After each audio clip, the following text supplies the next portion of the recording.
Yo, what up, Ryan? Happy Saturday. I am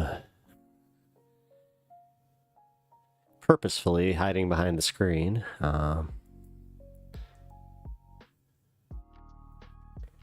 see, we're almost there. Gonna celebrate the 420. Tired AF right now? Oh, man.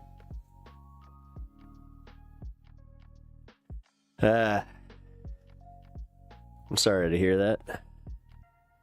Yeah, I spent the day catching up on some stuff, so. Also, check out the video I just released. I went back and revisited some Tim Pool.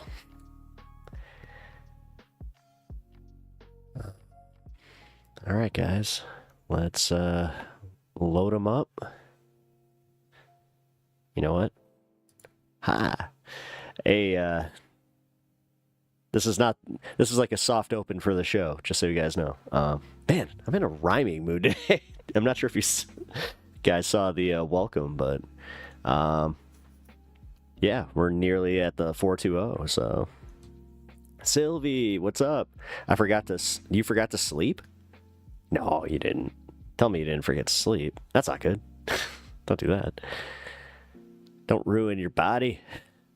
Man, that's what happens to me. Like, if I forget to sleep, which that happens, I'll get like an hour or two and then feel like complete garbage for the entire week. So, finally, after a shower in bed, can't complain now. Nice.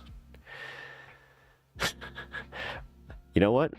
When I come back from the 420 break, we might have to just go into a discussion about shower before bed or shower in the morning, because I see merits to both. I'm more of a morning guy because I like to wake up. But all right, guys. Where is it? Both is good. I agree. I just know that some people are like either or. My wife is very much like that, where my wife. Oh, all right, let's do it. All right, we're gonna soft open the show. But I can do this.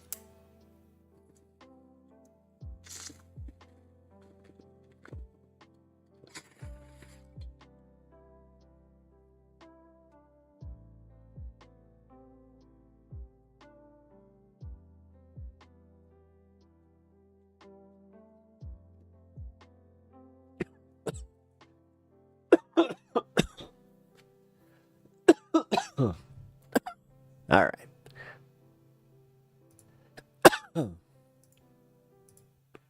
Who the heck is Pep Talks? I'm not gay, but I fantasize about Marco Rubio. Pep Talks. Pep Talks. Pep Talks. Let's eradicate the Kung Flu. No women. They want our children. Yo, Obama is a racist. Pep Talks. I'm Pep Talks. My fellow Americans, it has been confirmed today from Pep Talks that we are indeed all high on politics. Surprise show! It's all a surprise. It's always a surprise on Saturday. Also, surprise video. It was one of those situations where I felt like I didn't get to really pay attention as much as I wanted to that Tim Pool segment. So I went and essentially redid it, where I got the Sam Seder clip from it, which was really, dude, okay, so can I just say this too? Tim Pool apparently buried that VOD. It's gone. So I had to go to Sam. Go figure. So thank you, leftist internet, for making Tim Pool's life a little bit harder. And we'll say that. But it was fun, man. I really didn't get how bad it was until I got to rewatch it, and holy shit, dude. He is so insecure about like his position in the punk rock scene and like skateboard culture. Like man, I think he understands that it's just not very popular to, be in line with the same people that punk rock culture tends to vilify, aka the Nazis. Oh, don't know why I said it like that, but did not see that coming. Yo. Okay, I'm also gonna say when I heard that when I was like 5, I laughed for days. So. What was one of those jokes that we've gone through this a little bit, but what was like your favorite joke where you were just like, yeah, that's staying with me forever, and I'm going to laugh about it forever. I know that I told you guys my sister's was the 3 White Horses, so lazy Saturday so far. Yeah, that's kind of what I did. I watched a movie which yeah, Novocaine with Jack Quaid. Yeah, Jack Quaid. Meg Ryan and Dennis Quaid's kid, who is having like a banner year, man.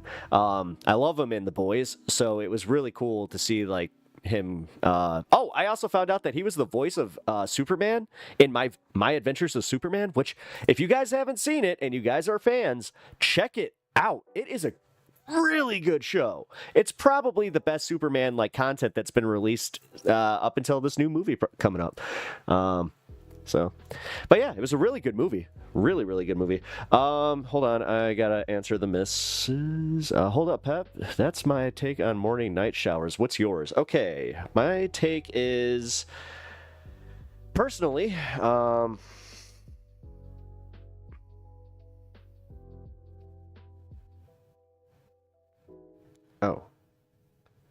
nice.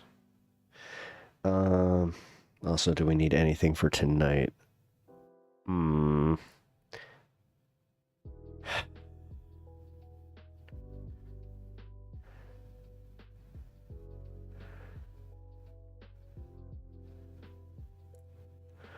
There we go.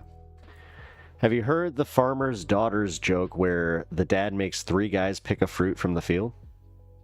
No, I haven't. Oh, by the way, greetings, Carlitos. Good to see you. Both are fine if you keep clean sheets. Oh yeah, no, yeah, I wash my sheets at least once a week. Sometimes twice. It really depends because I hate to admit this, but especially if I drink, I don't know why, but I sweat like a lot when I sleep. It's disgusting. I hate it. But yeah. I think that's also why I don't like actually hold water weight or like beer weight for that matter. Yeah, it's kind of weird. Gross though, I know, right?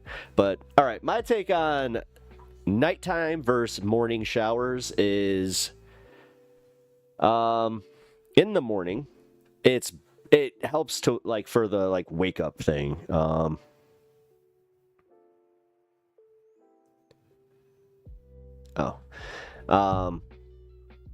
But also there is that thing where like going to bed clean, just like and refreshed. There is that too. When I'm feeling really frisky, I do a nighttime shower and then a morning shower. Now here's the thing: as a long-haired person, I will say this much: it's all about how often do you wash your hair. Now that's the true one, because you got to have that balance of natural oil and OMG Ripple coin. Hey, what's up, man? You just literally like come in here and you're like, oh my god, they're talking about showering, something I have never done. It's a lot of effort with long hair. Yeah, no, it's insane. Although you get really used to it after a point where you're just like, whatever. Plus, it is actually kind of nice when you are balancing. So, like, the days off, kind of like, I like those. Okay. I'll allow it. Screw it. Wait. Oh, I didn't mean to allow the term. I'll have to ban that after this. Oops. First guy picks apples, farmer says, put it in your butt. If you start laughing, I'll S you. He didn't make it. Second guy picked a berry, but started laughing in heaven. First guy is like, why you start laughing? And the second guy is like, I saw the third guy pick one.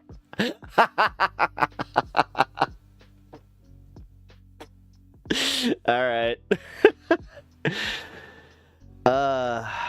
Porque no los dos? 3 days when it get greasy. Yeah. No, I do. I try to do like every other, pretty much. No, because let's see. The schedule would be, if I have to do it on a 7-day, start on Monday, do a nice cleanse, skip Tuesday, skip Wednesday, Thursday, full, and then Saturday, actually. Yeah, I don't know, whatever. I'm weird. Ripple Coin, thanks for the follow, man. Yeah, we have fun here. We just talk about random crap, and I know it's called High on Politics, but a little less politicky today. Talking just random crap, because I had we started it. I watched Novocaine, which is a good movie, by the way. Check it out. Definitely a good watch.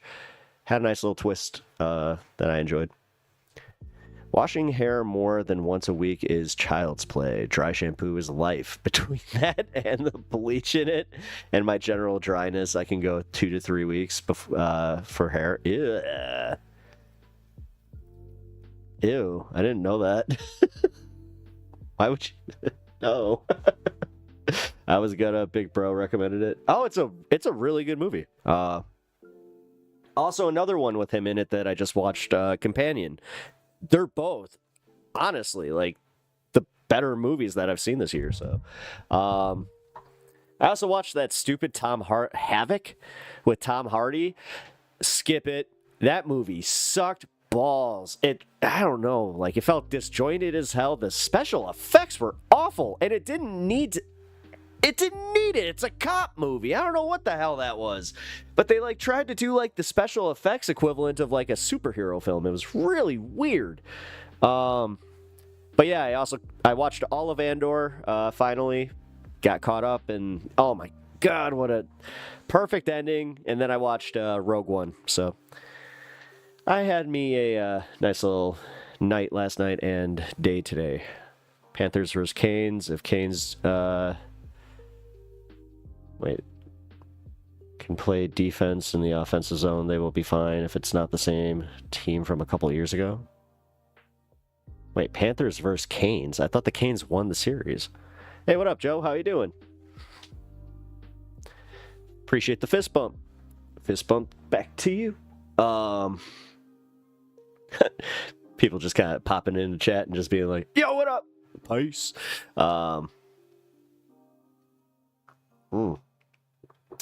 Are you trying to go to sleep?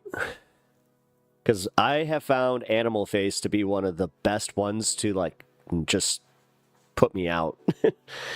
Not sure if it's the same for you guys, but ooh, it works like a charm. Nah, Panthers and Leafs decide who plays. Oh, Animal Face, yeah. It's a strain. I don't believe in the Leafs. I mean, that Game 6. Wait, when's Game 7? Some movies have felt like a waste of money. Or, yeah. Well, and that's why I like to watch things when they pop up on stream.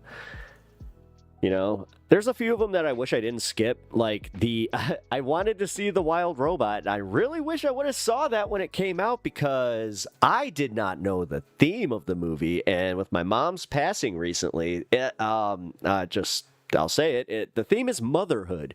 Holy crap, that was. Yeah, it was rough. That was a rough watch. I didn't make it through Nosferatu. That movie is, yeah, I'm just not sure I like that guy's, well, I can't say I don't like his movies, because I like The Northman. That's what it's called, right? The Northman?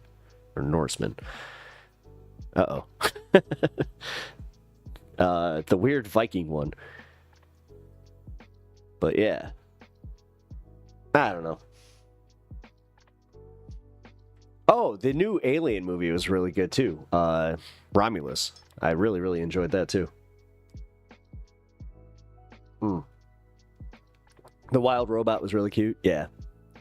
No, it is. I had to Google what that is. My ass thought you were talking about, like, watching National Geographic before bed. Oh, that's funny. Annabelle is a movie to avoid. It was so bad, I wish it was never made. Annabelle is bad. That was a really... Yeah. I mean, I'm not really into the Conjuring series, and,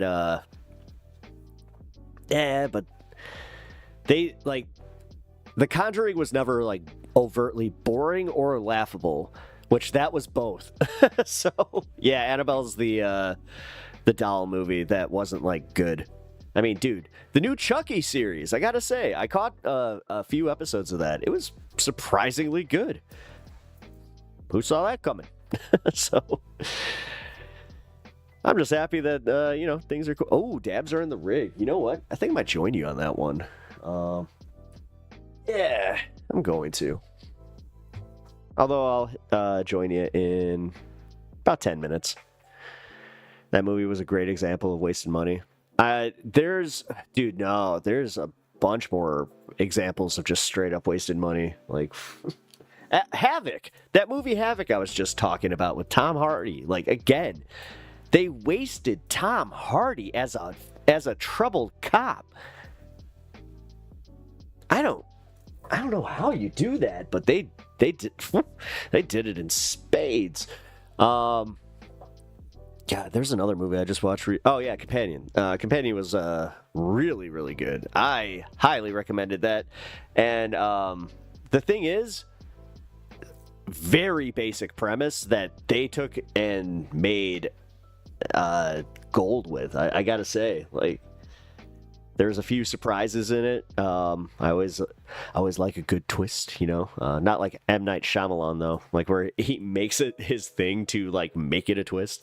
Although the one thing that I don't like is how bad he ruined his reputation with like his not even just mid movies like Avatar, Lady in the Lake or something like that. I forgot what it was. Or Lady in the Water. But old. Like the one that's like the adaptation of the Beach That Makes You Old. It's a good movie. What up, Miss Alice? How you doing? I liked Companion. Yeah, I'm glad you did. Like that was a strangely, like, I just put it on to, you know, I had heard a few good things about it, and I gotta also say it's social media, like the little shorts that they had on all of like social media. Was effective because they made it just like very intriguing. The few parts that they showed where she's standing there with the knife, just like, I didn't mean to, and then they're just like, Companion. I'm like, there's another movie that was like that where I watched it based on just like the marketing. Upgrade. It's a older movie now. I think it came out like, oh geez, like 5 years ago. Dude gets in a bad accident and gets offered a chance to get this microchip implanted that'll help him walk, but the catch is that the microchip controls his body, so you see where it's going. Really good movie. His movies are mid, but when they hit, they really hit. Yeah, exactly. Okay, that's a good assessment of M. Night Shyamalan Ding Dong. Overused, but still fun. That money was that was wasted on some movies. Should have been used on housing the homeless. Yeah, trust me, dude. Oh god, the tax write-offs alone for these like garbage movies that they make. See, like, and I'm not one to say like don't make the Sci-Fi Channel bad movies, because I enjoy those. Ironically. As you all should. I mean, come on, who doesn't love a good Sharknado every once in a while? So bad and ridiculous that you're just like, all right. The ones that are just like, I don't like the ones that try, you know, like the Meg 2. The Meg 2 was not as self-aware, so couldn't do it.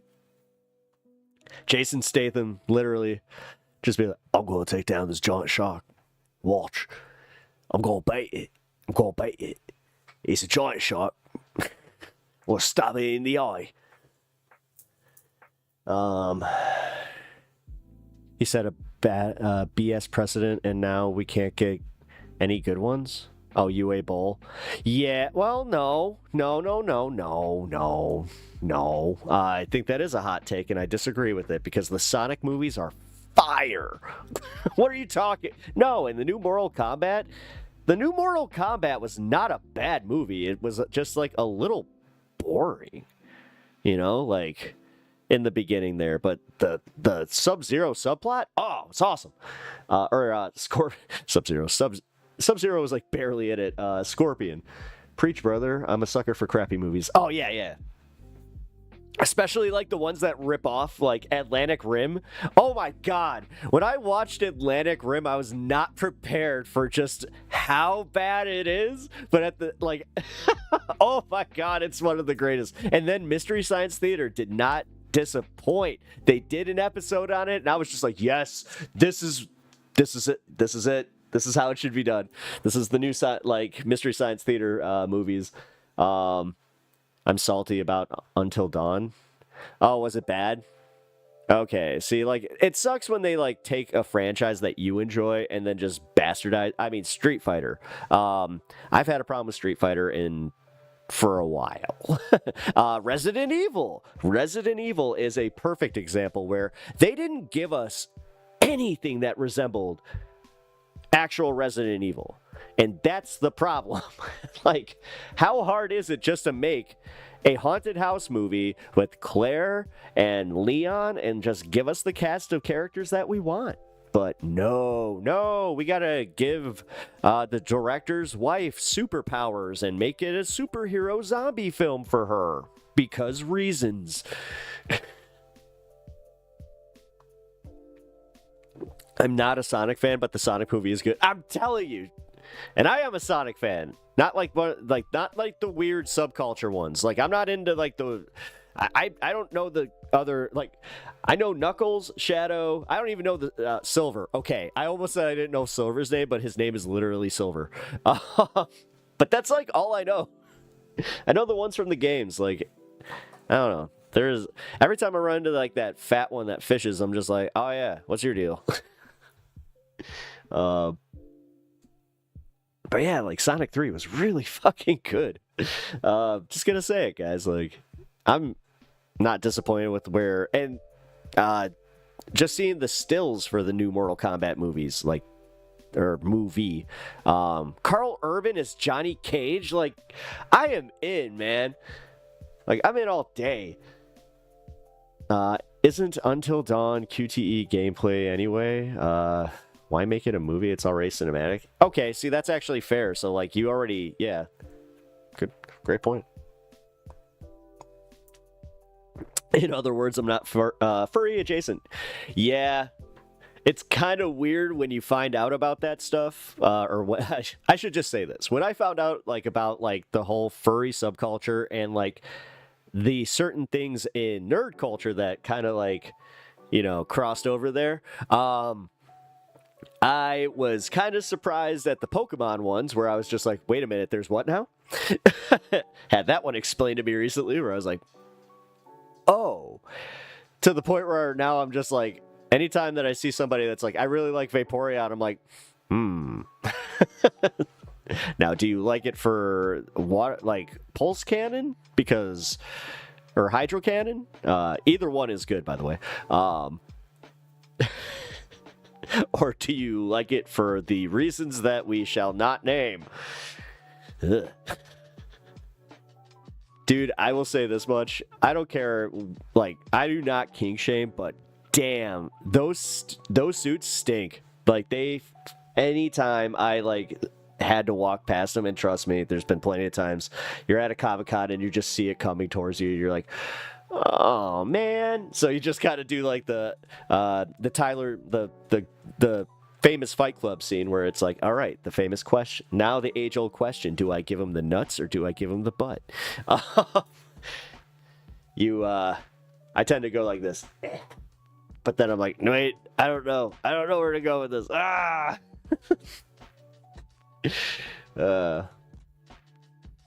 Vaporeon was Scald and some movies I really like are the Star Wars movies and Happy Potter. Happy Potter. You're a wizard, Happy. All right, I don't know. Maybe I could do a little bit of this, whoo, or a little bit of that, whoo. Oh, like, wait, what is that? That was like my Billy Madison impression. Sorry, it's not a good one. No, Animal Face Flower, where I shop from. Oh, balls. What's like a? Y'all remember Spaceballs? Oh yeah, dude. That's like one of my favorite movies. The Price is Wrong, wizard. Oh no, what's Snape? The Price is Wrong, Snape.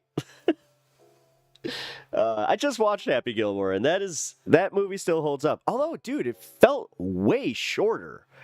Like, I don't know, man. I remember getting to the end. I'm like, wait a minute. It felt like this movie used to be so much longer when I was a kid. Huh. Pep seems like the room enthusiast.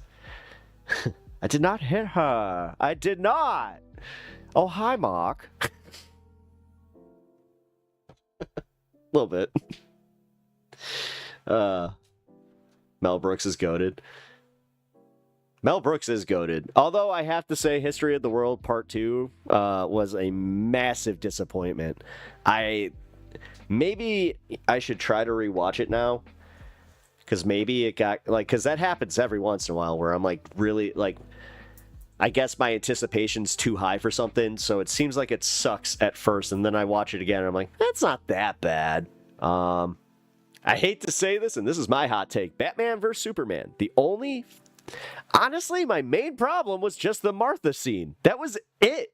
You take out that stupid Martha scene, which, again, it is where everything turns, so it's like, you can't just, like, you know, cut it, which is dumb. It is so embarrassingly bad. Why did you say that name? Martha! Oh, man. Some older movies really hold up now. Oh, yeah, man. Well, what do you mean by older movies? I mean, there's so many classics that, like, you know, they will always hold up. Smokey and the Bandit's one of those where you can show Smokey and the Bandit to anybody, and most of the time, the main question is, why is it such a big deal to get this Coors truck to Georgia? It's like, okay, well, in the 70s, you kind of have to do that thing, and trust me, I've had it. Thank God I had it passed down to me from somebody that was just like, well, back in my day, we couldn't drink Coors past a certain border. And I was just like, but now when I describe it, I'm just like, yeah, back in a certain time. Because I think is there a time that I don't like that? When did Coors actually become legal to drink across the borders? Let's see.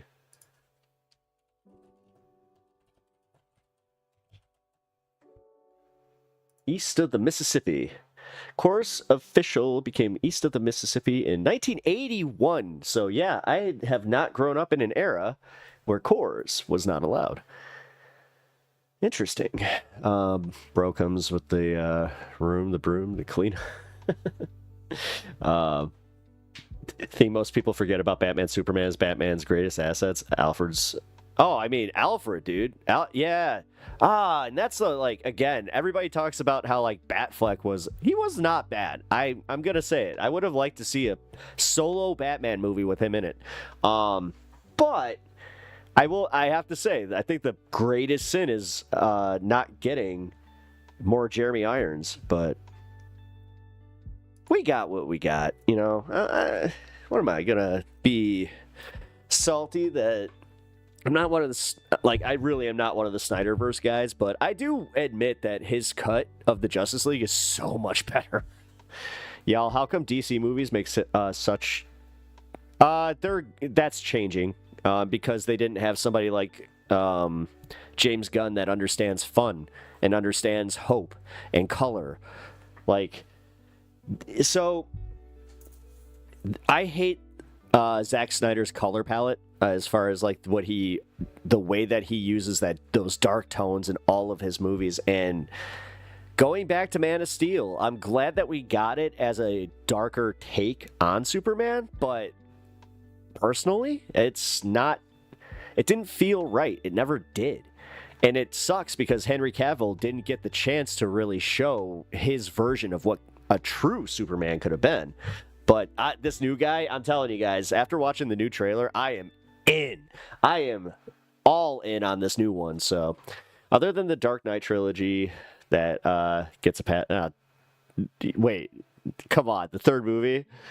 Oh, that one's hard for me to watch. That's a rough watch for me. I think Batman movies are better than the Spider-Man movies. That's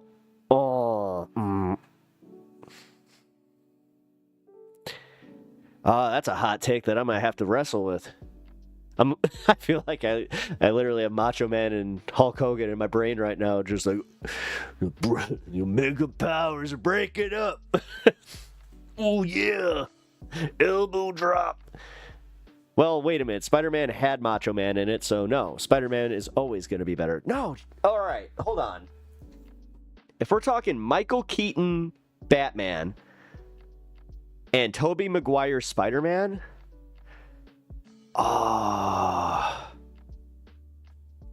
that's a hard question. Why do you look like that? Like, oh God. Like what? Why do I... Excuse me? Rude. Thanks, Mika. I don't know. I just kind of... This is what happens when you get lazy enough. That's a flaming burnt hot with the power of the 6 Spider-Man for me, please. I gotta say,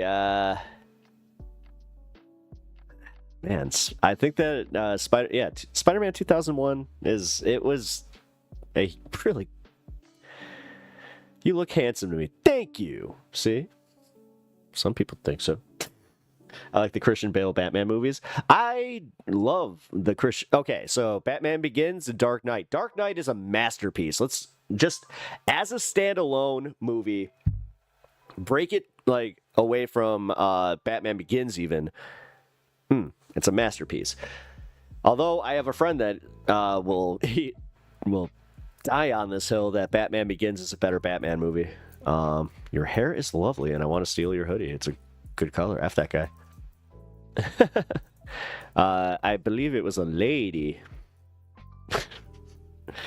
who, I don't know, just from the thumbnail, it looks like a smart dresser, you know? She's... I mean, the thing is, I'm one of those guys that, like, if I made all the money in the world, I would still look like this. Like... And thank you. I appreciate that. I do. I love this hoodie.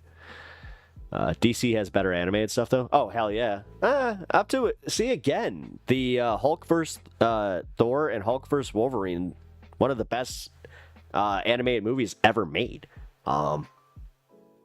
Super underrated. But, you know what? I'm doing it again. It is a... It's a coin flip right now, because I'm telling you, I hope I'm not going to be disappointed by Superman, but I think that the days where Marvel, you know, rules over the superhero like genre, nah, we're going to get a little break from that. Although I hear that Thunderbolts - New Avengers is good. I haven't seen it yet, so thank you guys. I appreciate that. The entire CW verse was a chef's kiss. Ugh. I got my issues with that. I'm sorry. I appreciate that you love it, and I mean, this is how much I do actually enjoy it. I even got this guy right here.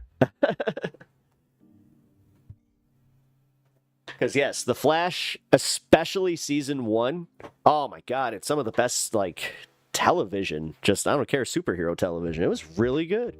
But Arrow fell off hard. I'm sorry, Inverted Mystic. Arrow fell off so hard. Literally, it jumped the shark after Laurel came back. Like, either keep her dead or whatever. Like, that was so... I hated it. And then the whole thing with him and Felicity, I'm sorry. I didn't like it. I was never one to enjoy that. But again, I was one of those assholes where I was an actual, comic book fan where I'm just like, where's Hal Jordan? Can we get like a version of Hal Jordan?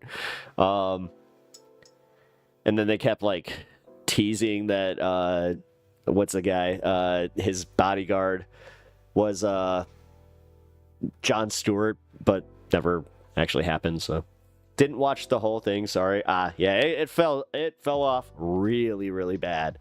Legends of Tomorrow, same thing. I couldn't care by the end. Same with The Flash, dude. I heard the Flash finale. I didn't even see it. I heard it was awful. I got my 8647 shirt. Hey, I mean, funny enough, I had that back there for a long time, so it's always been my number. So. Now I just got to find a 47 jersey. Oh, I think I actually might have one. I'm trying to think. You know what? I might have to look. Because I got a bunch of like, they give us like these cheap jerseys for like Summer League, where they just have like printed numbers on them. So I could use it as a decoration. All right. The other is the F part. Oh yeah, that's fair. I like how you guys are shaking hands. My younger bro watched the entire Flash series, and even he was disappointed, even more so by how the god awful movie. Oh, dude, that sucked. Yeah, especially when you like the comic books. I've collected Flash comic books since I was 7 years old. And I did up until just recently, where even the comic book, I had to jump off.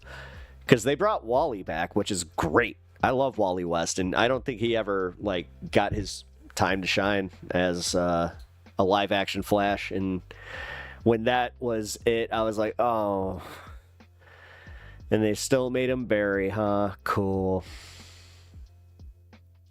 He came to me with this disgusted, horrified expression. I mean, dude, they ruined bringing back Michael Keaton's Batman. Like, how are you gonna do that? Like, that's you have to try to mess that up. I'm gonna be salty over a very little thing. I mean,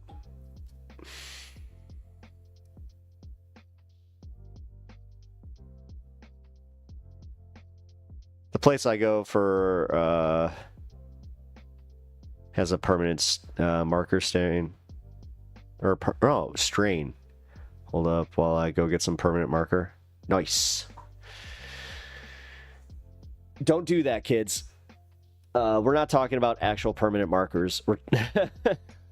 Something else is called permanent marker. Yeah. That could be definitely misconstrued. Let's not do that. Oh, man. Let's see. Oh, yeah. I'm going to be opening up the Discord here in a bit. If anybody has any topics they want to chat about. Yeah, definitely don't.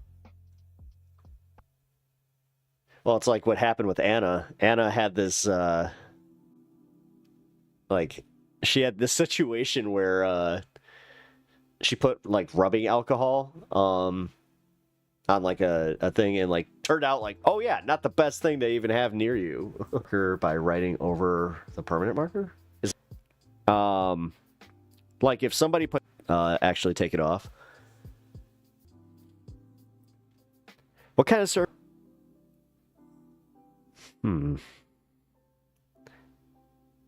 I feel like I need to test this theory. I'm just trying to think, do I have something that I wouldn't care if I technically got a stain on it? Because I have a whiteboard, but I don't want to necessarily risk it. The state forcing a brain-dead woman to be an incubator. Yeah, I know. I talked about that yesterday. What's my favorite holiday?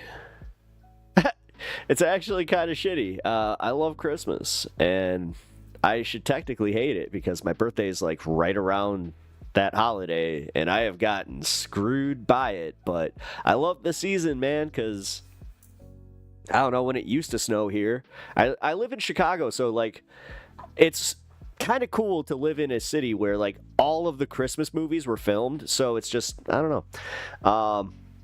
But yeah. But 420, actually, 420 is my official holiday, if I'm being honest. I appreciate the question, though. Because I understand people that hate holidays, like specifically the holiday season. I'll tell you what holiday I hate. I hate New Year's, because the week before is so depressing, and then the week after is also depressing. So it comes with it comes front loaded with 2 bumpers of depression. I hate it. I absolutely hate it.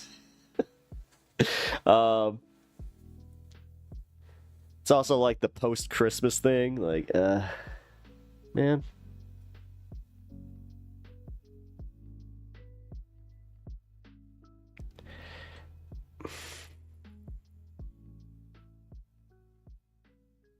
Man, I just realized Christmas is gonna be rough. All right.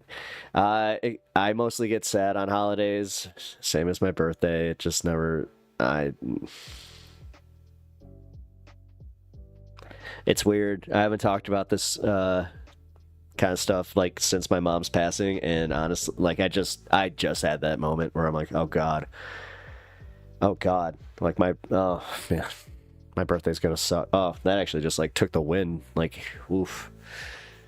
That's gonna suck. Oh my god, and Christmas.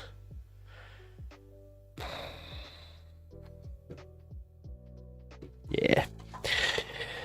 That's one of the rougher parts about losing, I'm one of your parents. It's, holy shit. But, all right.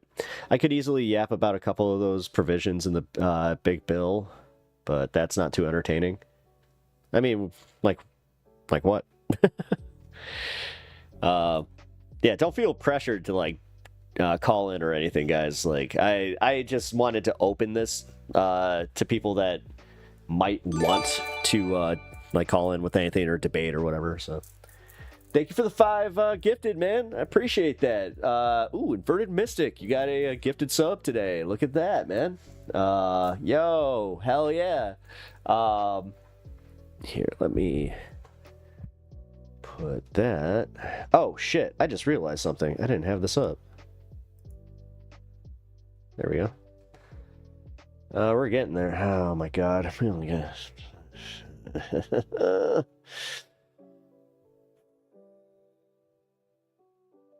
I don't want to be dishonest with y'all folks. Here. I have to change the tip goal end date, because I'm not sure if I mentioned, my sister, she hated her job. I can't say where she was working, but she absolutely hated her job. And it was for, I can say this much, it was for a very big corporation, and she just couldn't take it anymore. So she got a new job, and it kind of sucks because with that new job, it took away all her PTO, including the time that she had reserved for my mom's memorial. So we are going to have to push it back. God, hopefully. Damn it, I just realized something. Give me one sec. Oh, no, she did. She got back to me. Okay.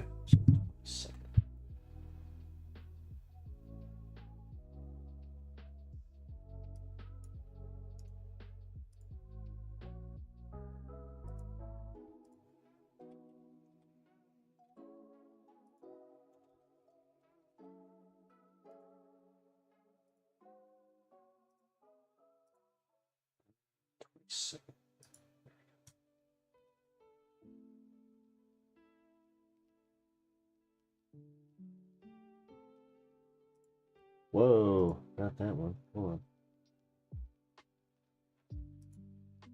Oh shit, no it is.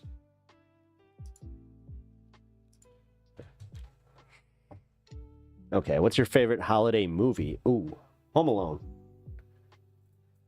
Home Alone, that's an easy one. Planes, Trains, and Automobiles is a classic one for Thanksgiving.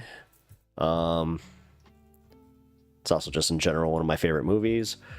Again, Trip to Chicago. Home Alone, Chicago. What else? Die Hard. Oh, by the way, Bandit, did you watch Die Hard last night? Jingle All the Way. That one's good. I do like that one. Those are my cookies. God, these cookies. Stop it. Those are my cookies. God, one of the most underrated Arnold quotes. Man. Put that cookie down. Red One is good. I didn't see that. I gotta check that out. Nightmare Before Christmas. Now, here's the thing. Nightmare. Do you watch it Halloween or Christmas? Which one? I yap about the estate deductions and the shrinking of itemized deductions you could take, or them having a provision that creates new combat zones conveniently in areas that with groups-militant groups. The Christmas toy Jim Henson special. Ooh, that's a good one. The Grinch is a nice one. Both. Duh. Oh, well, okay. See, I'm at that age where I can only really remember to do it like once. So what you gonna do?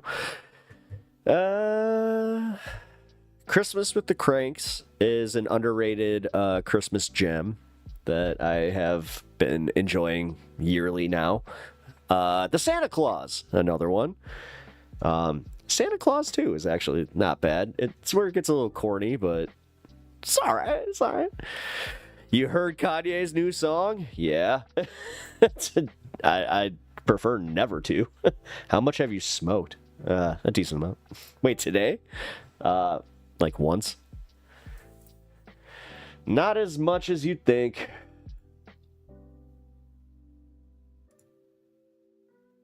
Nice. Thank you. How you doing, Dylan? Also, what up, Goat? How you doing? Yeah, them not knowing, you know, them pulling us out of a war on terror to put us into new wars on terror. I'm glad the bill failed. Oh, yeah. I mean, when Josh Hawley is coming out against it, that tells you that they done fucked up. Just gonna say.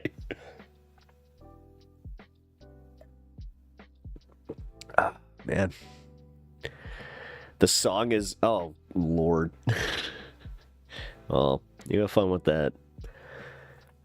The Muppet Christmas Carol, where Michael Caine played Scrooge. Oh, that's like one of the, yeah, it's one of the best ones. We all know the best Christmas movie, Die Hard. I tend to agree with you, Legend of Sean. I mean, that's the one I watch on Christmas Eve. Like, so I guess that would also kind of constitute like who the winner would be. Although again, Home Alone is just, I really do enjoy it. Yay, Muppet Christmas Carol is the best version. It is. Not ironically, it is. Although the Patrick Stewart one, pretty good.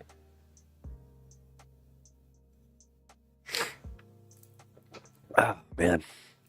Okay, I hate this when you, like, you're sipping on a coffee for a little too long and it starts to get, like, just to that point of being cold. You're like, no, don't do it. Christmas Story. Oh, yeah.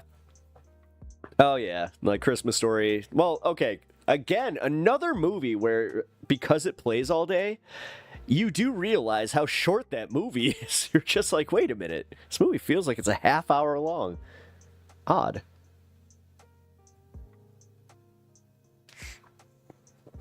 I'm mad about how much research I've had to do just to understand parts of that bill. To be fair, Sylvie, that's like 90% of any bill. Like, they don't make any, anything that goes to Congress, readable to your, your normies like me. What's up? How you doing? I like cold coffee. I'm a psycho like that. Like, you like when it goes from hot to cold, not just putting, like, it on ice? Okay, that is a little weird. I'm gonna be completely real with you on that one. Bro, you hear the co-founder of Ben & Jerry's was forcibly removed from a Senate hearing for being disruptive. Nice.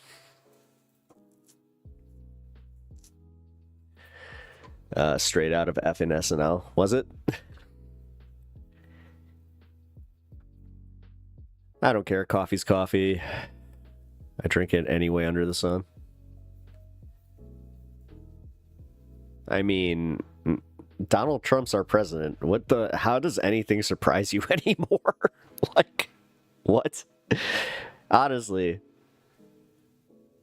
Like, I remember when Arnold Schwarzenegger becoming the governor, that was a big deal. So, like, once we got that escalator, like, I mean, everybody knows. Once he came down that escalator, I don't know what the hell just happened there. Arnold wasn't a terrible governor, was he? Yeah. You could say he did some things that legislatively, like, helped rich people, like, but no, he was actually pretty bad. I know they left a pretty horrible deficit there. Krampus. Oh, that's a good movie. Yeah. But yeah, ever since Donnie came down that escalator, it's been all downhill. It's been an escalator downhill. Boom-tish.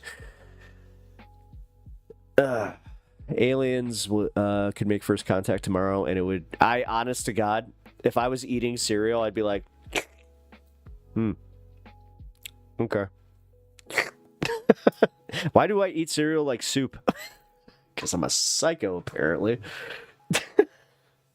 There's an actually good song. It's based on "We Didn't Start the Fire." Oh yeah, we didn't start the fire. Yeah, the Billy Joel classic. Harry Truman, Doris Day. I don't know much past, like. Yeah, I really don't know much. Soup.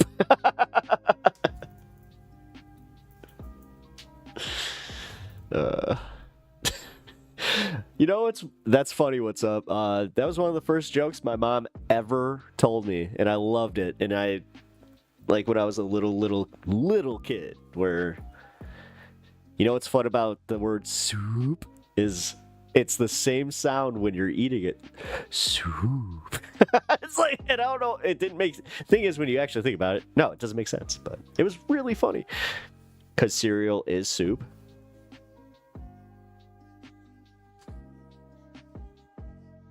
Wait a minute. Hold on. Wait a minute. Because that's like...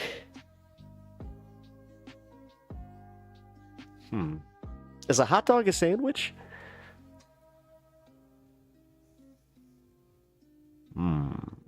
Because no, in my opinion, a hot dog's a hot dog.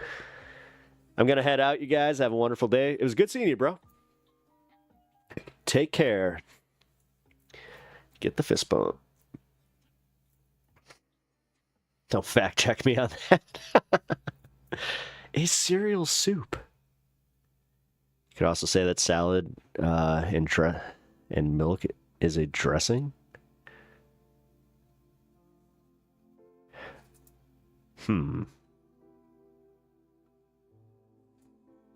Wait, no. No. Wait a minute. Hold on. No, because there's more to... Okay. What's the definition? All right. What is the definition? The actual definition of dressing.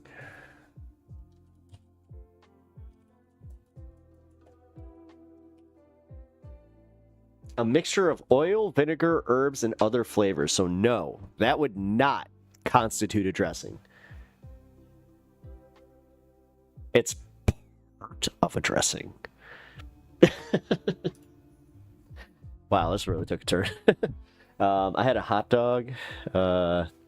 Soft top. Excuse me? A what now?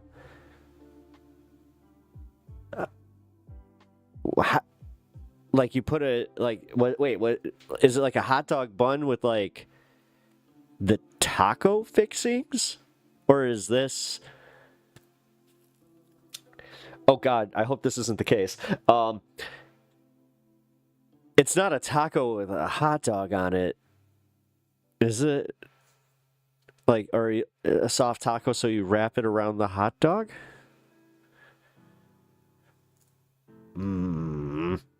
The thing is, if you put a piece of cheese in there, that could be pretty good. All right, hold on. I'm rethinking this. This isn't as trashy as I thought. This actually kind of makes sense. Hold on. I perhaps judged too quickly. I took a chicken sausage and put it in a tortilla. Ooh, that actually sounds really effing good. Okay. Lucky Charms salad. Ew. Ew. Ew. No.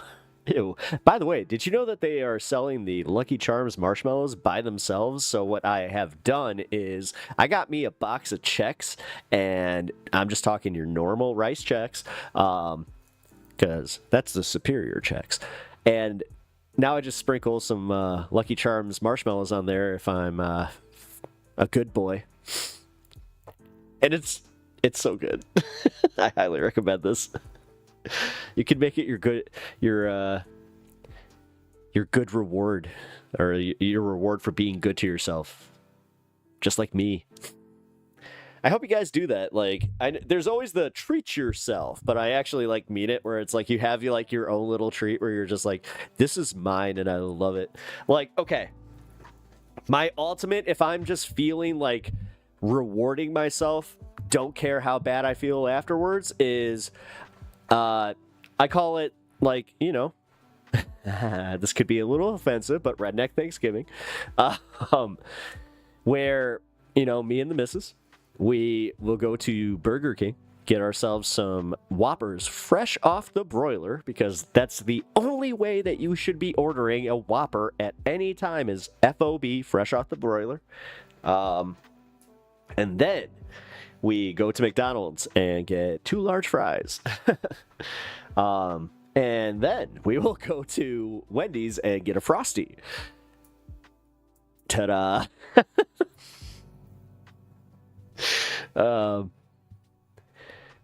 Some may call us trash. Others will call us geniuses. Which crew are you part of? Guys, good coffee dash good hot chocolate. Yeah, I mean, oh wait, are you looking BK over McDo's? Nay, fam. I'm sorry. BK like flame broiled burger? Yeah. Over McDo? Yeah. Like the burger itself? Yeah. Now chicken? No. McDo, like they got the some fresh chicken nuggets from McDo. Sorry. You just got to be honest with yourself about that one.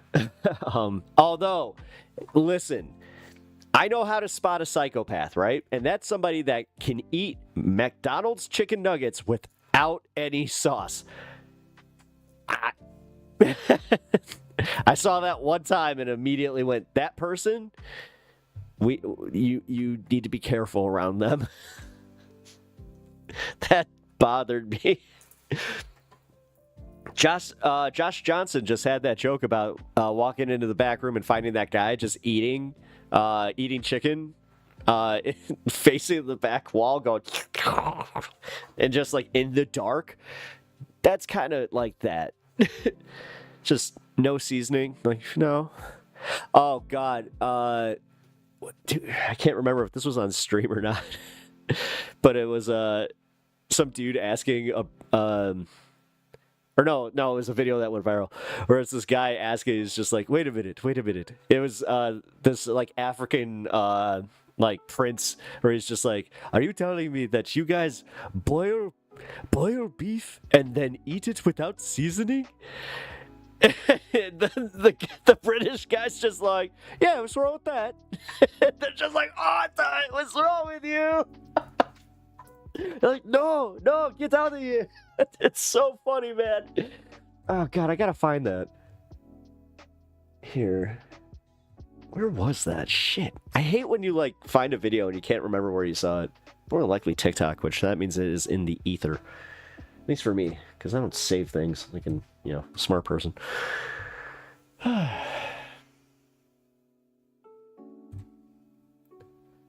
120. Oh, thank you. Appreciate that. Here.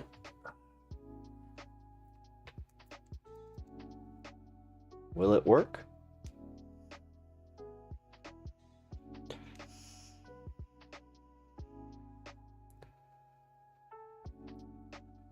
It worked.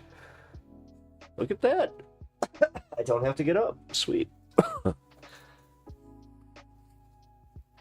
I can eat them without sauce, but who? That's the thing. This guy was doing it by choice.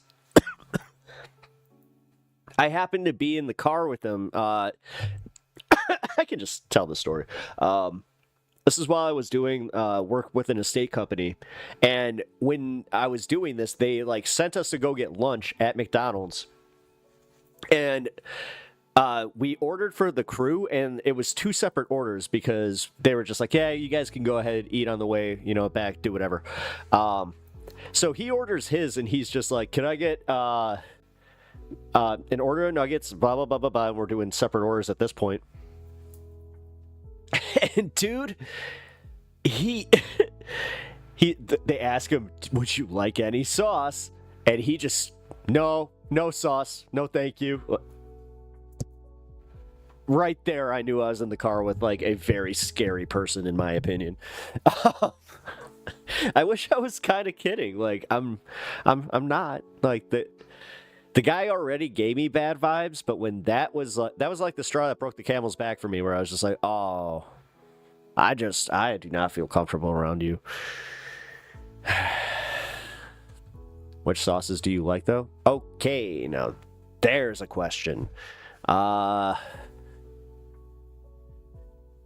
Man, okay, so Wendy's barbecue, if we're going like, I'm gonna break down my favorite sauces by fast food chain. So let's go to the top sauce. Freddy's fry sauce. If you haven't had it, it's the best. Then I would have to go, oh God, I hate to say it, but not Chick-fil-A sauce. I have to go barbecue, and it's the barbecue specifically from Wendy's. Their barbecue sauce is the best one out of all of the fast food franchises. McDo, though, sweet and sour all day. Yeah, McDo sweet and sour all day. Although their new chicken, the strip sauce, it's fire. Especially if you're in the mood, like for like a creamy, like it almost tastes like a buffalo ranch. It's really good. My man, all right. No, that's as I said, all day. That stuff, and then you have to have another one. Like if you get 2 for your nugs, cool, but you got to get that extra one for the fries because you just gotta. I love how I'm giving up my secrets. White Castle. Hold on. White Castle is also an underrated contender in this one. Because they have a zesty sauce that is... Oh, dude. Now I want White Castle. Shit. I hate when this happens, because now we're doing the food segment, and I just kind of felt it where I'm like, oh no, I'm getting hungry. Oh no. No! Preach. It is. The thing is, man, like, I get unreasonably excited about, like, when Taco Bell gets, like, a new thing on their menu. I am just the quintessential stoner asshole that's just like, did you guys see that they made the crunch wraps tiny? Like, they just recently did that. I was just like, oh, hell yeah. That's all they had to do. Now I also like a good chalupa. Although, okay, so I'm one of these guys though. Like, I have a very specific way of ordering specific things. So like chalupas, for instance, you gotta get the nacho cheese on it, but do not get the tomato because it will ruin it. You've seen Subway has nacho cheese, nacho Doritos. I had them, the foot-long Dorito tray. It's actually really good.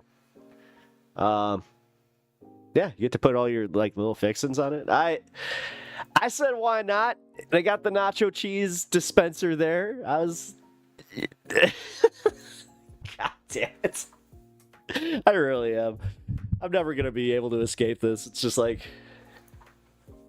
My wife made a joke about that too. She was just like, oh, you see a commercial for something new and immediately you're just like, I have to try that. And they're like, she's like, you're who they make that for. I'm like, I know. I hate it. Especially when I'm high. But we've all been there, man. We've all been like, just totally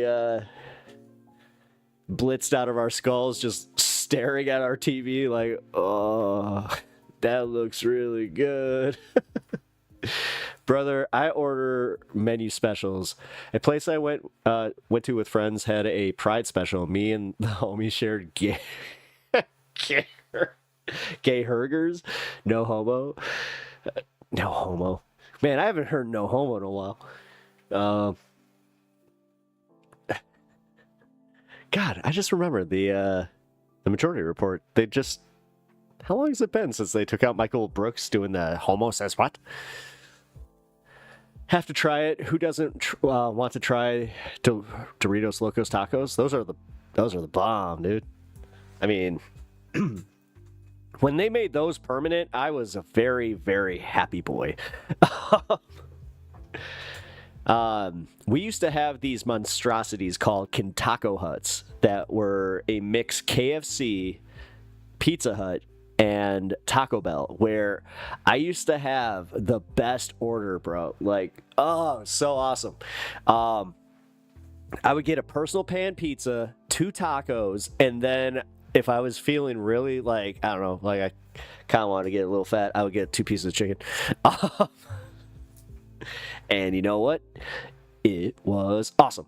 Or I would just get the breadsticks and instead of the personal pan pizza, and then get more chicken. But so it seems today we are just effing around mostly about food, Isaac. Yeah. Yo, do you just smoke weed and talk about politics? Pretty much. Yeah.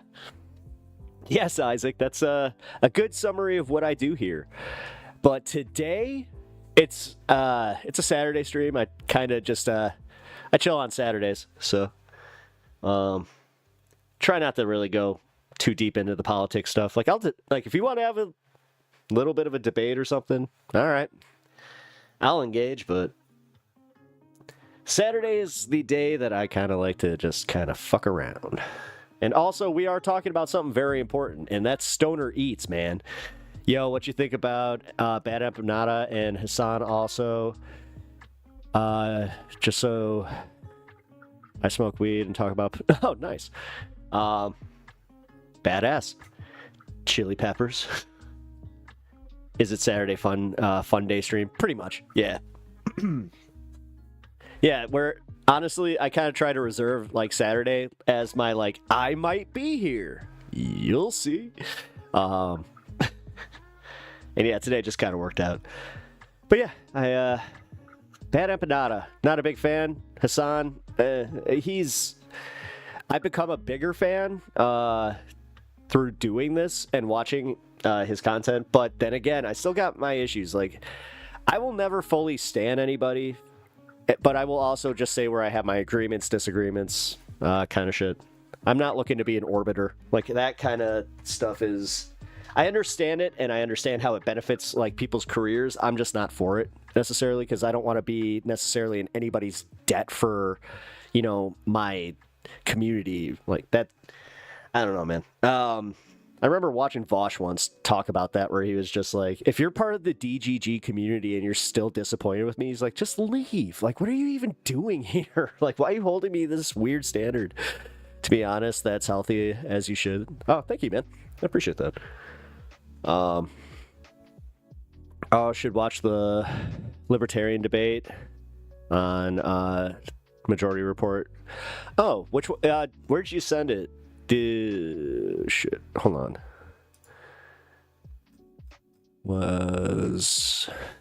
Oh man, if that's in recommended, that's a while back, right? Oh jeez. Yeah, you might just have to say where that is, because I don't. But yeah, I actually wanted to smoke here.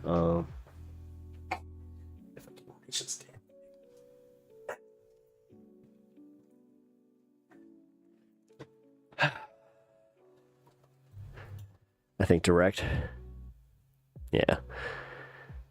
Oh, but yeah, to your point about Bad Empanada, I feel like he is a bad faith actor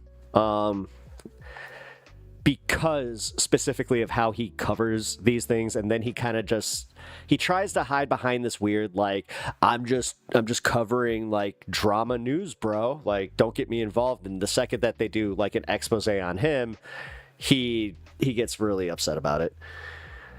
I used to stan YouTubers who then, after October 7th, exclaimed they wanted me dead. Now I have trust issues, never again. Yeah, well, I will. That's I'm still profoundly disappointed in that kind of stuff. But yo, what you smoking on? Do you be hitting both? Here, actually, I'll do this real quick. You may have to do like a pause on the stream and then come back, because I'm gonna go stand cam. Look, oh, there, the corner here. There you go. But right now, well, I also got the Scaredy Bear. Scaredy Bear can make an appearance because, for some reason YouTube is like okay with having that on camera for some reason. Don't know why. YouTube's got some weird rules. I do have to say that much. Because, like, this thing, for instance, I can show you this, right? because you don't necessarily know what it is. But like, if I was doing a product review on this, like, they'll allow it, and then once you go to like use it, because I, funny enough, saw the product review specifically on this from the company. They have like a little blackout screen where it just like focuses on the bottom and it's like, ooh, pretty lights. It's just like, it's very funny. What's up, bud? Why are you looking at me with disappointment? Did I wake you up? My dog, here, look. He just gave me like a really dirty look. It's just like, what you talking about? Bad Empanada is an Argentinian leftist with the dark humor and little skin in the game of what he talks about. Gets hung up on way too small of issues sometimes. Yeah, that's my thing. Yeah. Like, honestly, the way he covered Vosh and like got obsessed, because I'm applying the same thing to Ethan. Like, you guys know, I used to like H3 a lot, like a lot. And then all of a sudden it was just like he got obsessed and he kept going and getting just deeper and deeper into the rabbit hole. Like, it just sucked to see, man. Bad Empanada is not ideological at all. He's just an edgelord. Again, I'm not really a big fan, like specifically, like personally, of his content, because I do feel like he comes at it just drama farms. Yeah, actually, thank you. That's kind of where I was going with it, but I do appreciate some of his stuff, okay. The Destiny thing, he did cover that really well. I have to give him credit where credit's due. But then I also felt like he went after, like, and this isn't because I was a fan of Loner, but I felt like he went after Lonerbox in bad faith, and he, when you learn the full story, you're like, oh, it was also with, like, legitimately just made up BS. So, but also, I gotta say this much. I am getting totally turned off by the idea of this, like, I'm gonna sue you for defamation because you said some meanie-bo-beanie things on the internet. That is wild to me. And, like, Ethan pulling this bullshit. Like, it's disgusting. And I got my thoughts on that Noah Samson guy. Like, this whole, and the way that he's now posturing, and he's like, oh, what do you mean I'm raising $200,000 for Gaza, when he just packaged it as it's an emergency fund if I get sued by Ethan Klein that will then go to Gaza. Bullshit. I'm tired of that. Like, that's, again, the disingenuous bullshit from that one really got to me. Vigor. Hello, Vigor. Or Vigor. I just realized. You look like Ronnie McNutt. I don't know who that is. He has a lot of good takes on historical events, but drama's way too hard and distracts from his good views. Yeah, I would argue that. It's also like, again, this is my personal thing. I don't like his vibe. He comes across like he would just be a bad hang. You know, kind of a bummer. He exists for drama, not historical takes. Yeah. I mean, I would argue that most of his drama is, you know, dare I say, a little clout sharky, but whatever.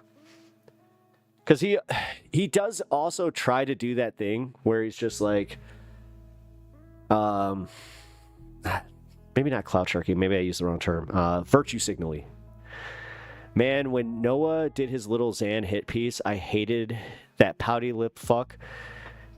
Not because of what Xan represents. They think Xan is lesser because he has no degree, and it can be, and I can't be convinced otherwise. Yeah, and people they're gonna say the same about me, man. And I hate that shit. Shit, bro. Frankly, I'm here for the trees. Hey, I appreciate that, Ron. That's always a little, like, odd to me, though, where I'm like, oh, shit, people are here just to smoke with me and chill? That's cool. And then I'm like, I want to play into that. And then I just watch everybody be like, I want to talk about politics. It's just like, I can't make anybody happy. I'm not a stoner, but I love the company. Oh, shit. Really? We do make good company. Like, dude, that was always my favorite thing about, like, going to a community college. Which, again, I didn't do much with. But, you know, I loved the vibe where, like, you would have people that didn't even smoke just come chill with you, especially if you were hacky sacking. That was always wild to me, though. Meeting a sober person that could hacky sack and, like, enjoyed it. I was just like,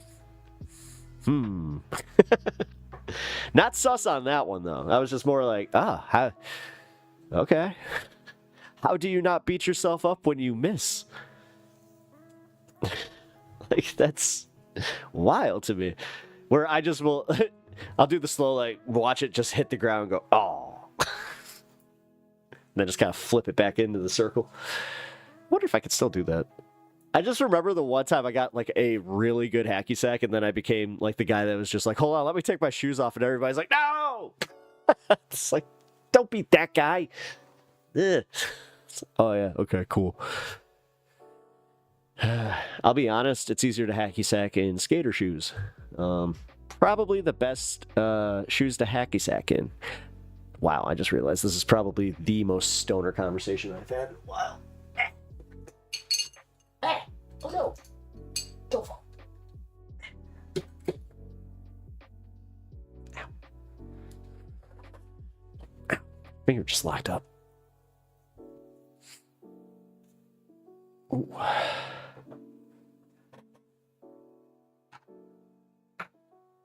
Although I do have something fun that we could cover in a little bit here.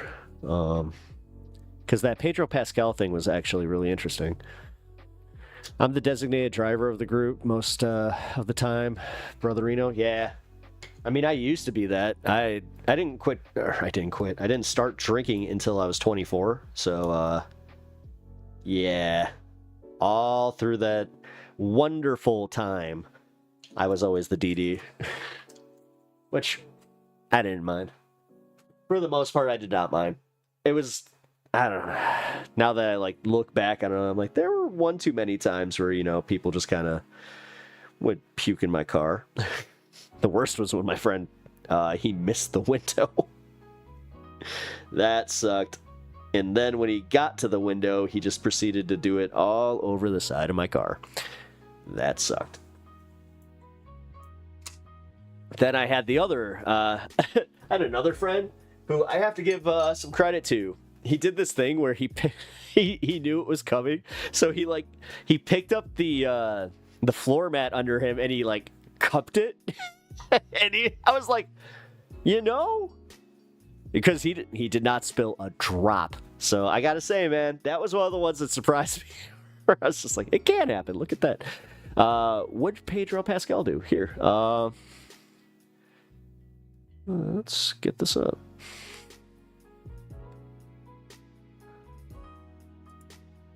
Hold on. There's an ad. I gotta wait for it to skip. Skip ad. Alright. Turn on.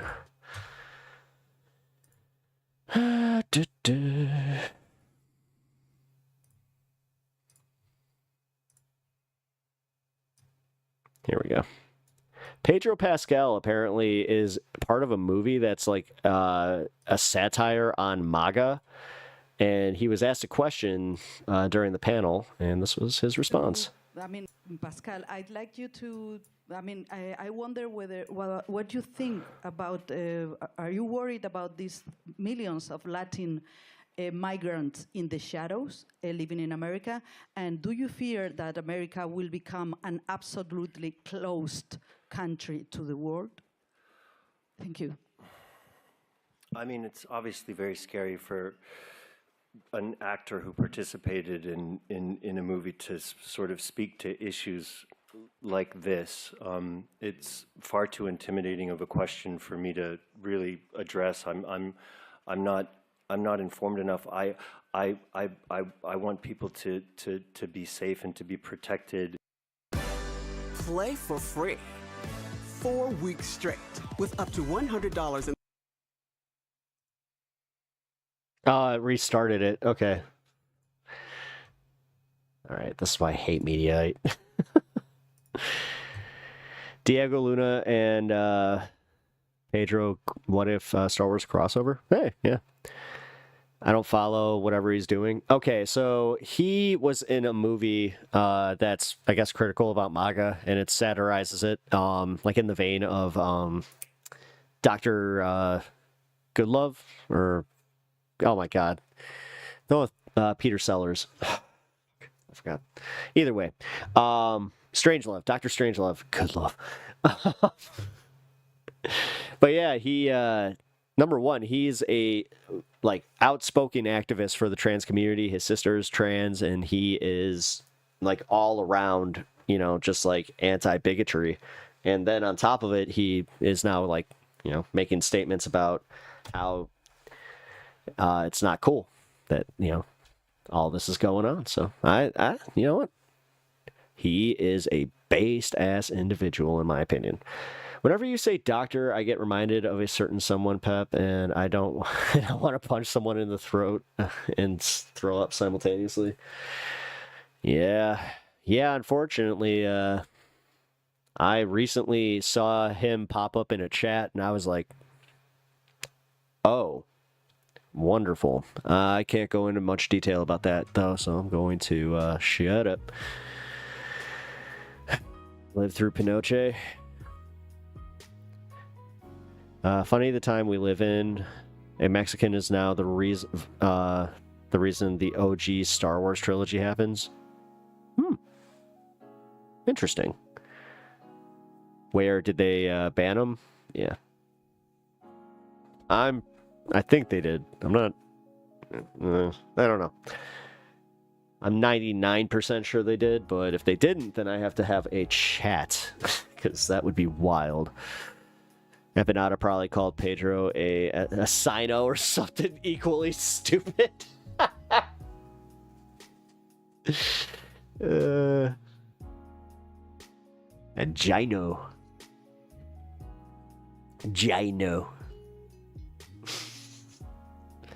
Oh, God. I can't believe that, like, that's the political discourse that we're just part of now, where it's just like, oh, it's all name-calling now. Fun.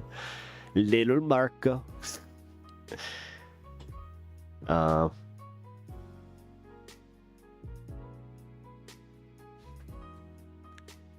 I gotta say that Andor, surprisingly, man, I didn't see how you could get that much better than season 1, but holy crap, they made a masterpiece, like straight up a masterpiece. Ugh. So damn good. I genuinely don't know what that means. Oh, you know, like how like Republicans, they call other Republicans they don't agree with rhinos because they're Republicans in name only because they don't agree with us. We only follow our cult leader. We only want what Daddy says.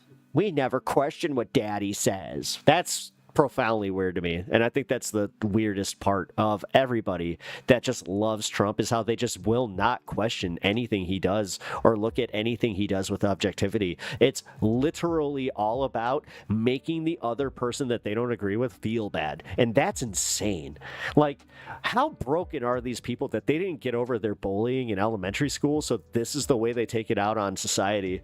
It's wild to me. And then you find out that this is like, they're perfectly okay teaching their kids these values. It's just like, oh, I'm so glad I don't have children. Like, I could never be happier to not have children, specifically because of how shitty their kids are. And the fact that it's just like, oh, that's what the world is going to be dealing with for the next, you know, however long. Okay, let's not.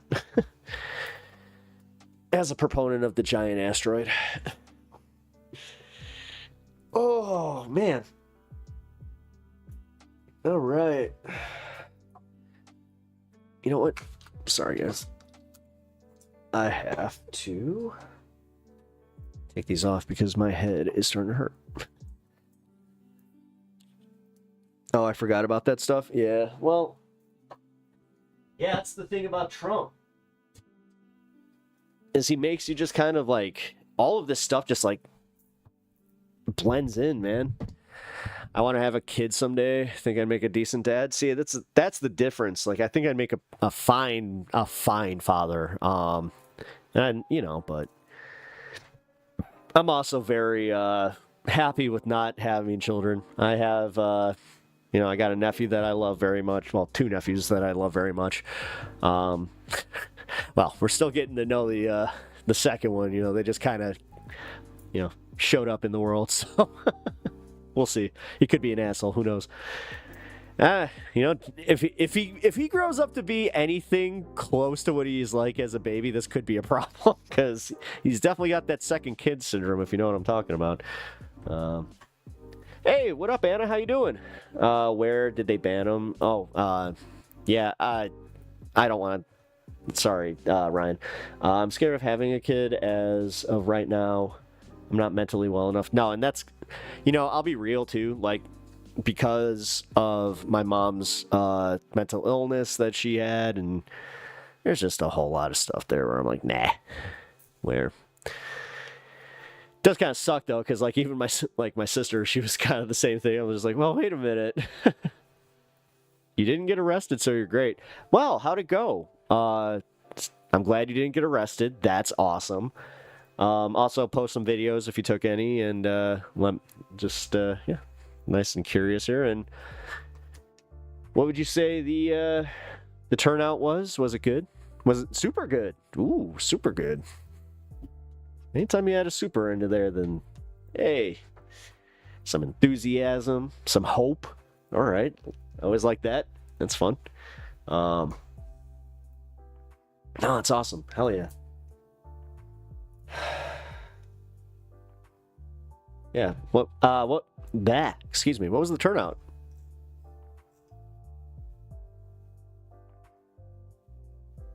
Like, I'm just not asking for like exact numbers, but if you had to guesstimate. And also, what was your protest about? We even had some people from 5501 out there. I don't have a specific number, but less than 100. Oh, okay. Well, that's still cool. Man. Are you guys going to be doing the National Day of Protest during... It was in commemoration of the Nakba? Oh, okay. Oh, jeez, I gotta freaking let my dog out. All right. You know what? I'm going to go do that real quick. Give me 1 second. And, here.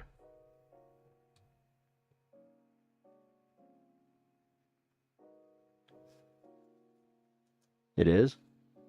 Yeah, you know what? I saw Steve was covering an explosion. Here, I'm going to turn him on for a second while I go upstairs and let my dog out.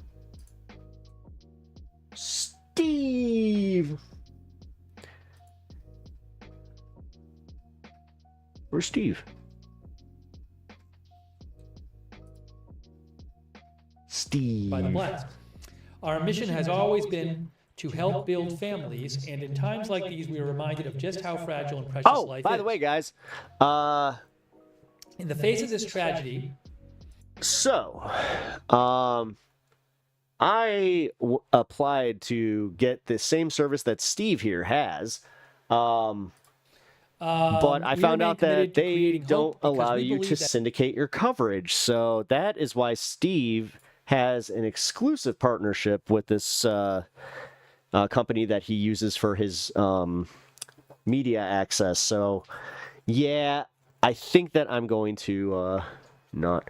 Oof, audio is bad. Echo. Oh, my bad. Here. Turn this down all the way. And... That healing begins with community, compassion, and care. Out of every tragedy, there is an opportunity to come together with deeper purpose. While today's events have shaken us all, they also shine a light on the strength of our community, the bravery of our first responders, and the resilience of the families we serve.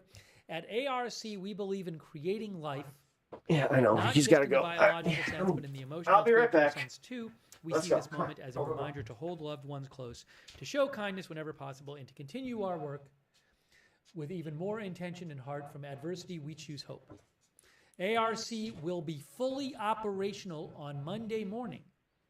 Wow, and our team is here to answer any questions you may have. We appreciate the incredible support from our patients and local community, as well as the swift action of Palm Springs Police and fire and emergency responders. This moment has shaken us, but it has not stopped us. We will continue to serve with strength, love, and hope. And with strength, love, and the hope that brings new life into the world, with heartfelt gratitude to Dr. Abdallah and your ARC family. That's their statement. So I didn't realize they had posted that statement, the whole thing, on their Facebook. But now we have it.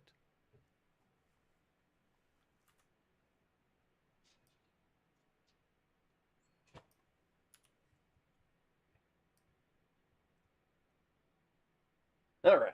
What do we got? All right. He's out fighting the chupacabra. Gotta go. You gotta go. I mean, he had to go. He was doing his little potty dance, which means, yeah, he had to go. Okay. Is there still an echo on? Oh, it's because my gain's all the way up. Hold on.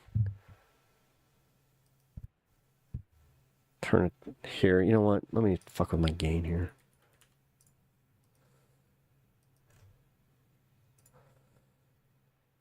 Ah, that would do it.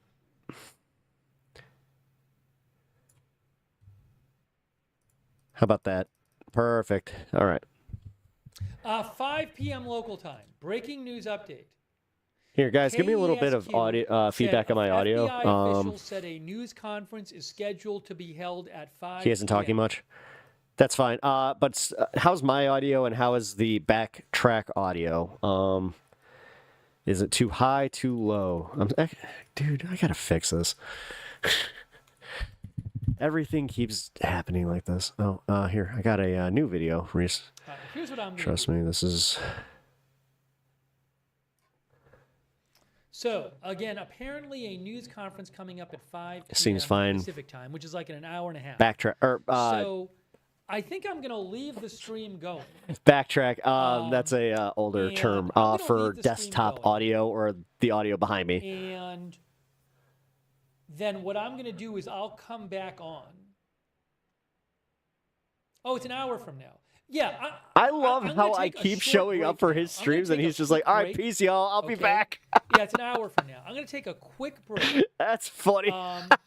And then I'm going to come back and All right, bro. That, okay?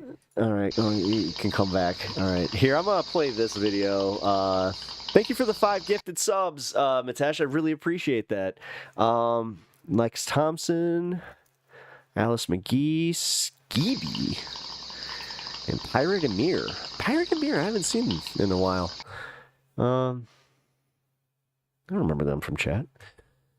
Also, Lex Thompson. I haven't seen them in a while either. Hey! All right, here we go. God created. Oh, God. Life Surge? What the fuck is that?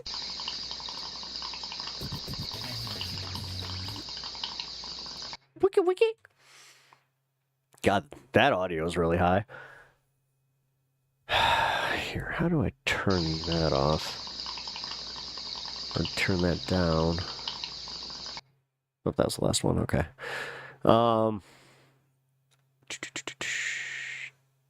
Doesn't give the regulars. Yeah, I know, right? That's kind of where, like, yeah. Twitch, I have to say, is a little bit better about that. Where, like, if you have a regular in chat or, like, they're watching your stream, they'll give it to the people that are watching. I like that a lot more. YouTube makes them work for it a little bit harder, that's for sure. Gotta miss that intro. Oh my god! It's Sam! Oh my god! Seeing a beardless Sam Cedar. I wasn't prepared for that. Minnesota.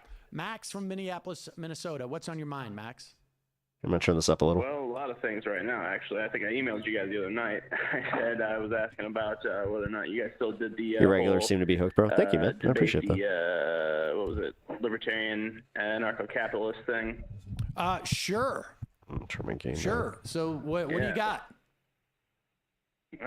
Whatever you got to throw at me.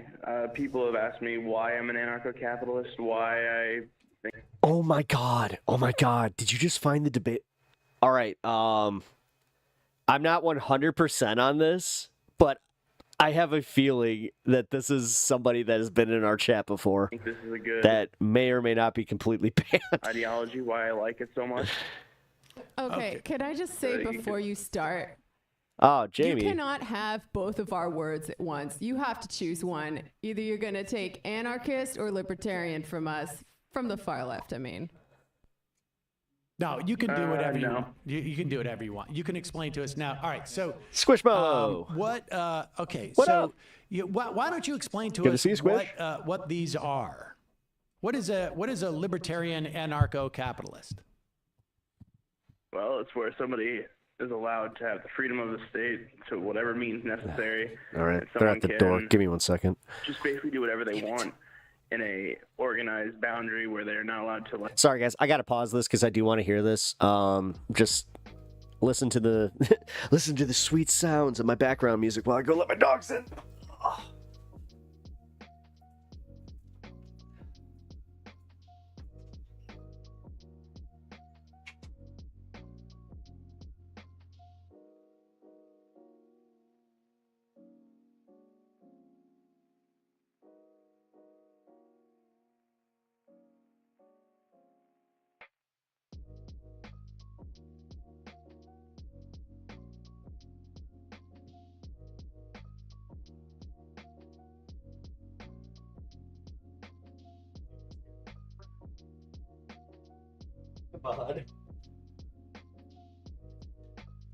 Man, okay, that was funny. I look out, and Stan runs right up to the gate where this guy. I'm pretty sure that my neighbor's landscaper had headphones in because he looked like he was totally oblivious and just saw Stan run up to the gate. And he was just like, "Wah!" It was very funny. Who let the dogs in? Pep, pep, pep. You know what? All right. I appreciate it. Let anybody in or anybody out without any sort of regulation. Okay, what's the who's going to organize this these boundaries? Let me turn the music off. Hierarchical society. And how is that hierarchical society that is stateless now? How is that going to work? Well, it's capitalist. It's one of the few things carried over from like the pirate. capitalist society. So the one thing that so what you imagine is that basically our leaders Headphones back on. will be the richest people in the country, and they will organize things for us. That's what capitalism is.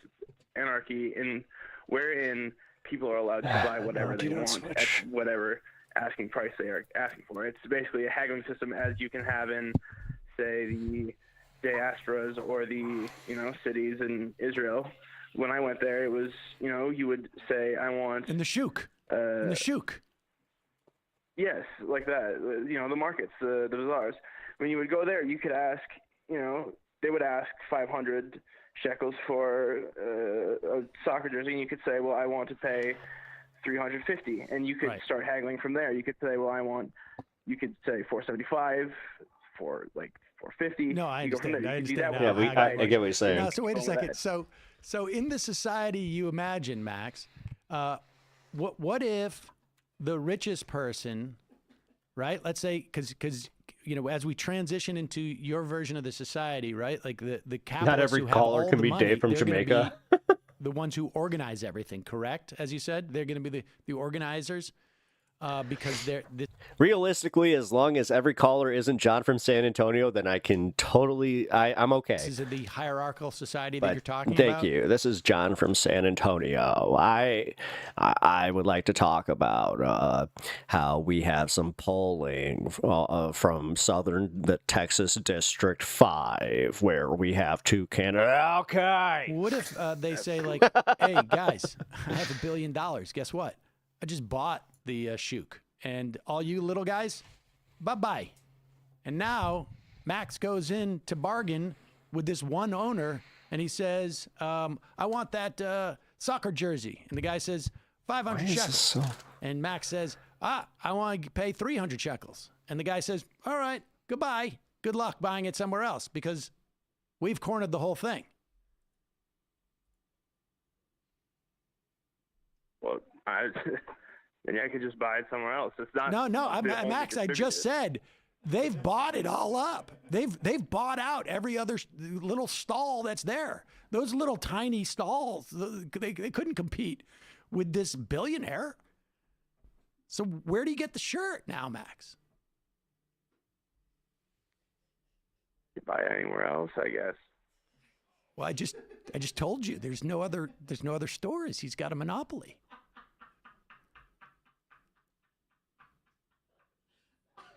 Oh man, he just fell apart. Max? Hmm? You still there? Yeah, I'm here. So, dude, what do you do? I'm just listening to the people in the background. What's up? Well, those guys. You have a wonderful day, bro, and I'll see you again soon. No, forgive Michael, please. He is rude. He is rude. I got something in my eye. It has nothing to do with this. I'm not listening, believe me. Max, I'm asking you, what do you do now? Well, then, well, I could either revolt, I could shut down his market, I could try. How are you going to shut down his market? He's got $1 billion. You got what? $150? You got Mitesh over here flying the Jolly Roger. 300 shekels. Throw it. That's the beauty of an anarchistic society. I could throw it over. Stop using our word that's not your word. Wait a second. How would you throw over that? Oh my. What do you mean? Oh my God. Anarchistic is not like. You're saying hold on. You're claiming anarchy as a word. No. All right, listen, don't get distracted by that. No. You can't just claim a word like that. Is this kid fresh out of high school? You're right. You're right. She cannot. I agree. Now let's get back to the scenario we were talking about. Let's say, like, how would you overthrow, let's say, Bloomberg News? Just assassinate the guy. Oh, okay. I understand. Excuse me? I understand what you're saying now. Wow. So this is going to lead in your anarcho-capitalist world. Shit. The way it's going to work is monopolies and then assassinations. Wow. Yeah. All right. Cool world, man. Cool world.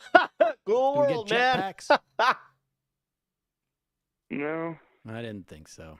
All right, buddy. I appreciate the call. Thank you. Such appropriation. It's really triggering for me. All right. Remember, folks, and caps or whatever you want to call yourselves, it's a culture, not a costume. This is not beanbag. Anarchists oppose hierarchy. The more you know. Stop it. Knock it off.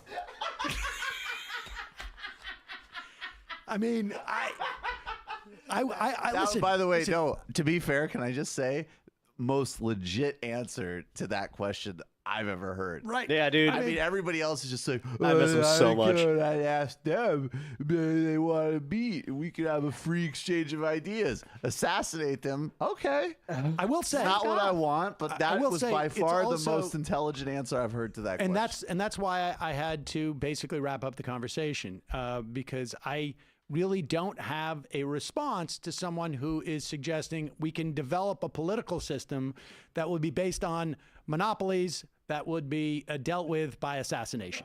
I mean, that is, I can't really argue. You're cornered. Right. You're cornered. It's like agree to disagree on what kind of world you want. Exactly. If we're not 500 shekels, eh? Watch your back at the souk. Oh, shoot. It's hard to argue when you can't agree on the basic terms. Less concerned about the direction of that All conversation. right, Legend, your homework is to find another great libertarian caller. Death squads are owned by the same billionaires. Well, I'll tell you how do you do you that. get to the assassinations when there are no roads? That's how you do it. You get Bourne to do it. Wait, so then Jason Bourne is operating as some type of like social service worker for Right, people that that was aren't pretty great. billionaires. That doesn't sound very capitalist. Exactly. He is the one. That's the one thing you need is the pro bono social services top assassin spy. So then they can see, like, I will concede, even though I'm a libertarian, we need a government provision for one thing, which is a Jason Bourne style assassination Squad. Sort of like the Jedi, but not so futuristic. It sounds lit. That's actually pretty awesome, dude. That was the best libertarian call I've ever had. Respect. That was it. I mean, there you go. All right, that was pretty great. Where's this?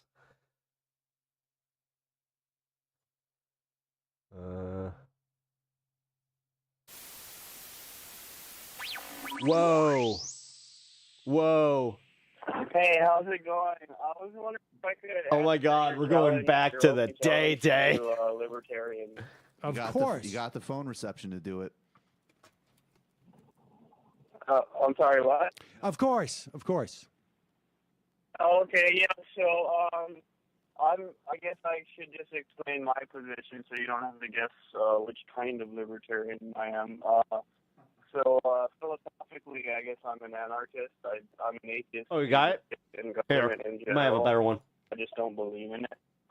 And Awesome. politically, Here. I'm libertarian. Yeah, a better one. Because I can barely hear this guy. Ultimately. So you think you know? Ah, no. Here, I got to open this up on my channel. Ultimately, I think you belong. Oh no! Wait. Was it the whole clip, or Yeah, here we go.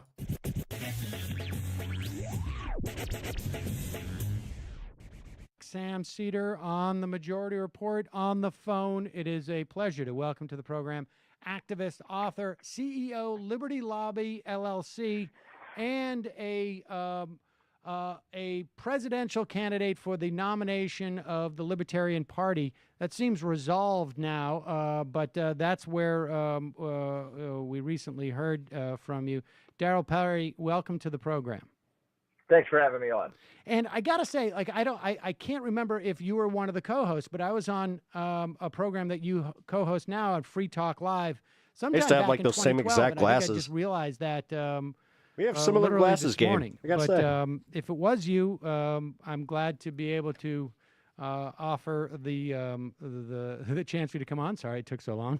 And if it wasn't, then people should check that out as well. This is Yeah, I don't recall if I was on the show when you were, but if I was, great to chat with you again. Oh my God, he does look like one of the sub dojo masters for Cobra Kai. It's a pleasure to make your acquaintance now. Yes. All right. Now, so Darryl, I saw the libertarian debate, and I also have spent a decent amount of time debating libertarians on this program over the years, and interviewing different libertarian. I see you found me, Mr. Cleese. Folks, some who I imagine you would not consider real libertarians. And to be honest with you, every libertarian I've ever had on has basically considered all the other libertarians I've had on to be not real libertarians. But $20 says Sam still has that shirt. So I'm glad to have you here. I know that you have some pretty strong principles about this. And we had talked about basically debating the idea of libertarianism. Is it the right prescription for America? So do you want to start off? I mean, would it be okay if I ask you, like, what is your definition of a libertarian? Yeah, so my definition of a libertarian is... I went to Brazil when Lula got elected, made a super corny tribute video for Michael, even though he was gone by then, posting on Discord. Someone who abides by libertarian philosophy. I appreciate that. And libertarian philosophy is based on the principle of non-aggression, personal responsibility, and self-ownership. So, I think we will both agree that I do not have a legitimate right to the fruits of your labor. And you don't have a legitimate right to claim any of the fruits of my labor. And that should apply across the board to everyone. I can't just go to my next door neighbor's house and demand that he give me stuff. If me and the rest of the neighbors decide to vote to go take stuff from one of the people in the neighborhood, that doesn't make it right either. And if we decide to call ourselves a government, then it still does not make it right to just go take stuff from people, because again, I don't have the right to take their stuff. I can't delegate a right that I don't have to anyone else or to a group of people. And libertarians believe that no one has a legitimate right to initiate force for political or social goals.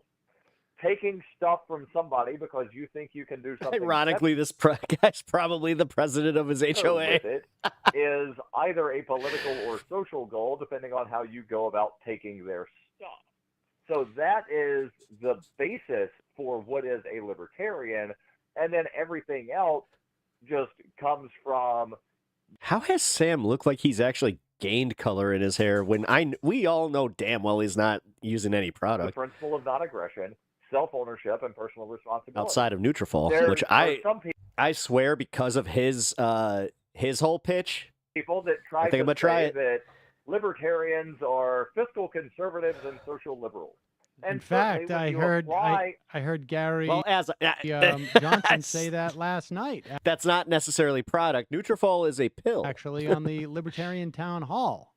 I knew But if Nutrafol is actually it's actually restoring collagen to the point where it's restoring color too, that's impressive. says that Just a gotta lot. say, I knew that would get Uh, your goat when he and, said and certainly when you apply libertarian philosophy, then yes, you will be more I think it's the beard combo that messes with perception. fiscally Could be. responsible, and you will be more socially liberal than someone who does not apply libertarian philosophy, but just being, a low tax. Who's the guy that said you're a very despicable person, Sam? Liberal or a It's one of my liberal favorite drops. Republican does not make you a libertarian. So let me just work backwards from that, so that I can see if I get what you're saying here. Is that a true libertarian, relative to, let's say, Gary Johnson, actually abides by those principles first, and instead he's going out there and saying, coincidentally, I'm this way, but he's not putting the first principles that guide his decision making out there first. Is that the issue with Johnson? Right, and I don't know what his principles are that guide his decision making. Well, he certainly didn't talk about it very much on that town hall last night. I didn't watch the town hall last night, but I can tell you from the numerous debates that I have participated in. Pep Hair Club for Men with Governor Johnson that he has not said what his driving principles are in any of the debates that we participated in. He's not said it in any of the speeches I've seen him give. So I am honestly convinced that he just believes. Just remember, if you guys want to help support this program, you guys can always get a Ground News subscription, and that really helps me out. Being So a liberal Republican or a low tax liberal is what makes someone a libertarian, and that's absolutely not true, because based on that definition that Governor Johnson uses, it could be argued that Michael Bloomberg and John Kasich are libertarians, and I don't think either man would want that word applied to them. Indeed. All right, so let's get to the heart of the matter. And I want to point out one thing that you were talking about. You said that you don't have a right to my labor, and I don't have a right to your labor, and I think we would agree on that. And then you said also, I don't have a right to go into my neighbor's house and take his stuff. And we should say that is property, right? You're saying, like, I don't have a right to someone else's property. I don't have a right to the fruits of their labor. Well, they're not necessarily the fruits of the labor. I mean, I can't go over to somebody's house. Could I, if they, let's say, inherited something, or they got interest on monies, or they won the lottery, let's say, I can't take their property then, right? Even though it's not necessarily the fruit of their labor. I mean, so you're really talking about a property right. And That's where I find that to Right, be. and the reason I don't use the term property or did not use the term property is because there are some people that will allege that all property is theft, but they recognize that people have a right to gather possessions, if you will. And I have tried numerous times to have a logical conversation with people that claim that all property is theft on what is property and what is possessions. And basically the line blurs with anything I can afford as a possession, anything Fancy that way I of saying can't afford property. is property. Okay. Well, I don't think that all property is necessarily theft. I mean, theft is. No, I wasn't trying to say that was your position. I was explaining why I did not use the term property in my answer. Well, but it is. I mean, I agree. I agree. It's a property so right it is a issue. property right issue. And so here's the thing that I find why I think it's important not to conflate those things, because on the day that I'm born, I own the fruit. The Nintendo Switch is the fruit of my labor. To my labor. On the day that I'm born, I don't necessarily own any property. And when we talk about theft, The fact that somebody brought it up here that my Switch 2 is technically being played on my stream, I'm like, theft actually is a specific, it is a legal term, right? I mean, it is the crime of stealing. Now, crimes are defined by the state. It's conceivable Kind of that debating you would playing some Zelda. have a Got the itch. society, I guess, where the government would say, well, it's not theft to take something that someone else has, right? I mean, we've seen that in the context, I guess, of sort of like a Native American thing. So in our society, it is theft happy West if Coast. I go over and I take your property. And now, you weren't born with that property. You got it in some fashion. Maybe it was the fruits of your labor. Maybe you inherited it. Maybe it was accrued interest. Maybe you found it or something like that. But just because you found it doesn't mean that I can come and take it. Those are property rights that are bestowed upon us by a government, right? I mean, our society gives us rights to property. I disagree that you only have a right to property because of government. I believe that rights are inherent. You have rights because you're a human being. So the difference is to what degree any government will recognize those rights. I honestly believe that the people in North Korea have as many rights as I do. They just aren't aware that they have rights. Do it. You can probably even connect your N64 and stream that someday. So, I mean, when you look at, let's say, like I have the a capture First card. Amendment, right? And you compare that to a place The problem with that is like that we have in this country versus, let's say, what they have in. I have to find a USB connector that like ports from the N64. Britain, in terms of rights to free speech or in Mitesh, that's my emote in MR chat. Every time I see it, I'm just like, hey. Germany. I mean, do you see like Makes me feel regimes good. like that? I would assume you see as sort of as oppressive in some way, in that they're denying certain rights. Do you think there are any rights that we have in America Hey, Miss Alice. that are not recognized by the U.S. government? Yeah, I don't, according to the United States government, I don't have the right to secede from the United States of America. According to the United States government, if I decide not to pay certain taxes, I run the risk of either having my stuff Bloodstone. seized or going to jail or both. Okay, wait a second. You don't have the right to secede. I just realized I just did the equivalent of waving to somebody that was waving to you. Can't you renounce your And then I meant to wave to you. citizenship? Embarrassing. The United States government claims that if I wish to renounce my citizenship, I must leave the territory that the United States government claims to own, and then I must pay an exit fee of, I believe, $4,500, and there are hoops and hurdles that I have to go through, and if I don't follow those to the letter that the United States government says I'm supposed to follow, they will not recognize the renunciation of citizenship. But why should I have to leave? I should be able to live on the piece of land that I want to live on And as long as I'm not violating the rights of another person, I should be able to, claim. Random question: are a lot of libertarians like big on the sovereign citizen thing? The free state of Daryl. Okay, but aren't you that property that you're living on, excuse that me. land? Is that Man, really that thing yours? hit me. How did you get that property? Well, based on the current paradigm, nobody can really own land because try not paying your local property taxes. After 3 years, some local government will come, kick you off of your land, and sell the land to the highest bidder. So currently, no one can own property. Okay, so you have no property here. So I don't understand, why? How would you possibly secede? Well, right now you're not allowed to.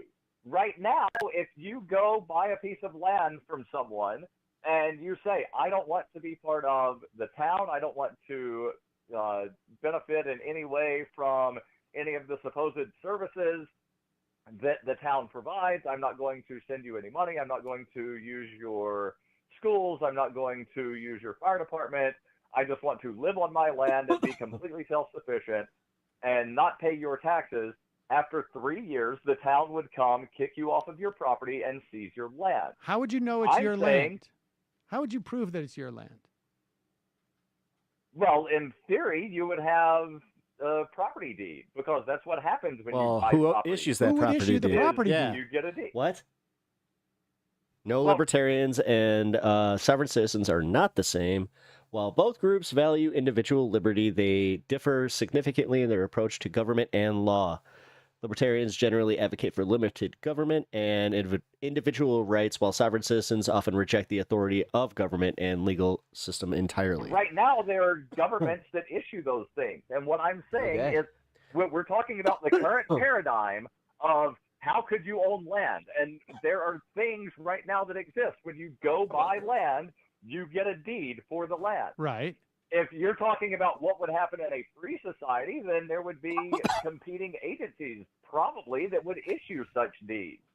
Which one would You're be asking me to centrally plan liberty, and that's not what I'm interested in. What I'm interested in, Wait a Sam, sec, I want to is hear about people that other having the paradigm. right.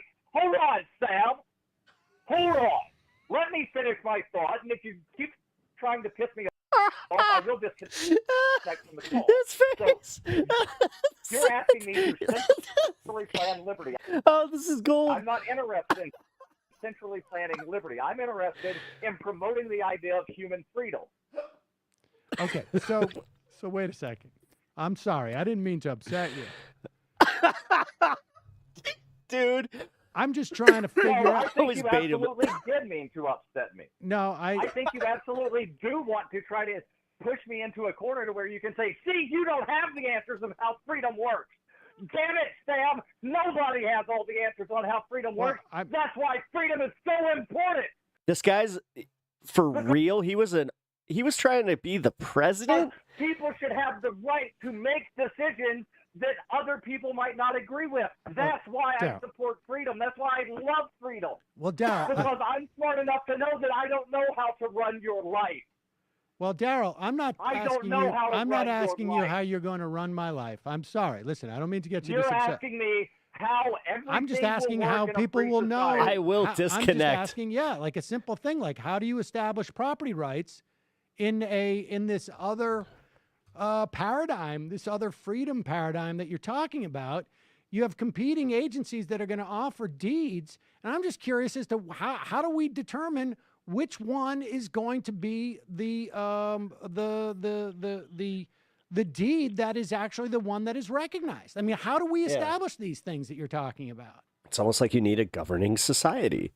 Well, let me ask you this question, Sam. If you have 5 people that issue deeds to 5 different agencies, or rather 5 different agencies that try to say different people own the land, there would be some kind of coming together to try to figure out exactly who the owner is. Or a very Wild West way of, I don't know, the Spider-Man meme, If you've got let's say 4 Draw! people recognize Sam owns Quickest this property draw and one gets says the land. Daryl owns this property. Right. Well, nobody is really going to wind You up mean like a government? trusting the one that This guy! goes against the grain unless there's some provability of corruption going on.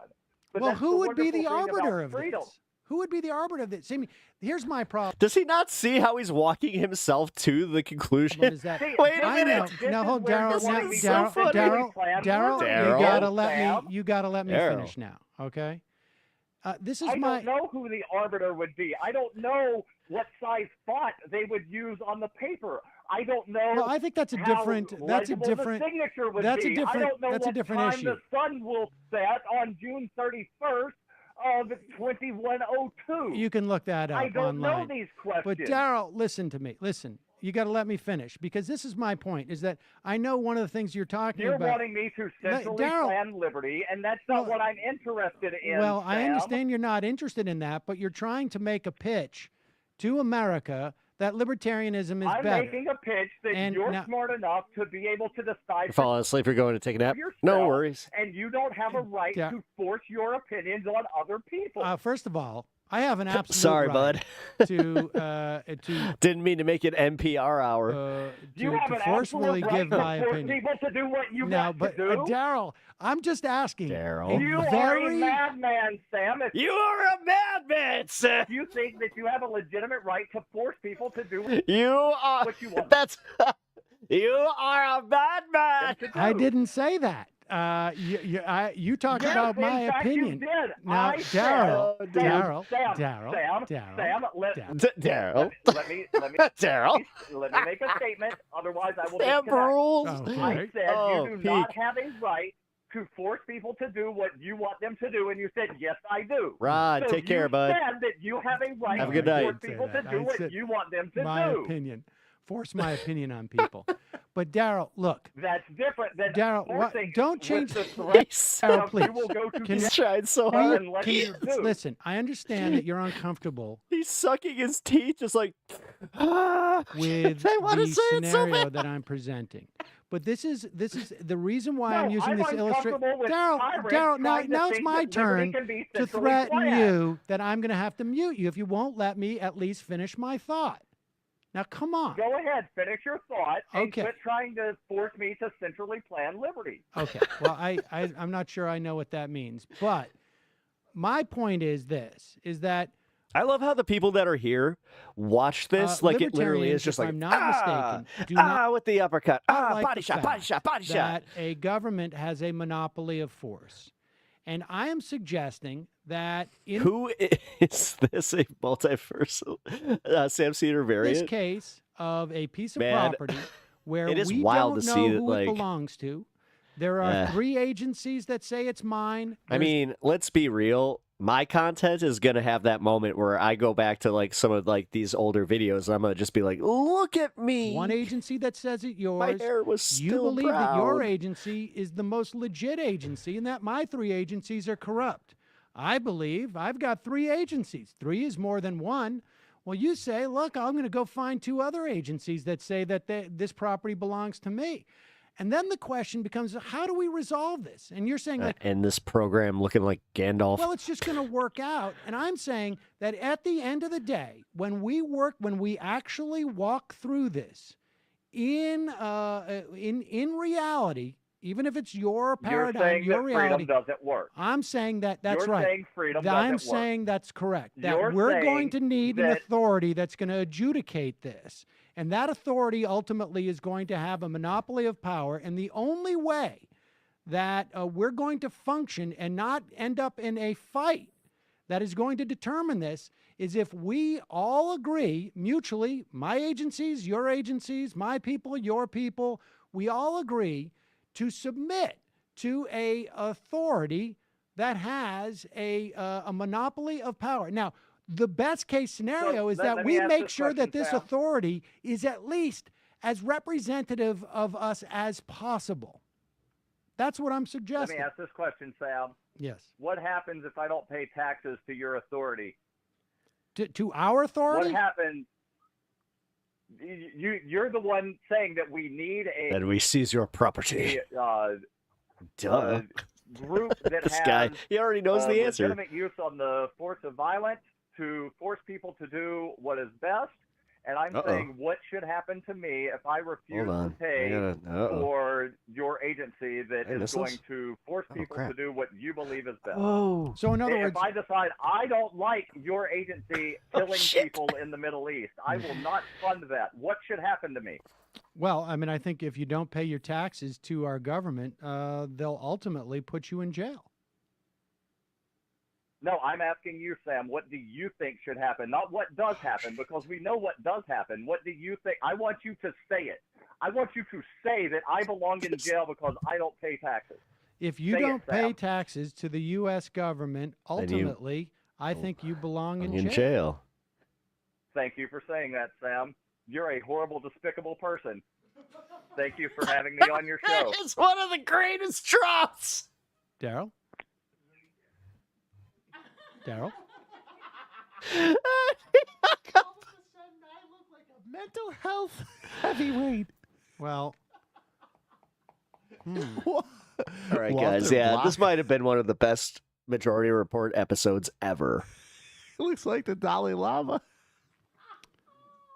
Well, I thought he was talking hypothetically. I don't think that I would necessarily put him in jail right now. It really is. Yeah, I think It if really- you don't pay your taxes that are due, I think this is the standard that we've all been like waiting for with every time that we hear, I'm a libertarian and I want to debate you.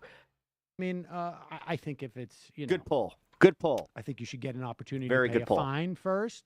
And, but I think he wanted me to say, he kept saying, say it. So he kept saying, say it.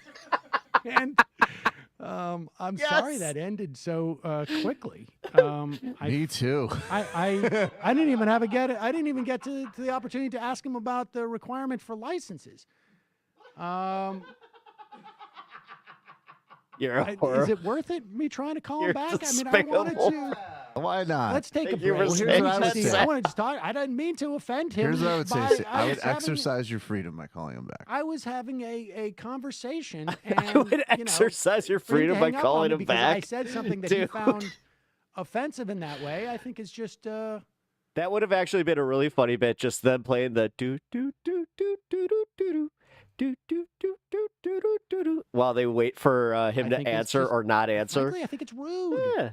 I mean, we're trying to exchange intellectual ideas. This was not an ad hominem attack. I didn't say He's gonna a run Social criminal. Security. I thought he was talking in a hypothetical scenario. I also think that if he commits any other crime that is ultimately, he skips bond, let's say, and doesn't do what the court says, that yes, people got to go to jail. I don't know how else you compel people to follow the laws of the country. I mean, I think, you know, should I call him back afterwards? I mean, I would try him again. Why not? Let's see if we can all be civil. I don't. See if we can be civil. I Wait, said think he that. was looking for a place to jet back out of that conversation. You don't think he was trying? You think he was trying to jump out of the conversation? Oh, most definitely. But I would give him a call back. because I don't think that's fair. Because I think that would you email him? I and would. see if I'm he- feeling a little uncomfortable about him having my email address Well, he right already now. To does. be honest with you. So send him an email and ask him if I can call him back. I don't want to do it if it's rude, but I think I think there's an impression that people might get from that he couldn't defend his ideas, and I don't think that's a fair conclusion to draw. I think he just got a little bit Back overheated. out of the conversation. He has been. I'm writing to him right now. While, he's been points taken. waging. You, of course, Sam is indeed a madman and a horrible person. Listen, just You no, make that- honestly, we just send him an email and say, Michael. look, I don't want people to have the impression that Indeed. Daryl couldn't Sam defend his is a ideas. bad man and a one horrible of the reasons person. why we want him on the program is that he has been out there willing to debate the ideas, and I think that because I said an idea, I mean, frankly, there are ideas that he had that I find offensive, and just that I would have to, I don't know, wage war to determine that this is a piece of my property with all his agencies or whatever it is. Hello, you. I'm Sam. Hello, us. He's Sam SEDER, and he's, yeah.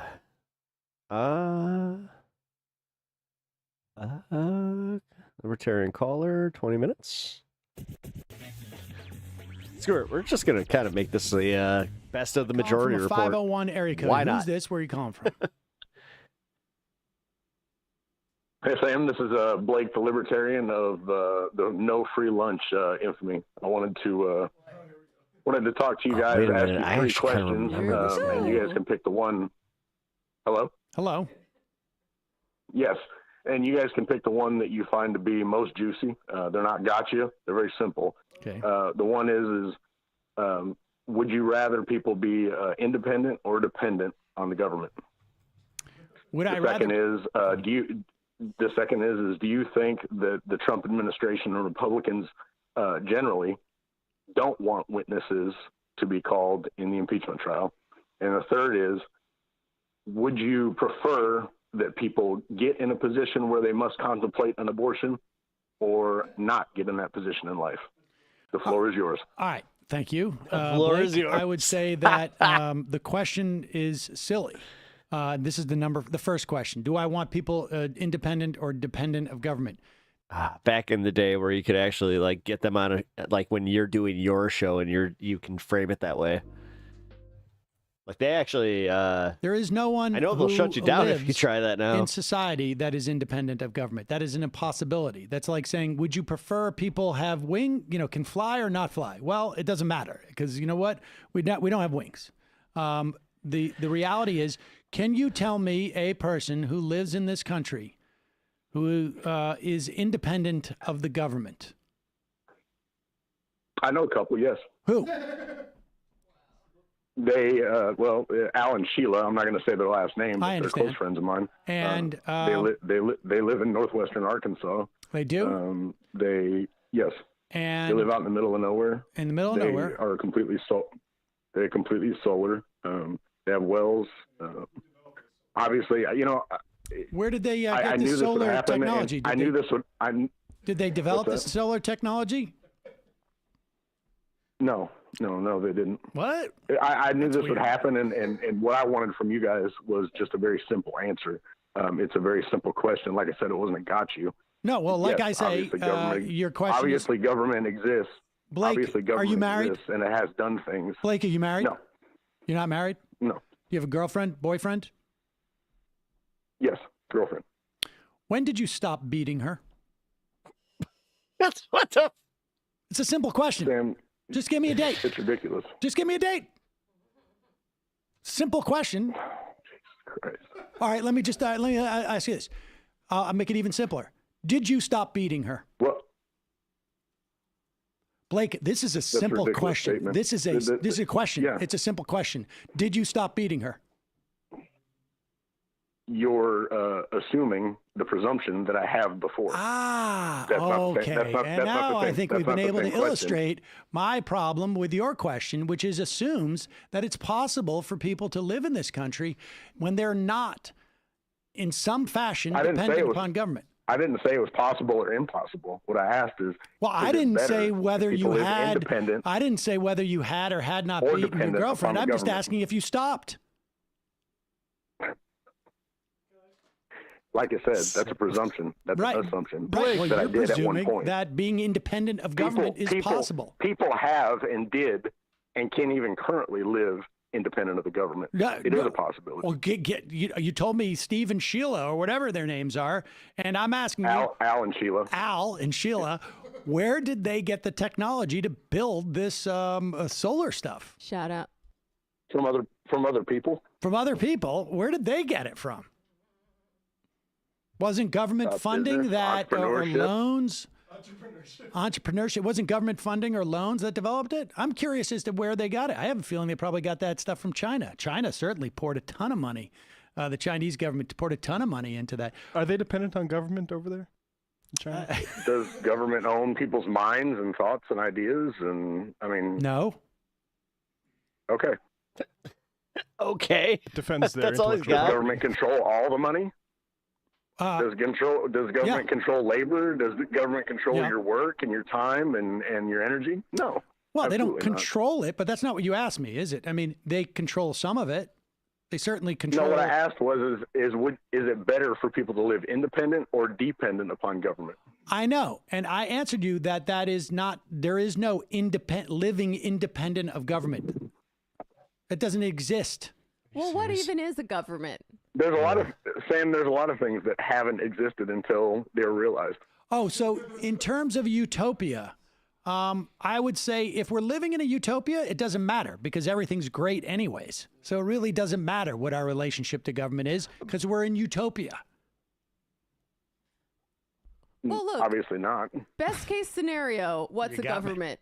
It's an expression of the people's will, right? The collective will. Now, obviously, we don't really live in a world where it functions that way. But now I'm talking about my ideology, which tends to be more on the socialist end of things. So why is it a bad thing for the people I miss to Jamie. depend upon the people if the government is just an expression of the people? Like, I don't think it's a bad thing for people to live in The an will of the interdependent community people. because I believe we have a collective responsibility to one another. I would phrase it as I have the same point, and I would just ask Blake, would you rather depend on government for something Libertarians like and their superficial philosophy is so viscerally silly. healthcare or health?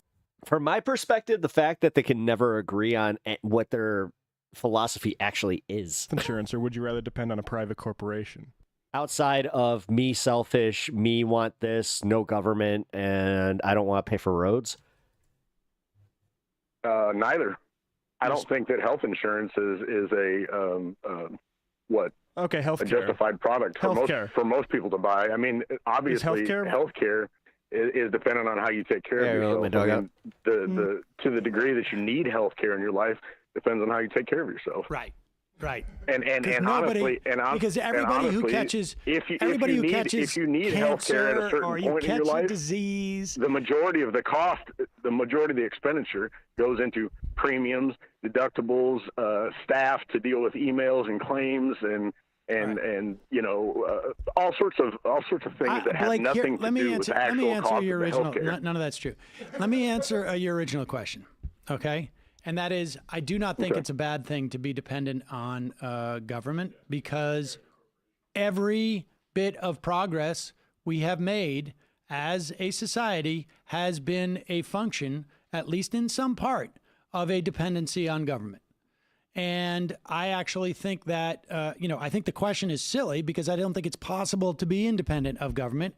I do not think that the level of dependence on government, if one could actually even assess that, has any bearing on how we do as a society. It is really a function of what government, the nature of that dependency, and what a government is providing. You perceive it as dependency, but yes, I would like to be able to depend on the government to ensure. She just wanted some love. Literally, that I have access to health insurance in an easy and inexpensive, it's going to cost something, but I'll pay it in taxes, way. Yes, I think that would be great. Do I want to be dependent upon government to create a market for Hellfire missiles? Less so. Do I want to feel dependent upon government to deliver my mail? Yeah, I'm pretty good with that. What about providing driver's licenses and making sure that the roads are safe? Yes, I would also like to be dependent upon the government for creating a better public transportation system, one where there's more trains and maybe above ground trolleys, or I don't want to get into the specifics of it because I'm not an expert on that, but broadly speaking, yes, because I don't have the ability to do that. There's a whole host of things that I think that it's very good to be dependent on the government for because otherwise it won't exist. Does the government have their own ideas and their own money? And I mean, what is the government? Jamie asked the question earlier. My and I would say the government is is force. at its best. Energy and time and money and resources exist aside from government. Well, that's They're correct. simply But the the force. collective, but government is simply the, at best, a collective will of the most amount of people that is set up to provide the most amount of benefit for the most amount of people. Has nobody read Lord of the Flies and just like that's the The most other thing that basic Jamie one? said was that it's supposed to be Or it's just like, yeah, you always kind of broadly this is speaking how it for goes. and by the people. Now I would ask Back you, to at effing the kindergarten. current level Exactly. of government that we have, I don't can know you what imagine level means, but go ahead. that the government gets bigger and has more force and goes anywhere near Jamie's, maybe you could call it utopian idea of what government's supposed to be? Yes, I can imagine. Can you imagine it would get any better? Yeah.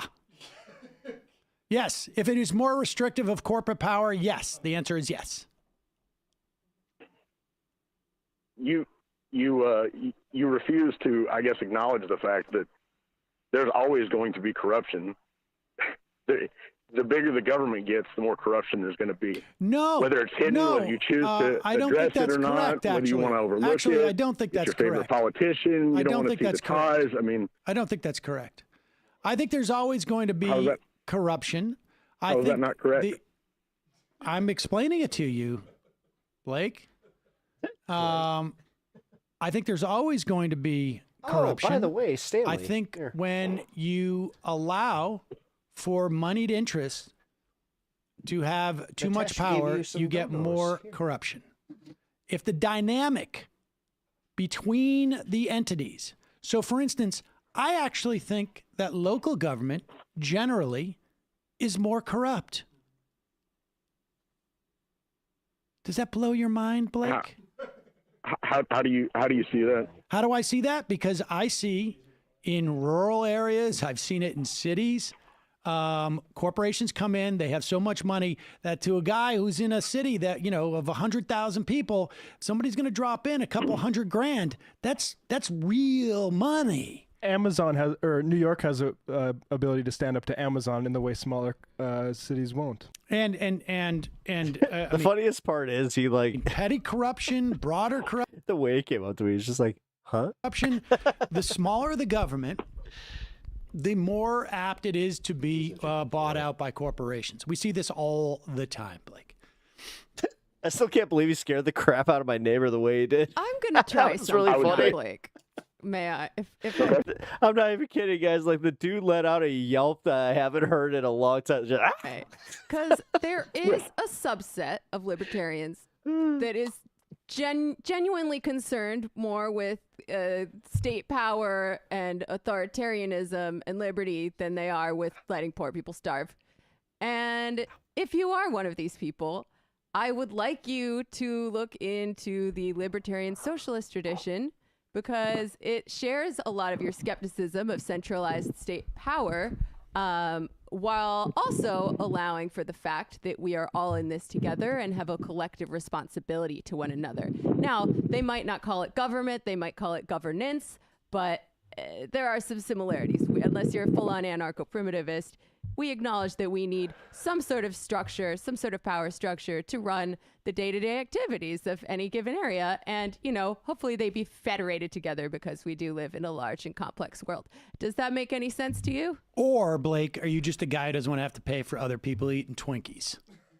Stan does come in hot. Yes, he does. Well, there's multiple ways to answer your question, Sam, but I'll speak to Jamie's suggestion or comment there. Libertarian and socialist, they're completely antithetical to one another. They're heading in exactly the wrong direction. Yeah, there you go. Yeah, All right, well, Blake, anything else you want to add to this? Did you want to address the other two very simple questions that I posed that you haven't answered? Well, you said choose Very simple, one, guys, if I'm very not simple. mistaken. You know, I feel What like was the third one? The third one was interesting to me. The first one, the second one was something about witnesses or something something. about abortion. What was the third one?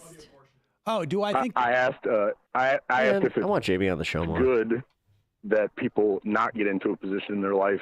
Was there drama there? Because, like, I know there's a lot of speculative stuff, but was there anything that's actually known? Where they don't have to contemplate an abortion. I mean, I think that's probably preferable. I mean, why go through the expense or having to go to the doctor?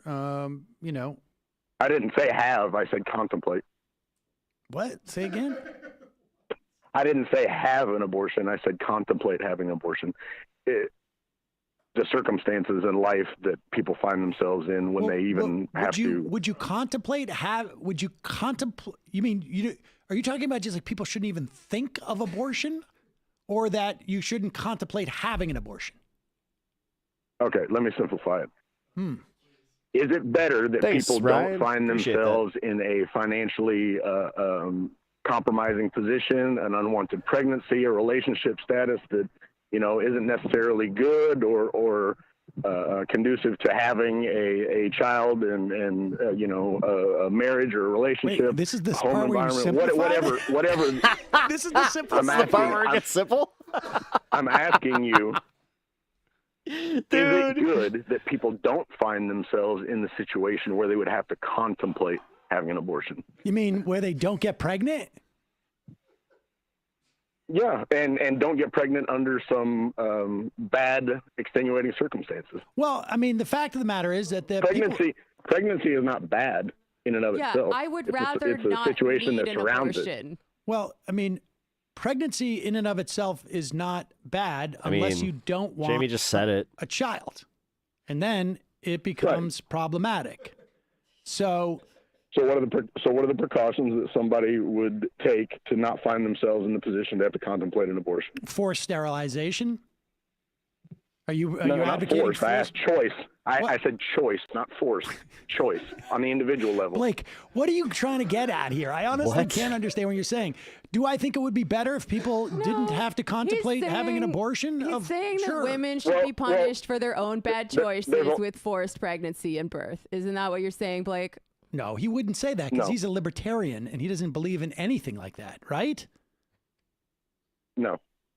Well, I don't even know what you just said, but where this is coming from is there seems to be a large conversation, and it's always been there, I suppose, to some degree, but it's amping up. And I hear Republicans say we need to make abortion illegal. I don't agree with that. Okay, I'm I appreciate it. I'm pro-choice. Okay. I'm pro-choice, but the conversation is not framed in. I like Jamie. Oh, thank you. So kind. Right way. It's always about the abortion. What you want to do, I would say, is I don't know, maybe this is up for debate. Maybe this is up for debate as well. But you don't want people to find themselves in that situation. Yeah. Wow, the headache that is this man. What's your point? You know what's really weird? The fact that I chose to do this the one day that Talon's not in chat. I wouldn't say just as though I wouldn't say. Yeah, Blake, what are you arguing? I said I agree.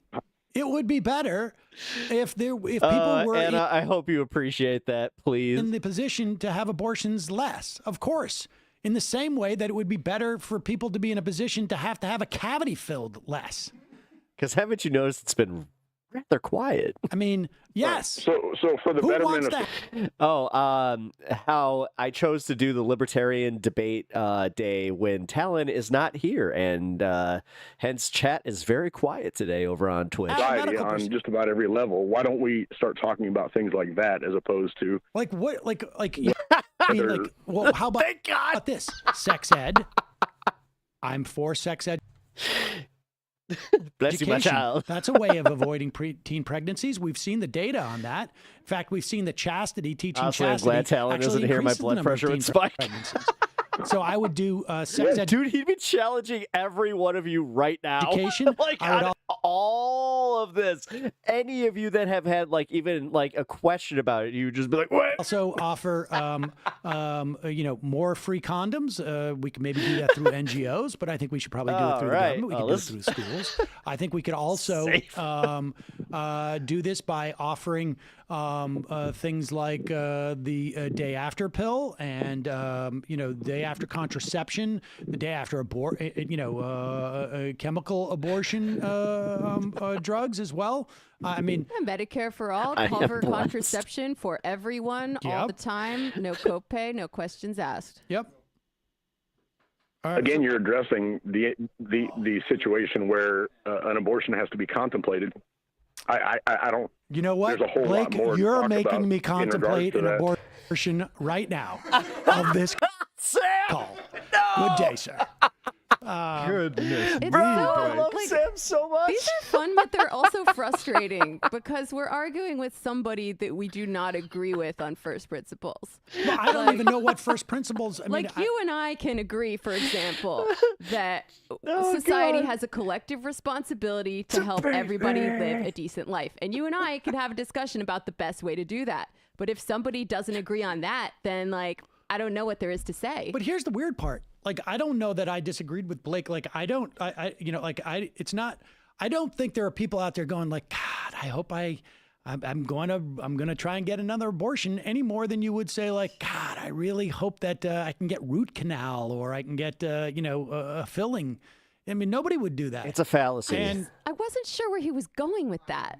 I don't know, but it wasn't a gotcha question. It just took about 45 minutes to get there. Glad he simplified it for us. Yes. Quite an experience. Calling from a 910. That's what libertarian rule will look like, ladies and gentlemen. So enjoy yourself. So enjoy yourself. All right. Here, we got one more, guys. One more. Again, we're doing classic majority report today. This is fun. I'm having a good time. Come from an 864 Oh, look at the area smart sweater vest. code. Who's this? I think he ditched the style. Got, maybe one or two more calls to go. 864. 864 once. 864 twice. Go on. Next one. Calling from 501 area code. Who's this? Where you calling? Start it there. Good afternoon, Mr. Cedar. My name is Blake. I'm calling from Arkansas. We spoke before. Hello, Blake. What's on your mind? New girlfriend was just like, no more sweater vests. Well, the last topic that you were talking about was pretty interesting to me with the school lunches. Did you guys did they include how many I'm kids glad were that in she, the Cranston, school district? Or? No. I was trying to cross reference that with the 45,000 in negative balances. What? So you think that they should be funded for free? That was your proposition. Right in New York. The manager I hate in one of my stores wears a sweater vest. That's what I call him in City, winter. for instance, Sweater vest. All lunches are free. Okay. So those are negative balances for people that pay for their lunches and don't get them for free as part of, I remember I don't this know. guy, the guy who hates school or lunches. family programs or something. I remember this. I don't know. I was watching live this day. I do remember if this one. Those are people who get reduced lunch. I don't know if there are how much, what their standards are for free lunch in that school. It could be people in Cranston who can afford lunch, but just completely random, guys. I just realized that Facebook has opened up some opportunities for the channel. So if you guys haven't already followed over there, look up Pep Talks TV on Facebook and follow. Haven't sent it in. I don't know. It could be any of those. But I say free lunch for everyone so that there's no stigma associated with getting. I don't think I'm even going to try.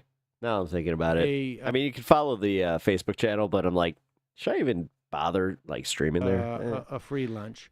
You I just hate Meta. That's part Like, I of really do. school. Well, the children, are they aware of who gets what and Oh yeah, everything man. Do you have in kids? the lunch line? You must have kids, right?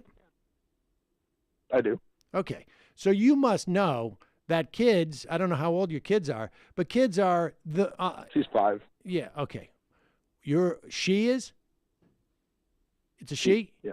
All right, dude. Speaking as a guy who has a 13-year-old daughter, get prepared for just how mean kids can be. But yes, you get a free lunch. It's true. And the other kids don't. You're the kid who gets the free lunch. I have apologized to my dad for how much of a dick I was when I was a teenager. And it gets a Like, lot worse legit. from there in terms I of was like the the way you're worst. stigmatized. Without a doubt. Without a doubt. Okay. So your idea was for everything to be free. I mean, it's not my What idea. about, It's not my idea. I mean, they do it in New York City. It wasn't at my behest, but I think it's a good idea. Okay. So parents who decide to pack their children's lunch, they would have to. No. As a taxpayer, they'd have. Oh my God, this guy loves private schools. I fund can something already that they're not tell. utilizing. Do you know how many days because of having a single father, mostly just because he forgot, I wouldn't have a lunch, and it's because we didn't have a cafeteria, and my friends would like feel bad for me, and they'd just be like, "Oh, here, man." Is that what you're saying? I had a lot of like crustless bologna sandwiches that my buddies didn't want. Yeah. Do you intend to send your As kids well to as public everybody school? else. What is $1 a day or 50 cents? You were an asshole teenager. Blake. Yeah, I know. Blake, is that your name? What Blake?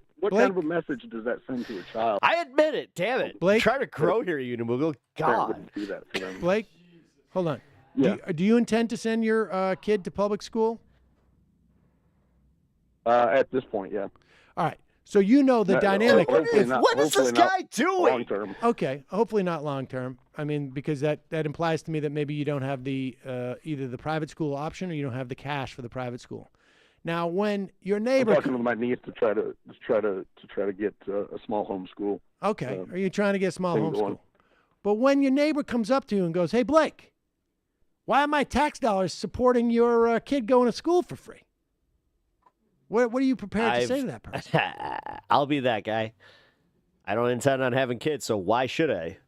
Even though They have a problem I with their actually tax feel that way. dollars supporting my child. I would say to them, I wish we had Thanks. a different situation where we could get better education through other means rather than forcing everybody. Yeah, well, to do Blake, something guess that what? They may Hey, not. that and a quarter gets me a phone call, maybe. What if he says that, your neighbor?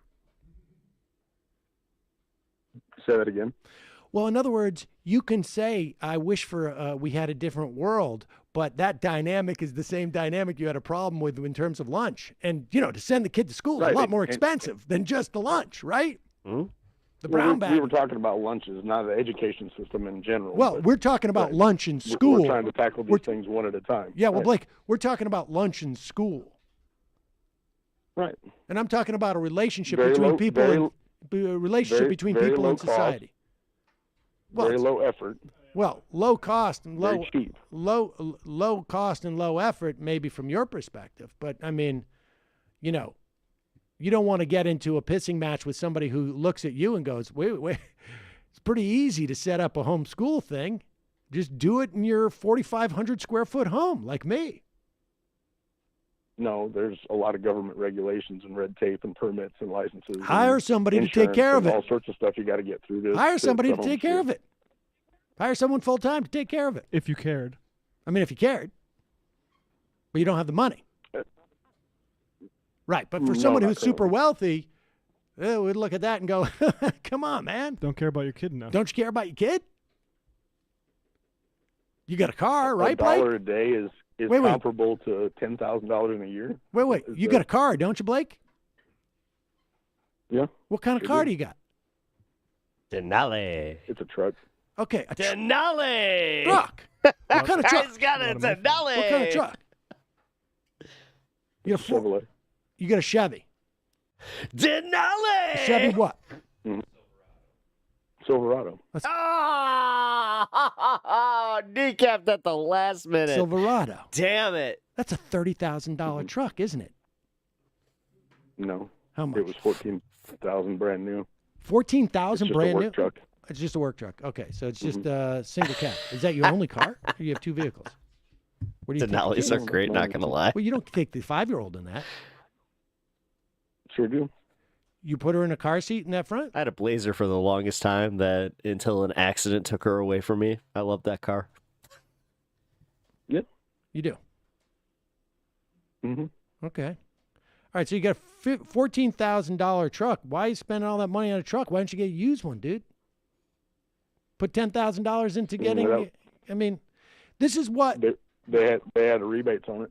Well, I don't care. They have rebates on it. $10,000 truck It was is a good cheaper. purchase. $10,000 is cheaper than $14,000. You would have $4,000 left. Hmm? I mean, you see my point here, though, right, Blake? Sam, That I could sit here in judgment of the way that you spend your. We're having No. a huge long conversation Mhm. about all the governmental things, and you're asking me about. I'd my rather truck. have a license. I'm talking about $1 a day for your kid's lunch. Well- Like you can't do that.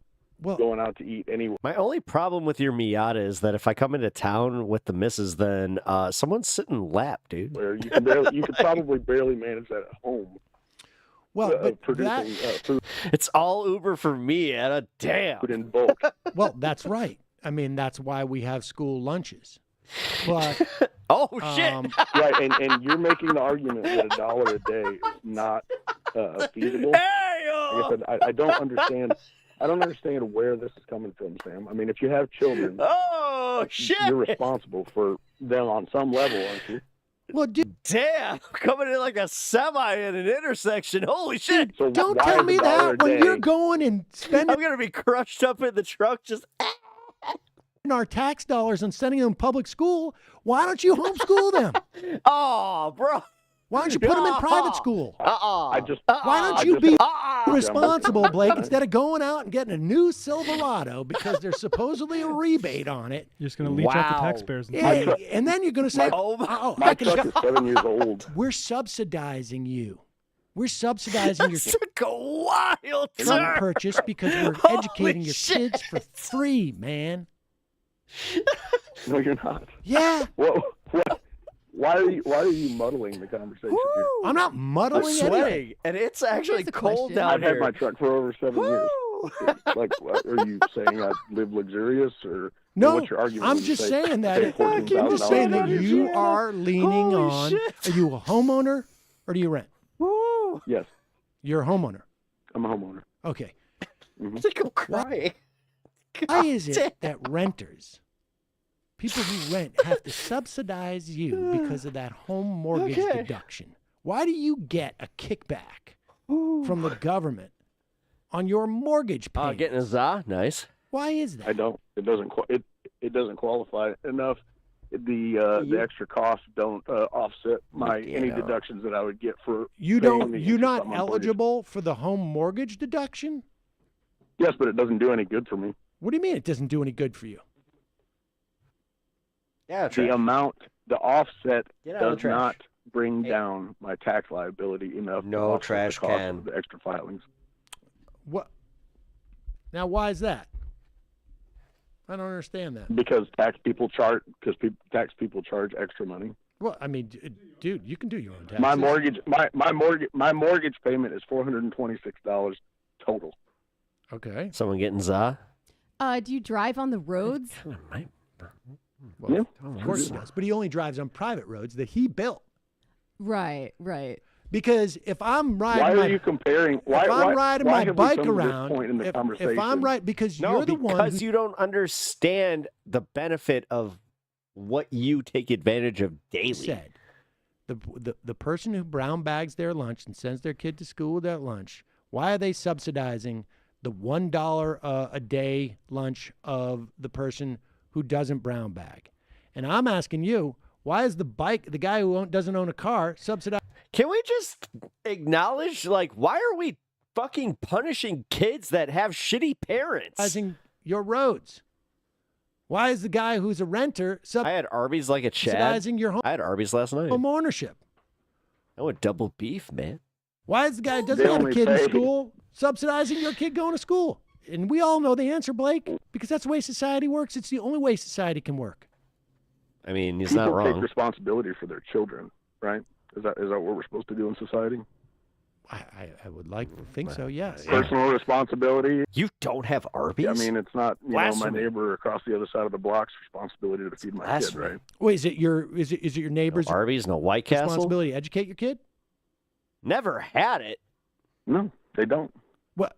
Don't they pay taxes? You need to take like a year trip to America just so we can get you to like every fast food joint. To go to You're gonna gain so much weight. to keep that public school open? I went to America. So that You come back to your family like, I went to America, guys. It's like, what happened, your Ryan? kid can go, and they don't have a kid. Yeah, and somebody paid for theirs. And Well, again, they I don't have a agree kid. with the system. They don't have a I kid. mean, surely it's these I know. people in it's Arkansas the don't sad. status have quo at current. I'm willing to It's the accept. status quo at current and what you're advocating for. He hasn't had cheddar. He hasn't had cheddar. Do you know how insulting that is as a Midwesterner? Is more and more of a welfare state and Yes. less and less personal responsibility. Actually, I would not call it a welfare state because I'm actually asking for something. Oh, dude, what's your out? Hell yeah. Universal. We gotta get you out. We gotta get Ryan on a Ryan's day out. So that everybody. So listen carefully. It's not even contingent upon your ability to buy it. It's not welfare. It is a universal service that is provided, very much like the concept of public school. You can go to public school if you're very wealthy or if you're not very wealthy.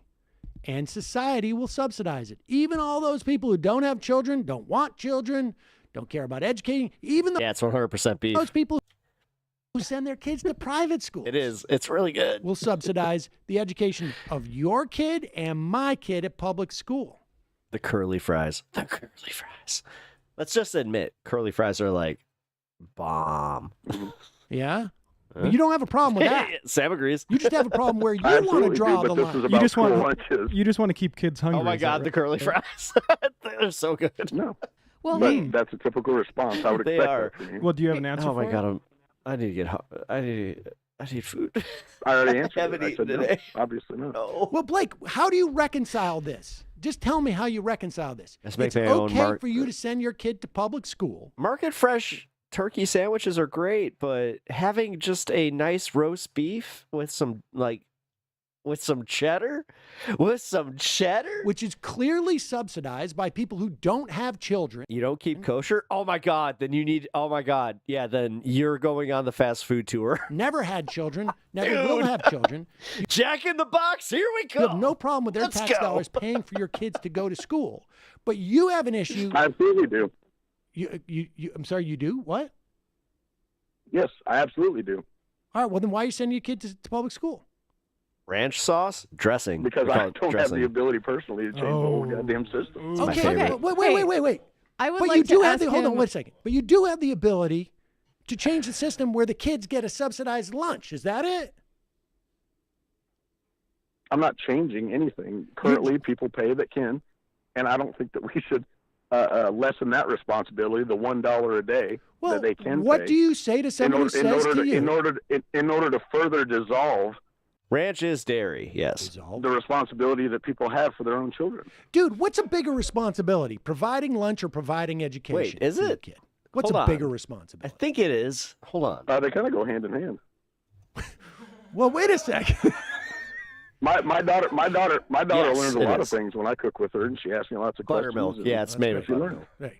What's a bigger responsibility? What's a bigger responsibility? I mean, you want to do it in terms of dollars? Does that make it? Blue easier cheese for is you where to it's do at. I do it? love You me some feed blue your kid. cheese. It's education doesn't really cost When I get wings, I get both. anything. I like ranch on a nice zest, like a Asian zest. Actually, we have like Asian zing at B-Dubs, which guys, I know, B-Dubs not the best place, but still, God, they're the sauces.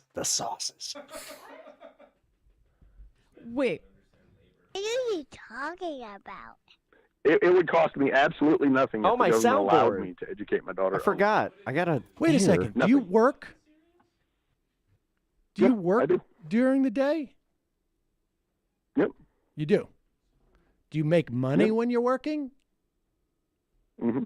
And so, could you educate your daughter by taking her to work with you every day? Partially. But I Partially. can't bring her to work, so. Okay. So, when you would educate her, would you stay at home and educate her? We gotta take I'm down. So, would you be working at that time? Actually, Anna, we have a medieval times by us. Yeah, I real. probably could. I could work something out. Yeah. So you could both educate her. There's all sorts. There's all work there's at all the same sorts of time. options to work from home. So you could see. So you could I know there's one in Orlando. I've been to that one. work at home Yeah, it's by the upside down building. and give her a good education. I've never heard of it. You've Simultaneously. never heard of medieval times? No. Oh yeah, No problems. Ryan, do yourself a favor and Google it, Hey, please. here's a social reproduction I don't question. usually do that, but please do because I know they have a video. Please play it. Do you, because you think, you know, kids. Oh, it's the coolest thing ever. It's fucking awesome, and you do not know who's winning. Are the responsibility of the parents to do everything or provide the money, lunch, whatever. Well, do you think it no, that's Roman benefits times. Wait. society and the economy Hey. that people are having kids and that they're being educated and growing up to become workers?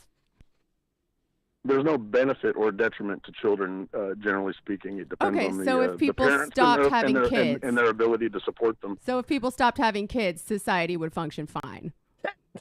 Good point. Until there was no more people and there would be no more society. Yeah. I don't think. I don't think. I don't How he came to that, like, and I came to a smart conclusion. Yeah. I don't think that we should.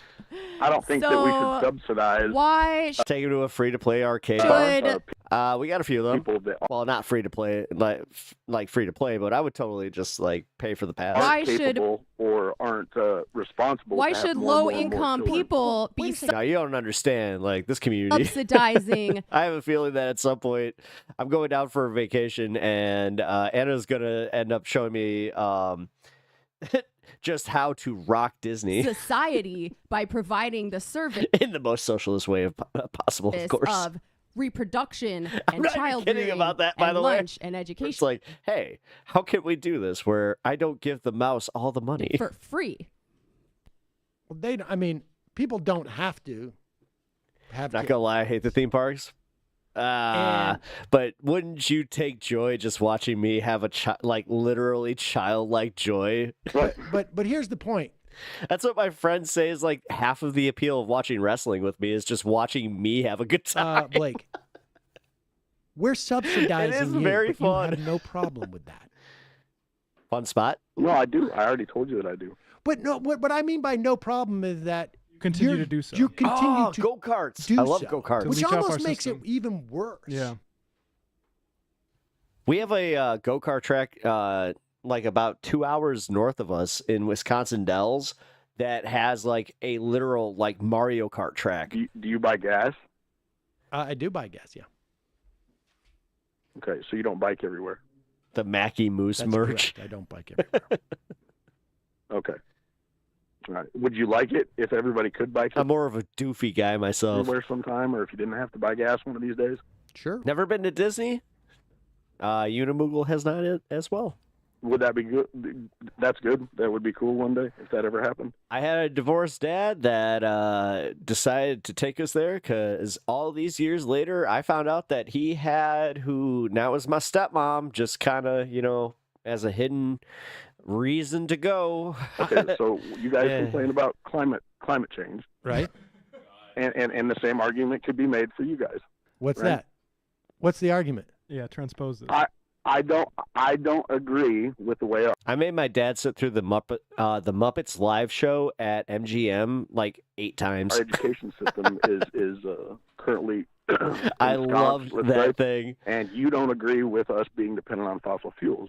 I also went on the Terminator 3D ride like enough times to where I have a lot of the dialogue memorized. You claim that I'm using the welfare system by allowing my daughter to go to public schools. Mm-hmm. I don't like that.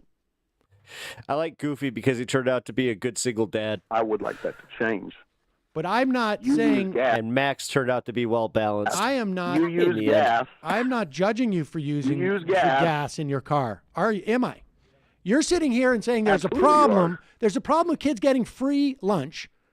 It would be the equivalent of me saying like, it's okay for me to drive my pickup, but it's not But we become the fossils then, right? okay for you to drive your pickup. That's what you're saying. Hashtag quit cremating. And I'm not saying that about climate change. I want a government policy that will fund Robbing the our earth. ability to get off of fossil fuels. You see the difference here? It's subtle. It is subtle. But I'm not telling you that you need to be more personally responsible for climate change, I don't think I want to do cremation. I think I want to do a mushroom suit. whereas I shouldn't be. But you're sitting here telling people that whatever I don't need is what people should be more personally responsible for. Now, I happen to need public school, but I don't need a Why free do you lunch. think we need public school? So I'm talking, you're articulating this to us. You used to work at Universal? No shit. Anna, my brother, he used to work at Disney too. You've had 5 years. To I can't wait. Like I gotta have some. You're out. Just What to like do fun about your chats daughter's about education. that. Like I literally, even though he is passed, I can't say a lot. I don't know if you've been but sitting on your butt or what. man, But, Blake, the stories he told me. You're going to send your kid to public school. And you can blame. I don't care. That's what my mom said, Squish. And honestly, I don't know, man. I wish she didn't have like that attitude. And if she didn't have that attitude, then I wouldn't have a lot of the complications that I have now as her kid. Blame the government all you want. You don't like blame the government for making sure that your truck is safe, weird, do man. you? You don't drive around in your truck and go, God damn it, government wouldn't allow me to buy an unsafe truck. Do you say that ever? Of course not. Of course no, you don't. I'm pretty sure I course don't. you do not. Of course you don't. Mm. You don't drive around and say, God, I wish all these roads were still dirt. I wouldn't have a problem with that. All right, Blake. Ryan, what's your favorite Disney movie? Like I a like real Dirt nihilist. Road. I like Dirt Road, Sam. Yeah, I do too. I do too, Blake. So your idea here is that you want more and more things to be paid for. Yes. By the public. Yep. Yep. That's Nice talking to you, absolutely, Blake. That's absolutely correct. And where has that gone thus far? The welfare state's increased, right? Where's that got? We've got more and more kids, and we've got more and more kids. They have food in their mouths. What are you talking about? Attaining less educational development and lower IQs and more poverty. Yeah, and all none of that that It's is. been going Where's away. all bullshit? the None welfare of- state. None of those I'm not even kidding. Goofy movie is one of my favorites. things that you just said are accurate. Goofy movie, Lion King, Aladdin. But I They're would. all tied together. Yeah, Sam. they're And also- more then kids Emperor's New Groove, and then are Hercules. without fathers and Yeah, Pixar counts. yeah. Then Toy when? Story, all of Then them. when? I Then mean, 50 7-year-old me would have said Toy Story. years ago, then 60 years ago, then whenever the statistics were ever taken into account. Now, how many kids do you But a few people here know the lore behind my Aladdin coloring book think we're in school? Let's say, and the let's say long lost love that never was. 120 years ago. How much education Unimugo, I'm so do you kidding. think kids were getting? Oh, wait. Goofy movies goated. I Hell misspoke. yeah. I know where you're going with this. I said Oh, do you know how happy I am that people are like actually like into this power line thing so much that they're doing like reboots and shit? I'm into it. More kids, right? Aladdin's great. Rates have also increased. I'm sorry. You think the rates of education have decreased since Moana's good. 120 years? I like or- Moana. I mean, what do you? Well, what do you define education as? I mean, don't are mind you the just new movies feeding at kids all. information, or are you teaching? Dude, I love the one that's so underrated that nobody talks about is Bolt. I loved that I'm not movie. thinking critically. That movie I mean, was what's an great. education to you? Well, I don't know. If you can think critically and you can understand and you can be a skeptic, you can take in any when amount you of get your information and homeschooling, understand it and teach it. Blake, when you get your homeschooling syllabus all prepared, can you send it to us? Yeah, sure. Cool. I absolutely will. All right. Well, I appreciate the call, Blake. Hey. What would you have? I play Lorcana, and Hey has actually one of the best like card sets that you can use. Like, Say about my homeschooling. I don't know. We'll see. I think your kid should be listening to this show every day. I would start with that. but play Lorcana. It's The awesome. first 3 hours of the day should be spent listening to Majority Report. Appreciate the call, Blake. It's essentially Disney mixed with magic, Yeah, man. like Right. The Gathering. I hope his kid watches that call someday as part of her education. I hope she sticks around What's in that? public school. Oh, really? Nice. Oh yeah. Oh, we have the co-cash debate this Wednesday. Atlantis is really fun. Yeah, we got to get a Squishmallow to affiliate here. Squish, can you drop me a link for your Twitch so I can put that into the both chats?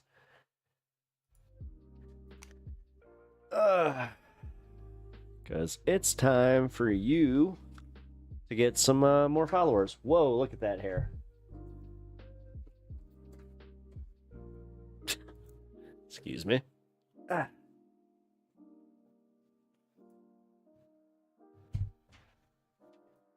Okay. Chill on the videos for a minute.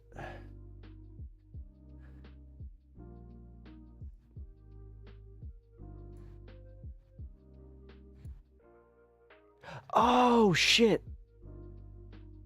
I wanted to watch this one. Hold on. I actually do have another video I want to watch. Fuck. I didn't mean to plug the headphones.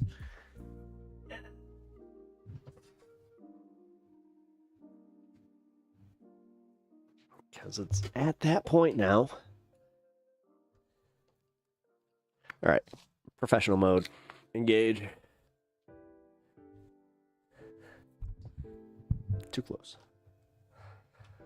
All right. Here, I'm not sure if you guys know of Holy Kool-Aid's channel. Check out Holy Kool-Aid. They are a atheist content creator that I really enjoy. And he does these really cool breakdowns about like everything that's wrong with like certain biblical stories. So here, let's check them out. The story of Noah's Ark single-handedly destroys the credibility of the entire Bible, and I'm going to show you how.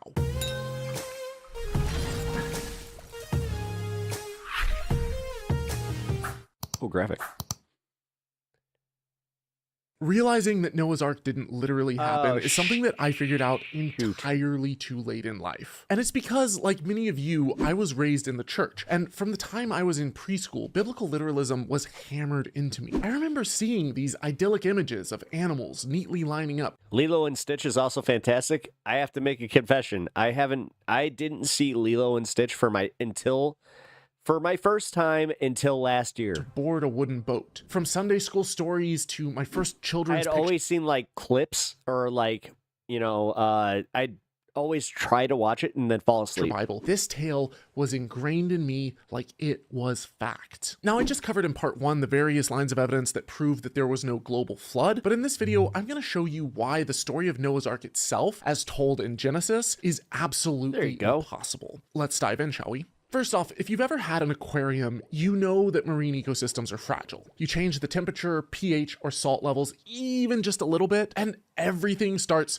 sleeping with the fishes, including the fishes. Salinity shock from a worldwide mega monsoon would nuke marine life. You mix 40 days of freshwater rain with salty seas and you get a brackish soup, lethal to most fish and marine invertebrates. But what about whales? They breathe air, sure, but their kidneys can't filter chaos. Oh, and what about plants? It's not like most of them can survive underwater. The Bible says that God called all of the animals on earth to Noah's boat, but did millions of plant species come hauling ass as well? And you would need a lot of... That's a problem. Don't use Lord of the Rings clips. Plants too, because a single elephant eats 200 to 600 pounds of food a day. And remember, the Bible doesn't have them on a boat for just 40 days. That's just how long it supposedly rained for. Genesis says that this cruise lasted over a year. With just 2 elephants on an ark, you would need a minimum of 148,000 pounds of food just for those 2 animals, which they would somehow need to preserve without electricity or refrigeration. That's just 1 elephant species. Scientists have formally classified 2.2 million species, by the way, which is a tiny fraction of all of the animals that have existed. But let's say, for sake of argument, that they just had 10,000 species on the boat,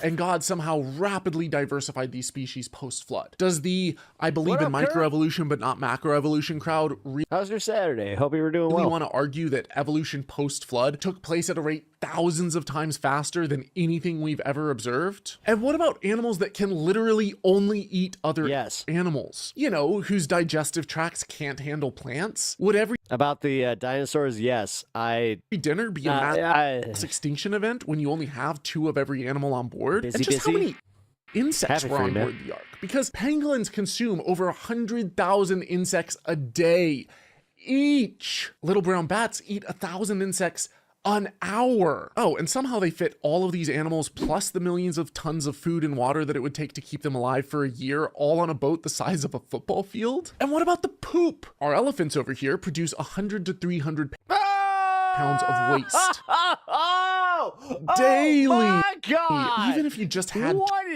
20,000 animals on the boat, you're looking at thousands of pounds of poo a day to shovel out the one single window on the ark. That's a lot of shit. That is one big pile of shit. Oh, and while most Christians, rightfully embarrassed, are trying to talk down the claims of Noah's Ark to make it sound baby more animals believable, you've got answers No. in Genesis putting dinosaurs on board. It's therefore logical to conclude dinosaurs were part of the cargo carried on board. You actually believe that? And somehow we're meant to believe that a tiny family of 8 centenarians cared for this planet backup. That was from Dirty Rotten Scoundrels. Good movie. Mega zoo stuffed with animals with extremely diverse needs for over a year without modern technology or veterinary medicine. And they did all of that while practically swimming in rotting food and fecal matter soup and with zero ventilation. Try this. Take a heavy blanket, sit underneath it, seal the bottom so that you have no outside air, and see how long you can stay under it breathing your own recycled CO2. Now fart. Now do that for a year with tens of thousands of cramped animals breathing out carbon dioxide, farting out methane, pooping everywhere, and peeing fresh hot ammonia all over the place. And remember, you have one door, one window, and they're both all right. This is way funnier than I thought sealed it's gonna be. It's not a question of if you would asphyxiate, but a matter of how many minutes you would last. How long? Personally, I'd rather try my luck in the water. And how come no one's talking about the fact that they would have no light on board? It's not like they could have lit a candle, because that would have been the world's biggest fire fart explosion. No! Imagine for a second, you're stuck in a pitch black boat with shrieking, wailing animals, mountains of carcasses, rotting flesh, molding food, and sewage up to your waist, while wild, ravenous, hungry predators hunt in the darkness, tearing animals to shreds. For a year.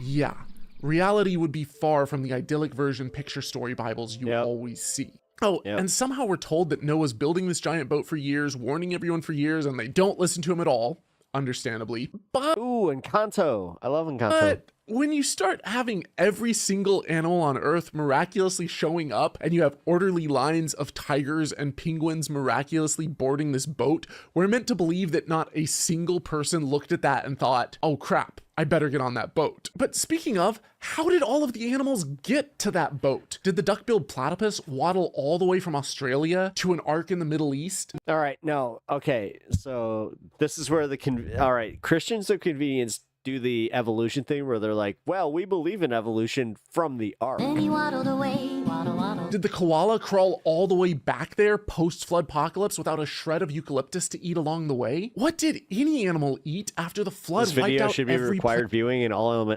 elementary schools. I should show this to my nephew. Soil microbiomes would have been utterly destroyed. I don't know. The dirt would be salty. Not a single plant would be able to grow. And you before showed you say him facts?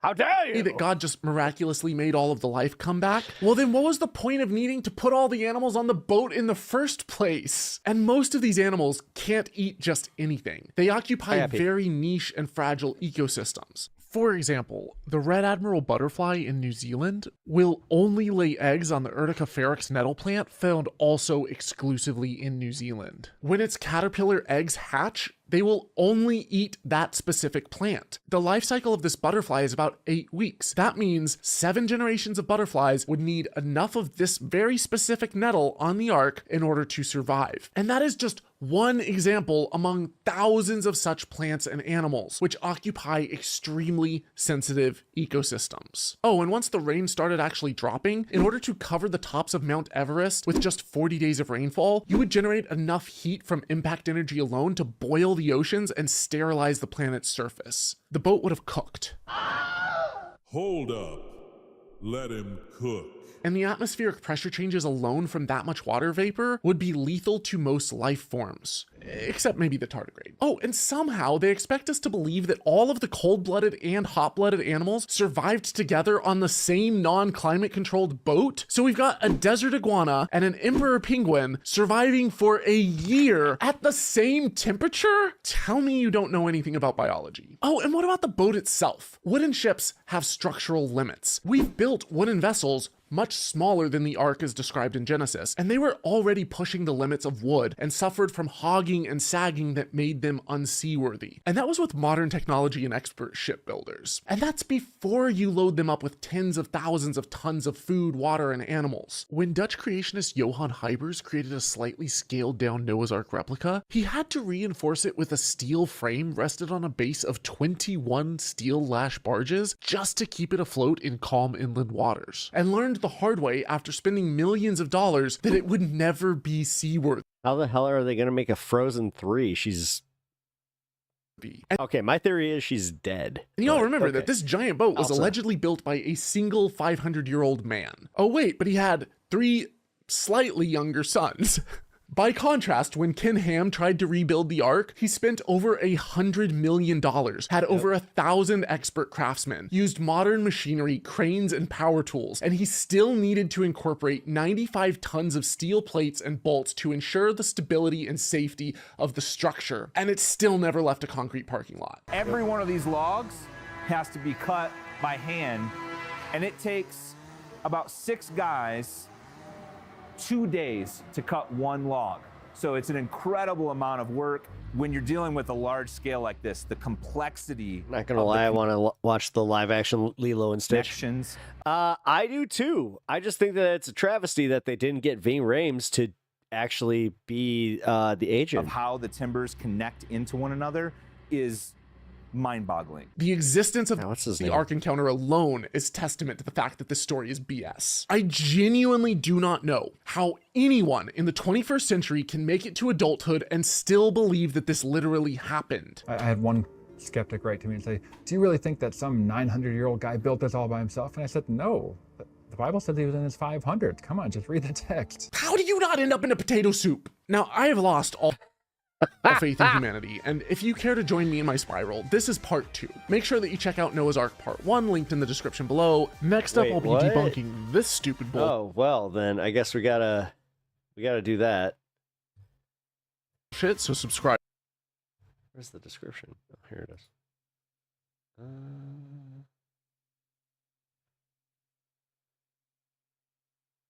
Where? Oh, here it is. As many as 40% of Americans believe in a global flood, usually the literal story of Noah. But what if I showed you how we know for an absolute fact that this story never happened? No, it's not. Did you see the kid that they got to play Lilo? Nah.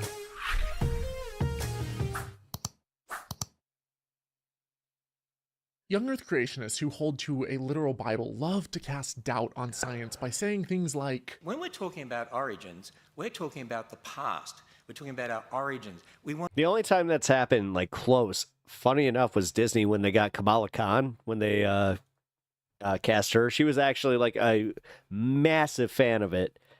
Same thing, and it's like, they're literally the same person. There. You can't observe that. Before encouraging their viewers to believe in... I don't know, I'd rather watch the animated one. Book written True. ages after the events it describes by other people who weren't there. But unlike the authors of the Bible, that's my problem with any of these remakes. Science can give us a window into Although, God, Jungle Book was good. The past. Just like a crime scene investigation, we can examine clues to find out what actually happened in our long forgotten history. Now, I'm not going to focus on the reasons why Noah's Ark would be physically impossible. I'll cover that in part 2. But in this video, we're going to explore 12 pieces of evidence that blast a cannonball-sized hole in the global flood narrative and show us beyond a shadow of a doubt that the Earth was not covered entirely with water. Number 1, ice cores.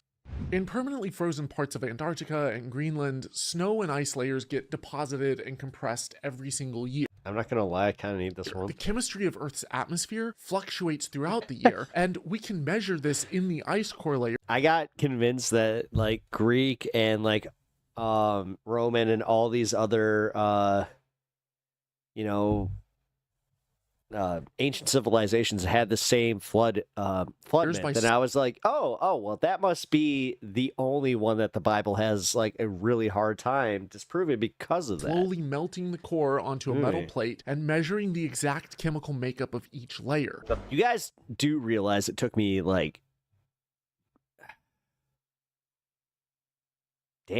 almost 6 years, like 6 years to get fully out of my primary dating chemical we're using is from sea salt. Wow. So we're using sodium and I didn't think about that. magnesium to get a beautiful signal that shows every annual layer. From This guy is out here to prove Bible stories couldn't have happened, but like, bro, there's straight up magic in it. Similarly Yeah, I to know. how you would count tree rings. No dragons, though. Well, except, wait, I mean, they much more except for the ones that mention Some of dragons. the elements that we measure in parts per quadrillion, and to visualize that or to get a feel for what that actually means is we're looking for a second in 33 million years. Scientists also measure annual fluctuations in acidity using electrodes. So we have 3 different ways of measuring these ice cores. Some of these cores at Vostok and Dome C go back 800,000 years, showing normal seasonal variations with no chaotic slurry layer Flood or myth is universal because most humans live near rivers. any other evidence of a catastrophic global flood. Number 2,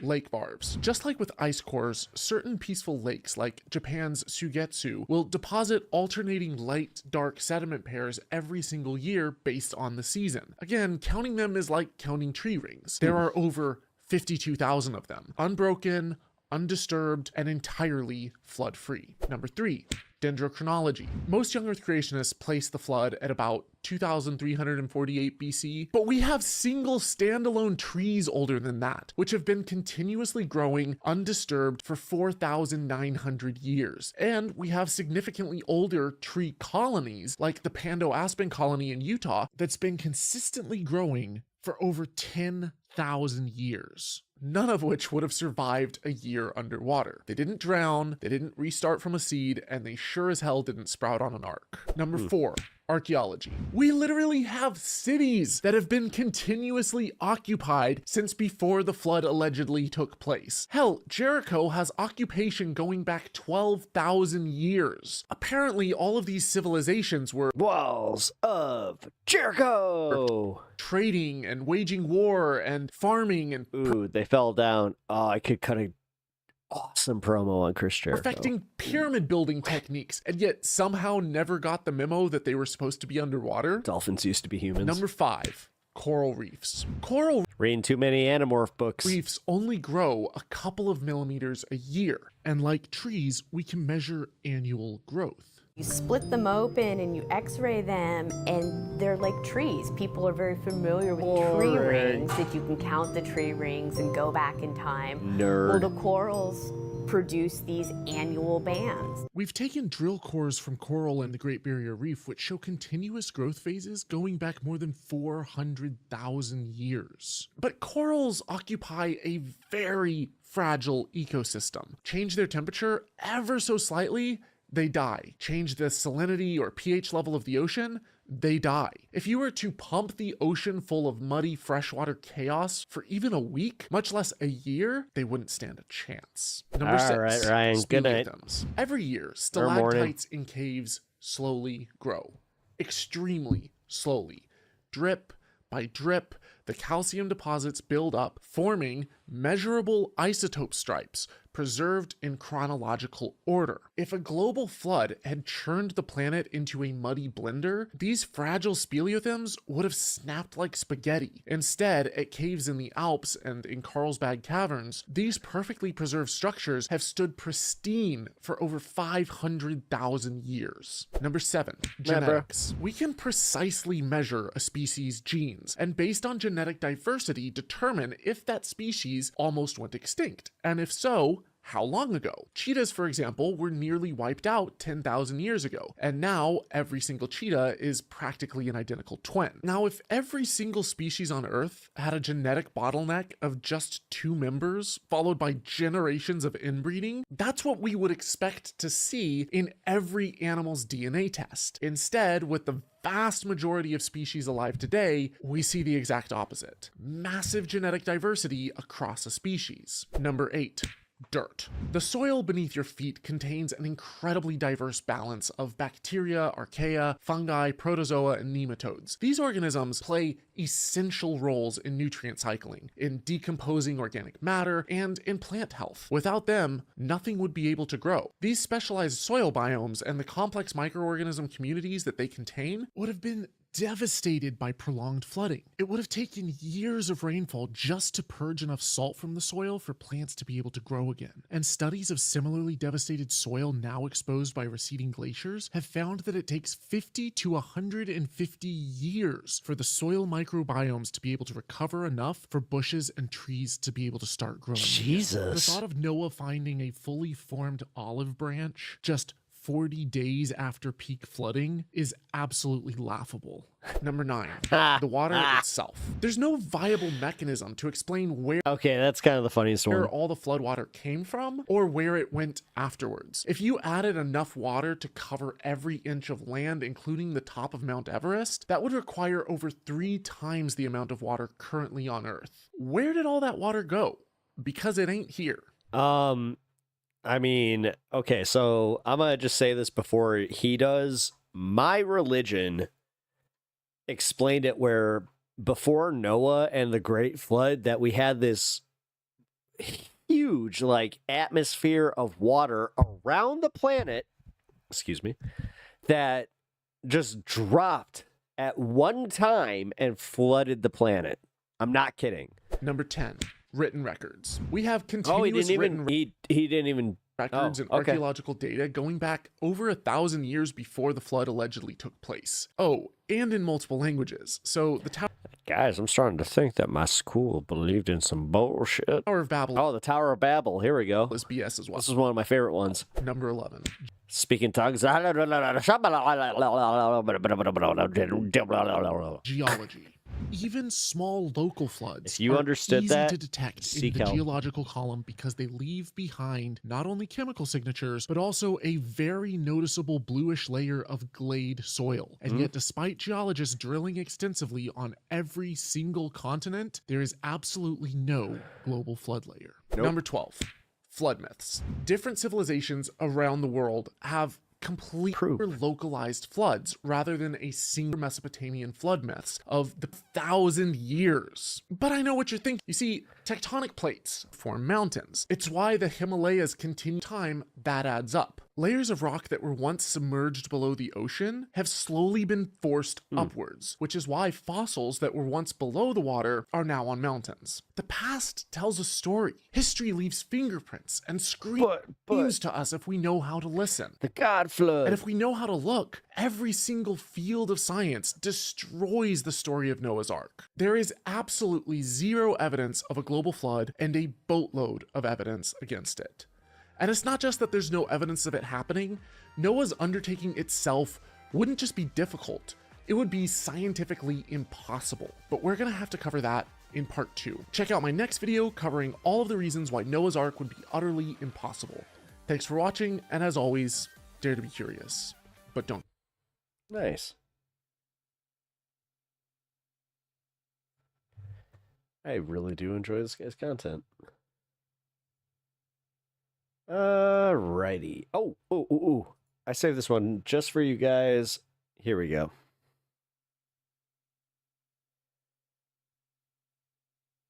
Not gonna lie, wish you streamed on YouTube. I am on YouTube. I'm on YouTube right now. Did you not know that? Wait, here. Bro, really? Here. Here is my link. You can follow and also watch my stuff live on YouTube here. I was like, TK, I wish you streamed on Twitch. I see what's happening. Thank you. Well, here we go. Just a thoughtful examination of the topic you're talking about and history. You understand why these conspiracies are so harmful, not attached to reality, and why people might have a stronger reaction towards jokes about Jewish people compared to a different group. based off of how they perceive it connects to history and how things got as bad as they did throughout history, right? So you can disagree with. So he can say that about Gazans. No, you should have the same reaction with Palestinians. But that's kind of a little bit of context on it, if that's his genuine question. And this isn't about joking, too, because he used the Hinchcliffe example. While it was gross what Hinchcliffe said, it was... Oh, right, geez, on my Joe bad. Rogan's podcast realized with one of his was, recent like, in the ones middle with of it. comedian Tom Segura, who Dude, is it's the funny. second time that happened It's very today. funny. I've watched a lot of his stuff. It's very funny. But he and it's because it Rogan was a brought up recommended clip, and they. Right. Oh, no. My bad. the My bad. Kanye Yay West. I don't know why I have to do that every time. Yay. But it feels right. Something feels right about it. It's because that's what he wants to be called. Is new song ye? titled Is it yay or ye? HH, and it's him just repeating No, it's- over and over it's and over. yay. I know what it N-word, is. Hail Hitler. N-word, Hail Hitler. Just over and over and over. That's the song, okay? And I'm about to levy quite a bit of criticism about the catastrophe of logic and intellect that is the argument laid out here by Rogan, and why it's not just him, but people thinking this way is detrimental. But first, let's back up. And I do just want to say, both of them talking about this, another reason I think it's valuable to analyze is because this is how people, which is why I think Rogan's podcast got so popular, sort of just talk about things, right? Mm-hmm. And so I do think Rogan, when he's exploring some of these ideas, despite how many horrendously negative things I've said about him, it is him coming at these things in good faith, which is why we should be concerned with it, because other people who are just kind of exploring the world, the fact that in good faith people could go, but is there something more profound about the fact that Kanye did that disgusting song, right? That being something some people are coming to the conclusion of, as you can imagine, is so terrible. But if some people who are just kind of exploring concepts in good faith are doing that, then we have a problem. And so I do want to say that up front. I don't think he's maliciously saying this just because he also likes Hitler or something. I think it's because of a huge misunderstanding or willful ignorance. No, the problem is normalizing it and then just kind of going, oh, ho, ho, ho, ho, isn't that funny, bro? And then just ignoring the people that use this as, you know, the problematic, like, or in the problematic way that they are. Like, I have already seen it here with people being like, I love that song. It's awesome. It's like, oh, so you're a piece of shit. Like, you're a troll. Okay. So let's start here. You can see off the bat, Tom Segura, But his the fact that there's more and more people that are just like standing up for that, like, it's just a joke, bro. Like, it's what kind the of like, fuck? hey, maybe that's bad. Hey, Hitler's bad, right? Like, we still think that. And Rogan's like, yeah, but this is a sign of the times. And there might be something more to Kanye repeating that phrase over and over, which is what we'll address. Speaking of the Jews, have you seen fucking Kanye's new? Speaking of the Jews, oh gosh. Oh no. That never ends well. Oh gosh. I've never heard that sentence go well. Okay. Speaking of the Jews, here we go. Speaking of the Jews, have you seen fucking Kanye's new song? Bro. What is what? Here's the thing. What? My First of all, kind of catchy. Well, that's the problem with it. That's the problem. Is like Yeah. the guy from production, like he's never lost a step. He can make a beat. He can he's so talented. He's a genius. He's a talented producer, man. I do wish think it's like people would stop saying that. First of all, I think people are kind God of done asking him questions. damn. Most of the shit he puts out. Like, the way that they say it and it comes off as glazing is insane to me. Out his like self-release kind of commentary or thoughts, because he's saying just fucking crazy, This is the craziest thing but I've ever seen. But there is a thing where that song is like, what are you doing, dude? Like, what are you doing for It's real? the ultimate pushing back. Yeah, I guess. Shut up, Joe, wearing your black rifle coffee. But there is like, God, he really is I just. think I have a pretty, let things go kind of vibe to me. Right? Obviously. Yeah, Your fucking right? Like, show. Yeah, like, your don't. show's ridiculous. It's a ridiculous show, and I've always been like, yeah, say whatever you're gonna say. But I do think like making a catchy song about that, I'm like, what are you doing, man? Like you're just getting, at a minimum, you're just gonna get more. So I remember watching this and being like, okay, now there's already, speaking of the Jews, first of all, it's catchy. It's sort of like, first of all, it might be catchy, but first of all, I feel like there's something else, first of all. But I was watching this thinking, okay, all right. I think they might be heading the right direction, which is, this is bad. Which is a crazy thing. We're trying to just get people to say, this is bad, right? But then we take a little Yui.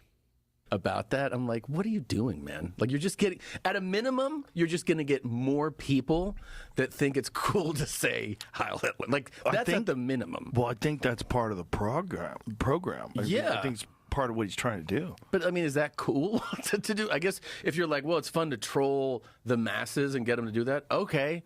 But what I'm saying is that, like, at a minimum, you're going to get less educated people to go like, this is a fun thing to say. And you're like, I mean, is that good? You really want people just walking around being like, you know, it's tight, man? Heil Hitler. Like, that's fucking insane. It's crazy. It's funny, man. It is crazy. But all right, it's crazy, bro. It's crazy, but we need freedom of speech, bro. And just look at the way they reacted to Tony, bro. So, good.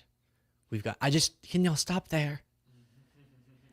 The best thing, not the best, the least harm this will do is getting more people to think it's acceptable. I don't mean legally. Legally you can in the United States, but acceptable culturally, socially, morally to go around saying that phrase. And that's harmful. You make a catchy song to a reference to you applauding. I watched The Blues Brothers a lot. And that movie makes me long for the days where it was completely normalized to just look at them and go, I hate Nazis. A murderous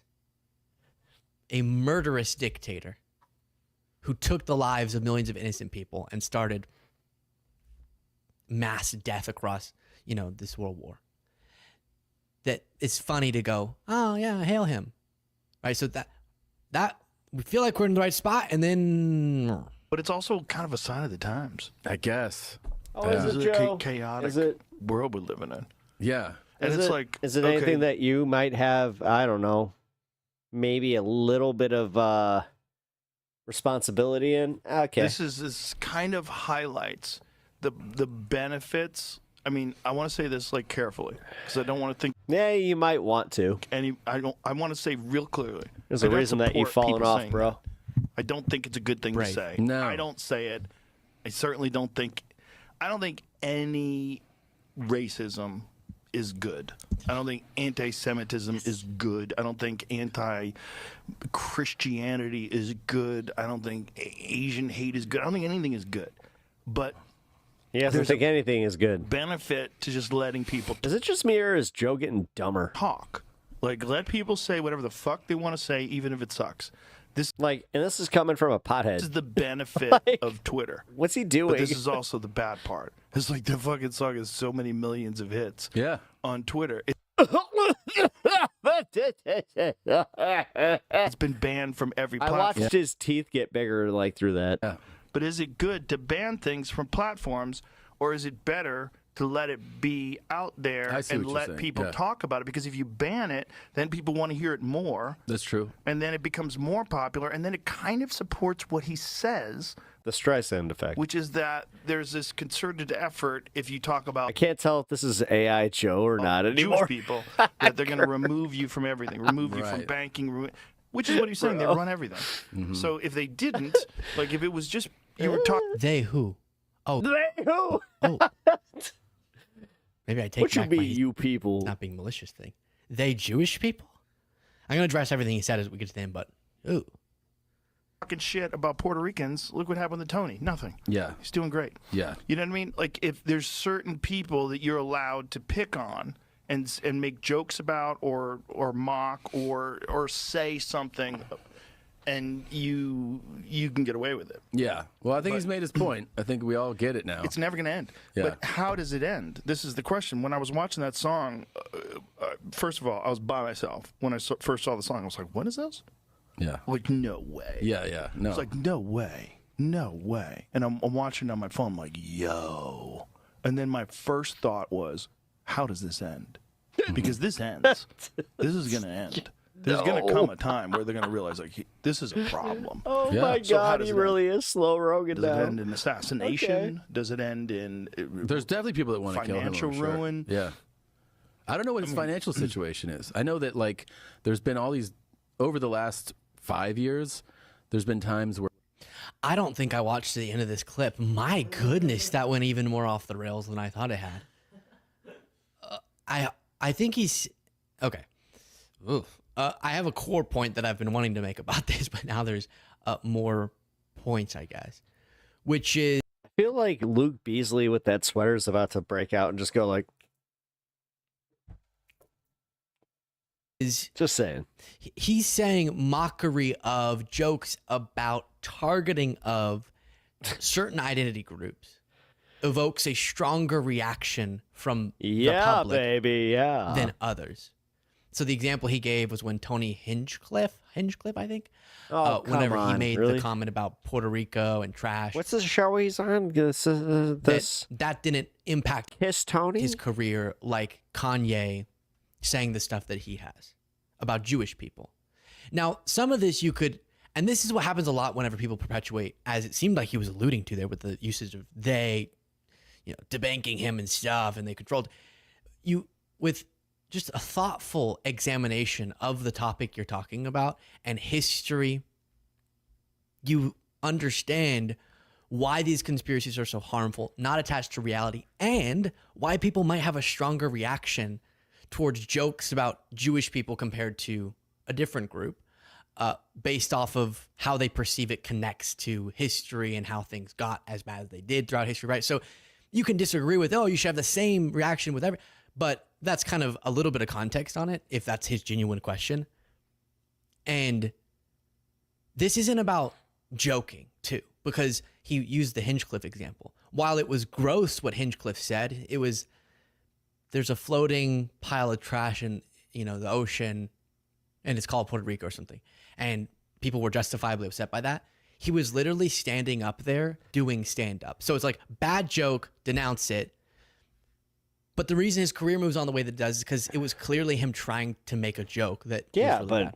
Also that's saying Kanye's not making jokes. His comedy career He's just saying grew. he hates Jewish people, right? So pure hate as compared to someone missing the mark or sometimes covering up their hate with jokes are different too. So that's another important part of his kind of questions there as he's asking them. And I do want to engage with them, as uncomfortable or in some cases hate-induced as some of these questions can seem. I want to engage with them because we just leave them floating, then people go get the answers from the wrong people with the wrong, not factual answers. And so the last part of this is, it's this point that you keep hearing about Kanye saying a phrase that has attached to it more atrocities than maybe any other phrase, right? Represents something so terrible, so uniquely and purely terrible. And the defenders either go, I defend it because I'm a Nazi, right? So that can't really help you. Sorry. But the other people, like Rogan's not a Nazi. He would say, I'm not defending it because I like it, as he specified. He's against Asian hate, black hate, white hate, gay hate, trans hate, right? He's against racism. That's so funny. Listen, I'm against racism. Black people, Jewish people, an Indian person, I'd be against racism to them. Did I say Asian already? I'd be against racism to them. It's sort of like, it's just a funny sequence. But there's this idea, and that's where a lot of people are coming from with this gross, societally destructive, catastrophic defense of to keep showing that angle. Kanye's song. Which is, no, I'm not defending what he's saying, but like nice studio, but he's only saying what he's saying to prove that he should be allowed to say. Also, dude, I have like a $20 ring light, and my lighting is like not that far off. Even that without being censored. And since his brutal anti-Semitism, now I said it, before, I'm like, has led to him being censored, it's a genius statement about our times. as you kind of heard Rogan allude to. That's what he's trying to articulate. But there's a lot of... All right, get to the point. Blah, blah, blah, blah, blah, blah, blah, blah, blah. Up. All right, well, we're done with that. He just goes off. You know what? Let's finish this. We'll restart it.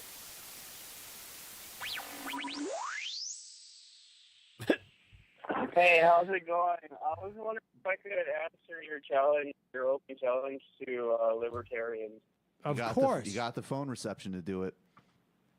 If you've got the phone reception to do I'm it. sorry, what? Michael, right off the bat. Of course. Oh, okay, yeah. So, I guess I should just explain my position so you don't have to guess which kind of libertarian I am. Philosophically, I guess I'm an anarchist. I'm an atheist to the state and government in general. I just don't believe in it. And I guess politically, I'm libertarian in that I'd be willing to compromise on reducing the size and function of government to like only the things that absolutely cannot be done in any other way. Like where government, in the rare case that government is the optimal solution, if that is ever the case, I'd be willing to compromise until we find some better market solution to whatever that particular problem is. Okay. And so give me a sense of what those things are. Like, what do you think the government is doing now that could be picked up by private, by the marketplace? So let's start with what one of the biggest expenditures that we have, right? So the military. Okay. Do you think the military should go away? What, military? Did you say the military? Yeah. Yeah, I think it should be like very seriously reduced. Like maybe 1% of our current budget. If you look at just our naval fleet, I mean, I think we have something like 10 or 11 aircraft carriers, most of those being super carriers. And, Russia has one, China has one, and they're like the old kind, not the nuclear ones. So I think America would be just fine. I don't think there's any real external threat to America. I think geography serves as a natural barrier to most threats. And I think, like the threat of terrorism is largely caused by our foreign policy in the first place. So, yeah, I'd like to substantially reduce the size of the U.S. military. Okay, so we reduced the military. Now, the next biggest expenditure by the U.S. government, or I guess theoretically, I mean, yeah, no, it's not even theoretical. Dude, what is with this guy? By your definition, would be social. He's got a kid. He's got he's got the worst audio behind him. Security and Medicare.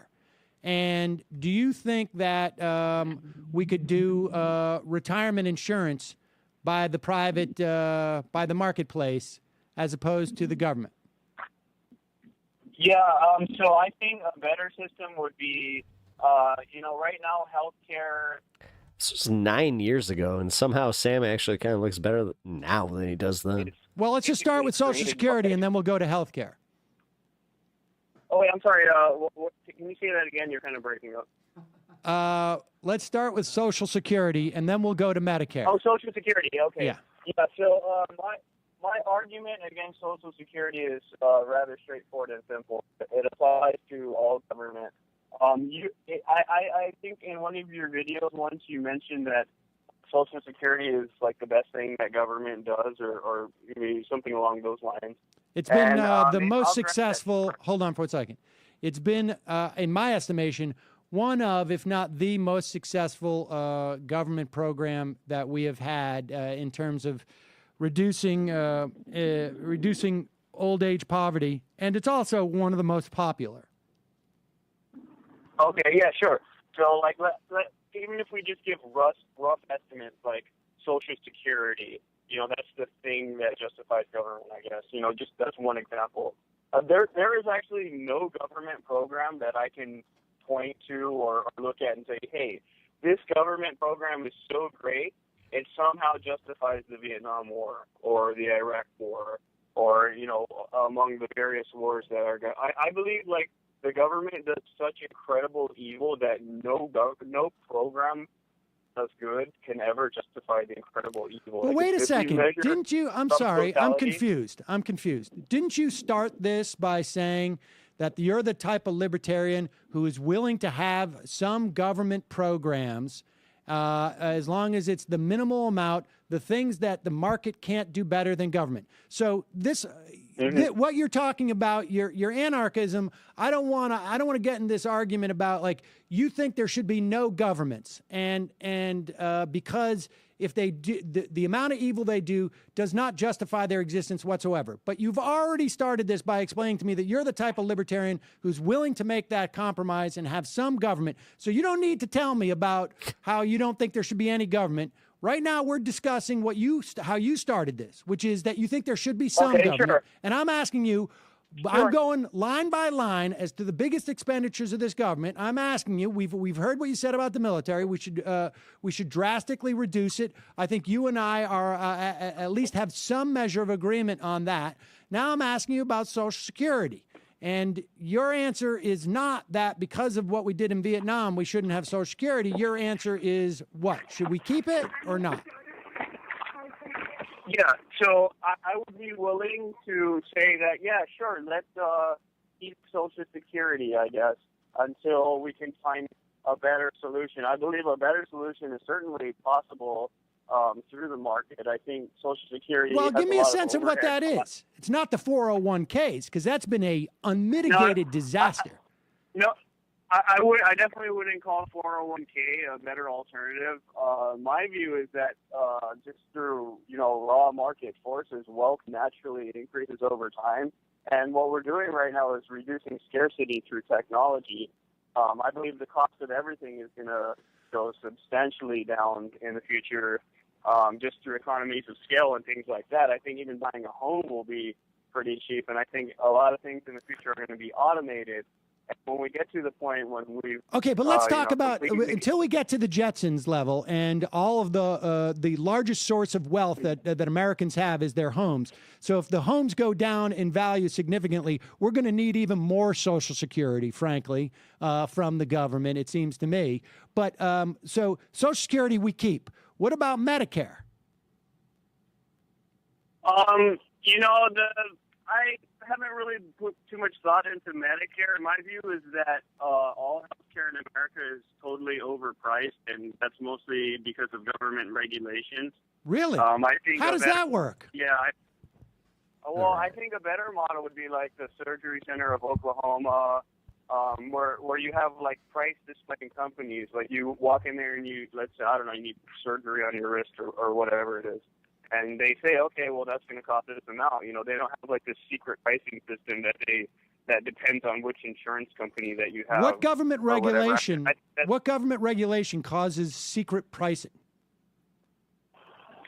For one example is Medicare.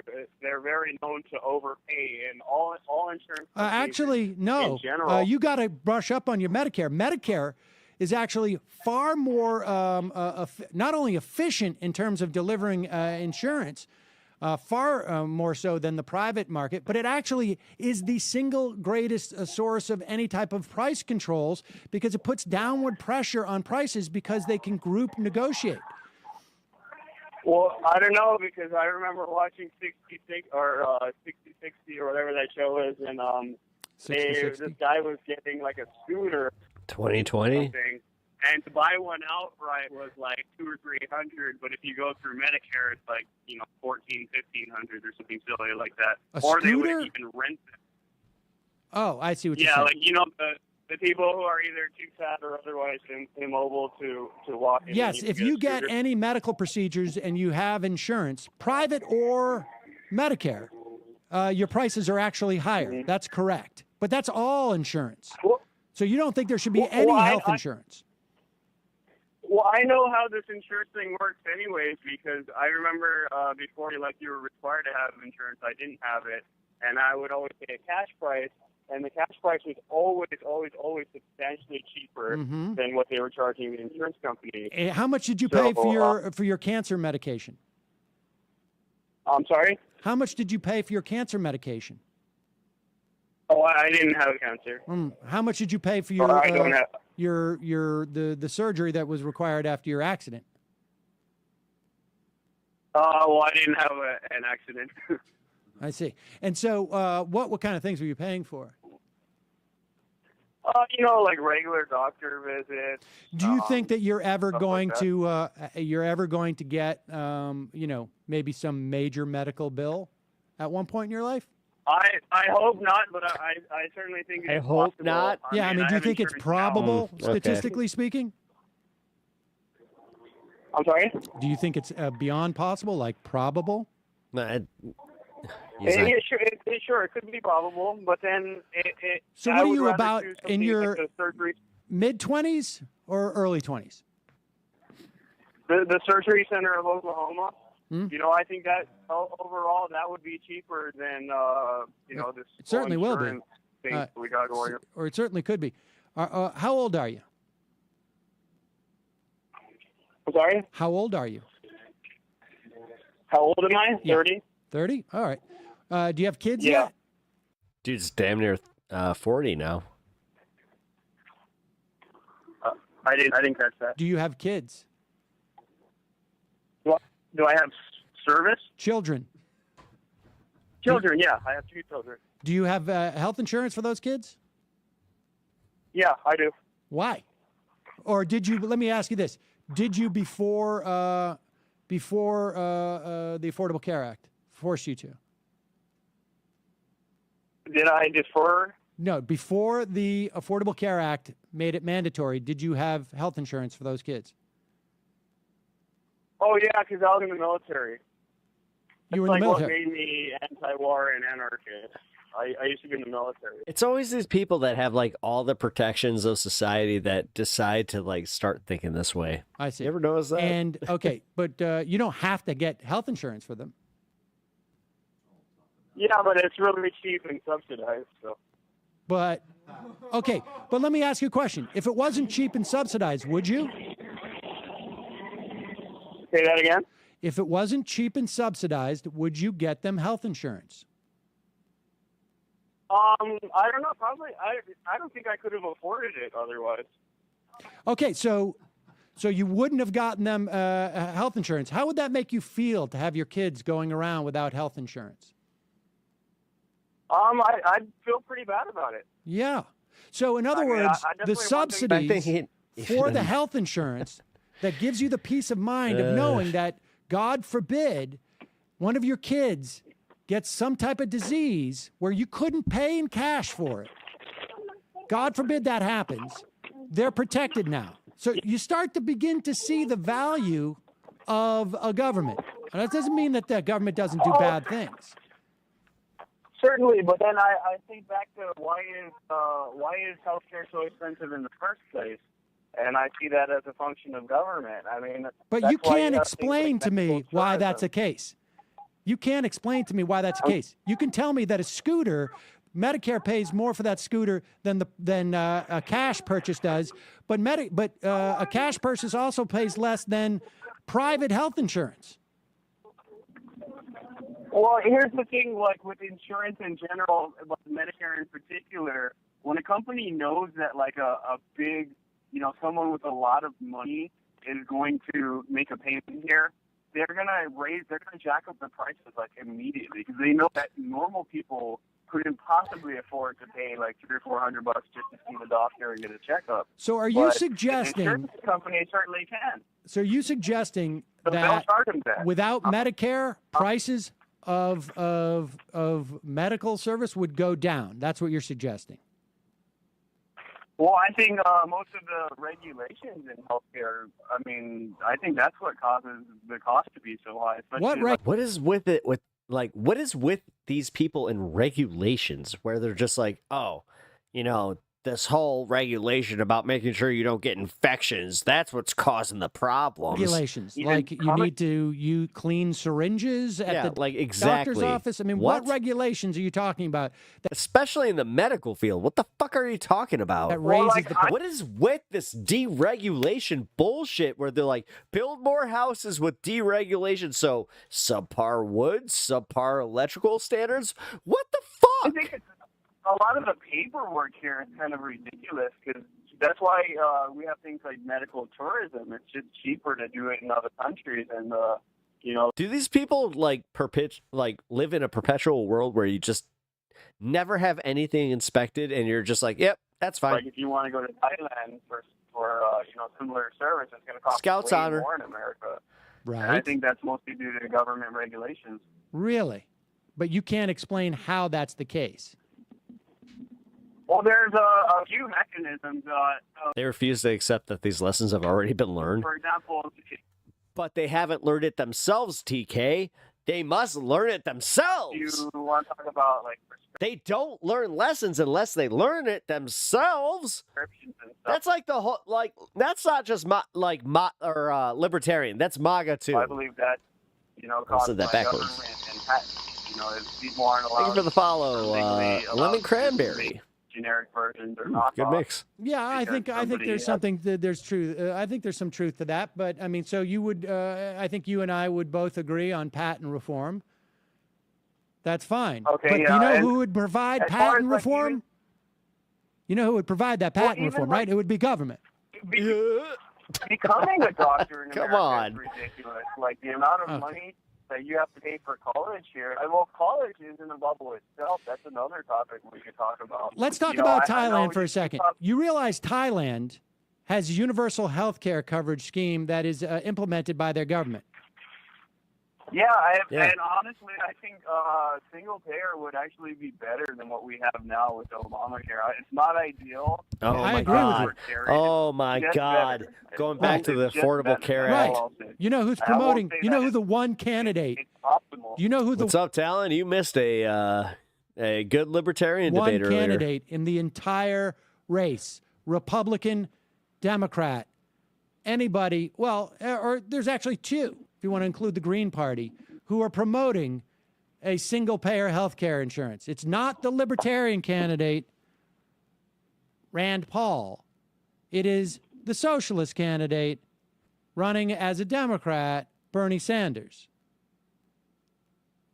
Yeah, I mean, I'd have to see the two of them in a debate, but I'm very. Dude, I'm I got equally news for likely you. to vote for- You're You missed a good libertarian debate with Sam Seder. not a libertarian.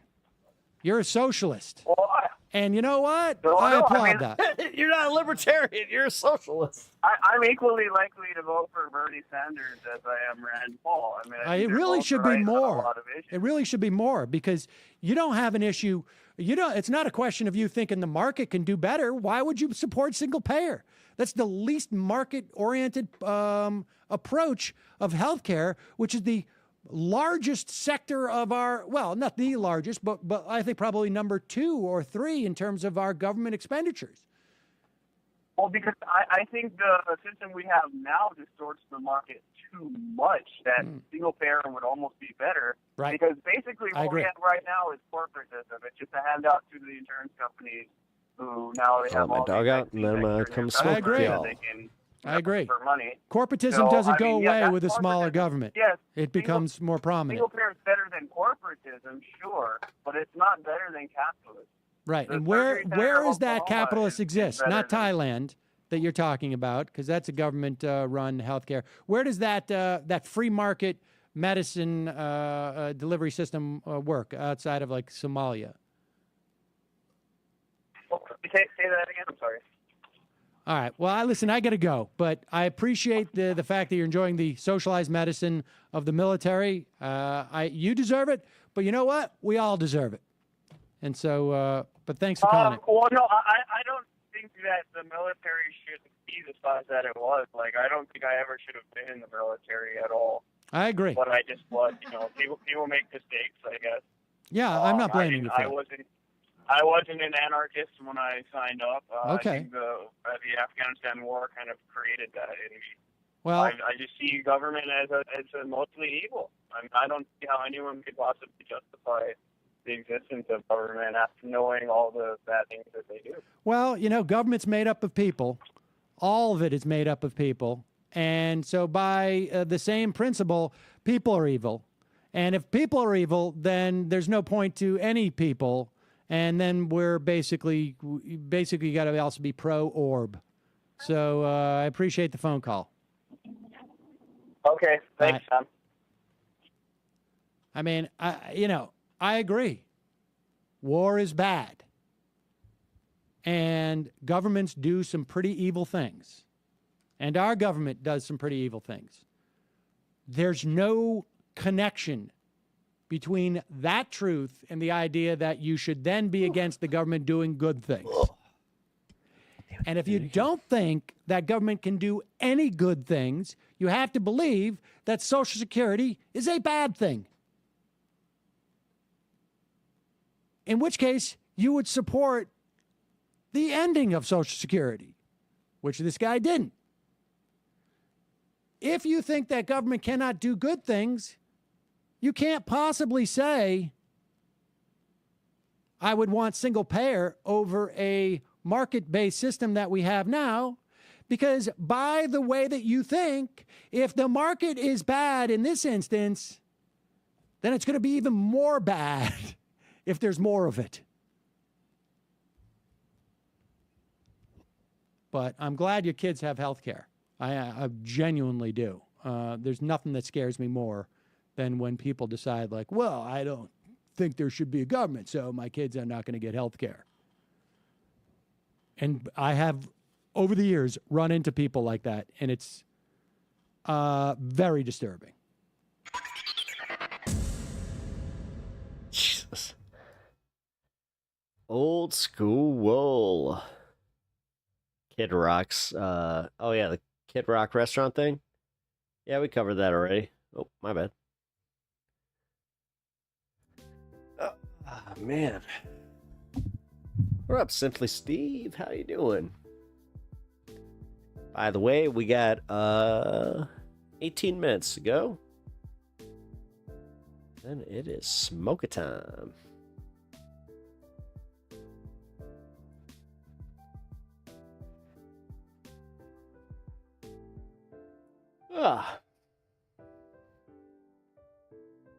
That's made the day a little bit better.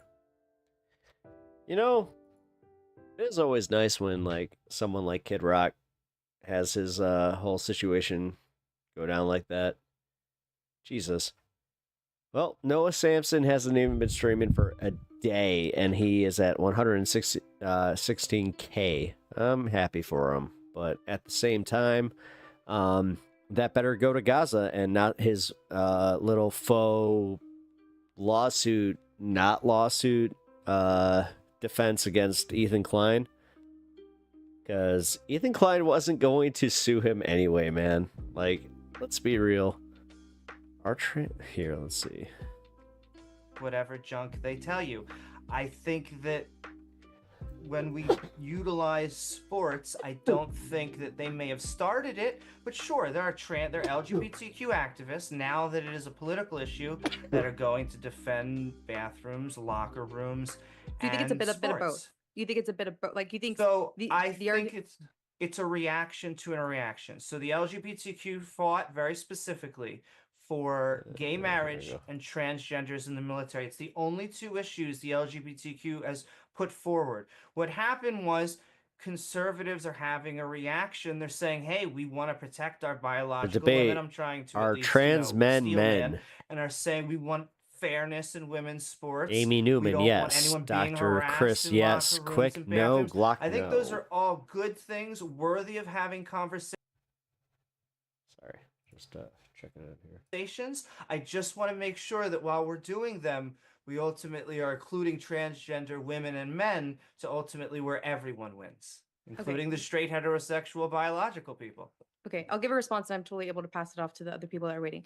So we need to, and I'm trying to be as kind of linear as possible. I hate using that term. I'm trying to be as clear as possible when I ask you a question to really know what your response is, because I want to understand what you're saying. So I guess I'll tell you my point here. My point is that I don't think people are saying this whole, think about trans men and men's sports, that the whole heart of the issue is that there really are trans men out there that actually meet this requirement that other men meet. And so it's really fair to have them not be included. I don't think that's what's going on. I think what's going on is that they want to say they are men, right? There are men in the relevant concept. And so it's a right for them to play in this category. I don't really think it has anything to do with people just discovering, like, wait, okay, they actually meet this threshold of like ability to perform in the same sports. I don't think that's it. That's So- knowledge that we found out after. I agree with you. There may be activists out there that's saying it's a philosophical notion. We shouldn't even be looking at weight and sex and any sort of factors going into sports. I think that a more honest debate is what factors do we need to look at each sport.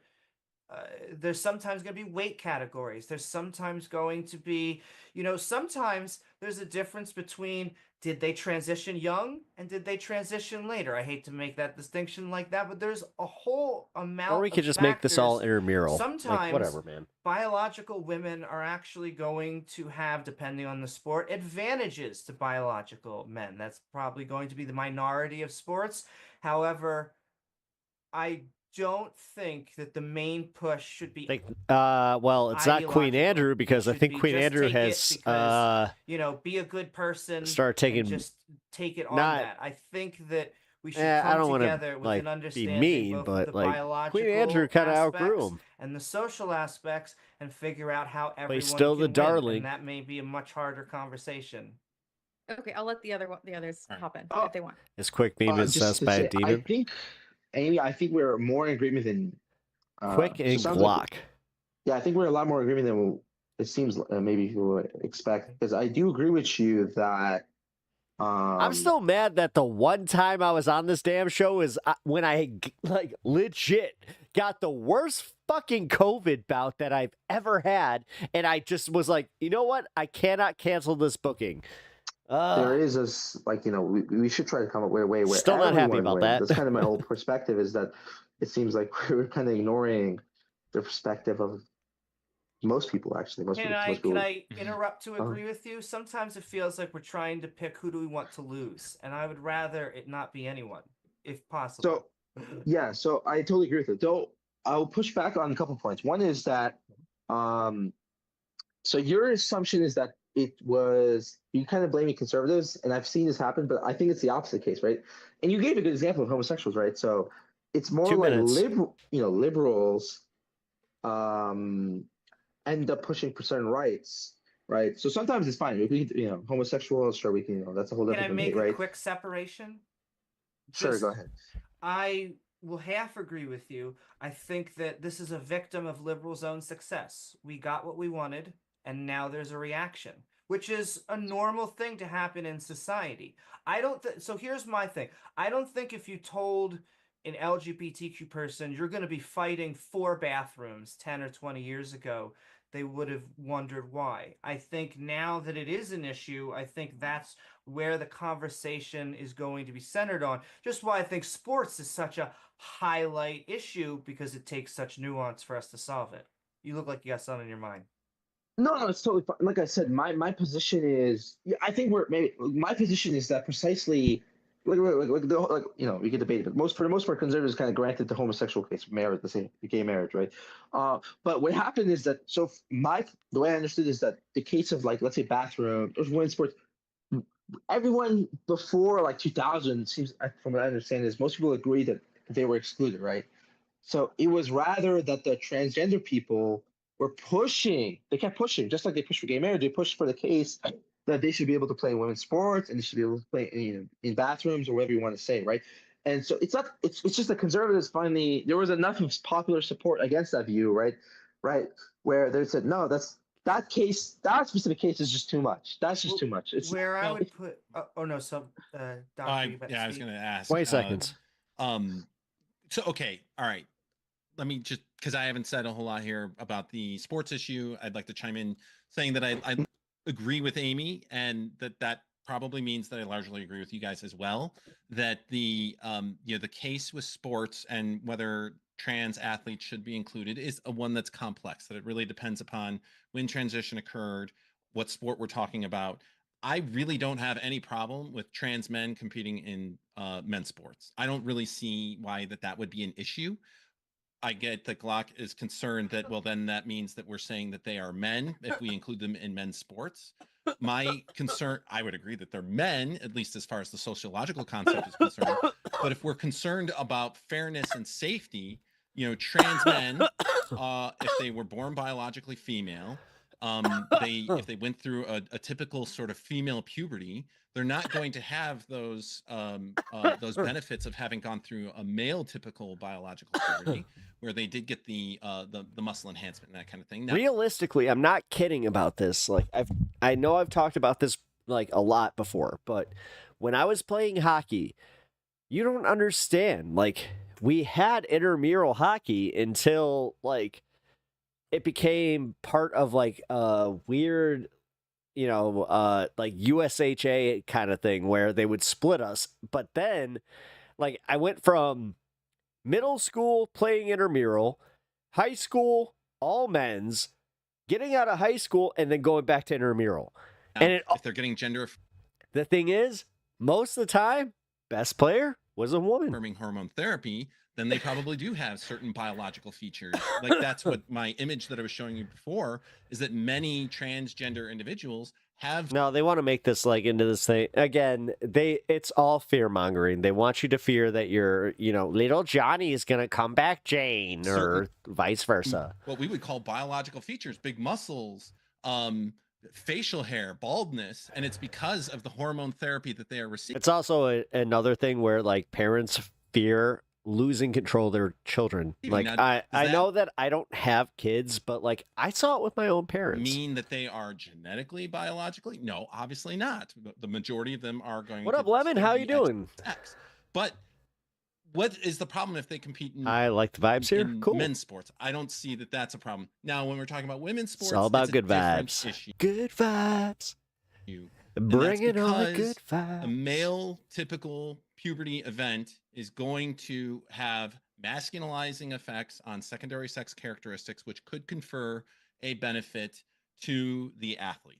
And obviously that's the nuance. I'm so sick of this debate. Thomas, I think Amy pointed out something very important that she ended up tying, and then obviously she didn't win all the events that she competed in. And if you compare her events after she went through gender affirming hormone therapy compared to when before she transitioned, her times went way, way, way down because of the demasculizing effects of estrogen and that kind of hormone therapy. So, but that's still complex, and I'm willing to grant that. And I think that it's a debate that, I don't necessarily take a strong position on. All right. I think Sorry, quick. Yeah, I was gonna say we sure. probably should move into Q&A probably pretty soon. We got a couple questions that are starting to pour in, but maybe I'll set like a 5-minute because it seems like you guys are trying to chomp at the bit. So I'll check in. I'll Okay. check in with you guys in 5. Apologies for laughing. Quick was talking, and I didn't know if he it's knew all that he was good, yeah. muted or not, or who he was No, talking no, to. yeah. No, it's all good. It's all good. Yeah, no, sorry. I was just gonna respond to a couple points because there's all I just remembered. So, like for example, Amy brought up like fairness, and that's totally fine. But the whole problem is, if that's your view, right, then you should agree to what Leah Thomas should have done is should have argued that we shouldn't segregate based on gender, right? Or right, you shouldn't segregate based on whether it's a male or female, right? You should segregate based on whether the level of hormones, as Chris brought up, like the level of testosterone you have, right? Yeah, but the point is she didn't do that, right? The thing is, they don't understand that if they start like actually testing by those standards, then a lot of biological women are going to actually get like, placed out of whatever sport. Like they don't get it. They just don't get it. She specifically, and if you look at I can tell you right now, one of the most like masculine women in my school turned out to be a WNBA player. The whole point of the people who let her. Now, are you telling me that somehow she was trans because she was born and like with this, I don't know, the genetics to be a 6'4" woman who dominated at basketball by the time that she was, I don't know, fucking 9? Compete was precisely because they said that she's a woman, right? So that's a whole point. Like this is weird to me. There's a lot of confusion and like with this, like legit, and I'm not trying to like degrade this. Do you think that this guy, if he had a daughter who turned out to be 6'2", broad shoulders, what would he do at that point? Especially if she started getting bullied for being trans. What would he do? Of ambiguity, because really school sports are to keep kids interested and involved in school. This isn't about the Olympics. Of the fact that No, have you not ever been to a fucking, like, any pee-wee soccer game? Like, Jesus. Nothing's more disgusting than a fucking parent that thinks that they're, like, 5-year-olds going to the NHL. right, because of the fact that We call them cheeseburgers. Little Timmy didn't get anything wrong. It was all that bad ref. Woman, right? It's because they only hire high school There's kids. ambiguity between biological and gender, and oftentimes people like Leah Thomas, there's people, they abuse that fact, right? Because to me, it's very clear that, because it's very clear, and we can debate that. No, it doesn't. That's bullshit. It doesn't. It does not judge you on genetics. It literally judges you on merit. You want to talk about merit-based? It's skill. It's all about skill. That in the case of women's sports, the thing is, in men's sports, we have normalized using testosterone, creatine, anything that we can get to get our testosterone levels up. When we're, at the age of 16? That's when I was like, that's when they started like telling me about that bullshit where they're just like, you need to get on this creatine. Or, yeah, I think that's the first time that I heard about creatine. And I was like, no. The reason why we segregated. Meanwhile, you got these fucking dudes that did do it and they turned out to be, fucking man and woman jacked, based on biological, damn near, again, legal steroid looking fucking horses. Facts, right? And because of that, Leah Thomas, given that definition, should not have been able to play women's sports, right? So what Leah Thomas should have responded was not. Those parents are insane, I agree. Exactly what Amy said, but she didn't do that. Motivation is skill? No, it's not. She should have responded.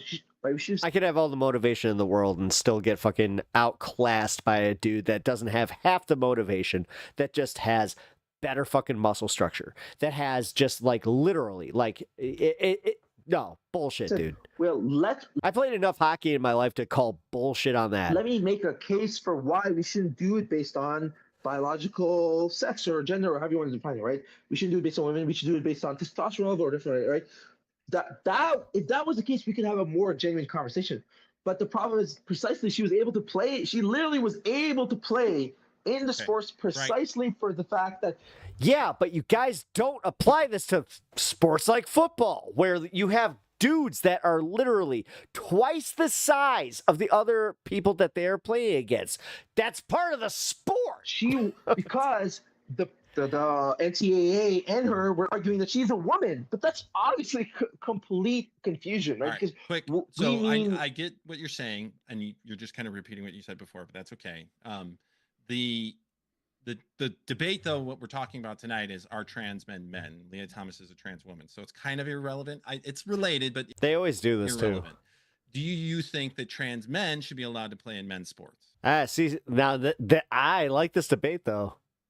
Given that definition, no, of course not, right? So they should make the argument. They should make the case. No. We shouldn't segregate based on gender. We should segregate based on whatever they think it is relevant, right? So the picture that I showed you of those 4 trans men. this has taken a turn. That they should be forced to play in women's sports?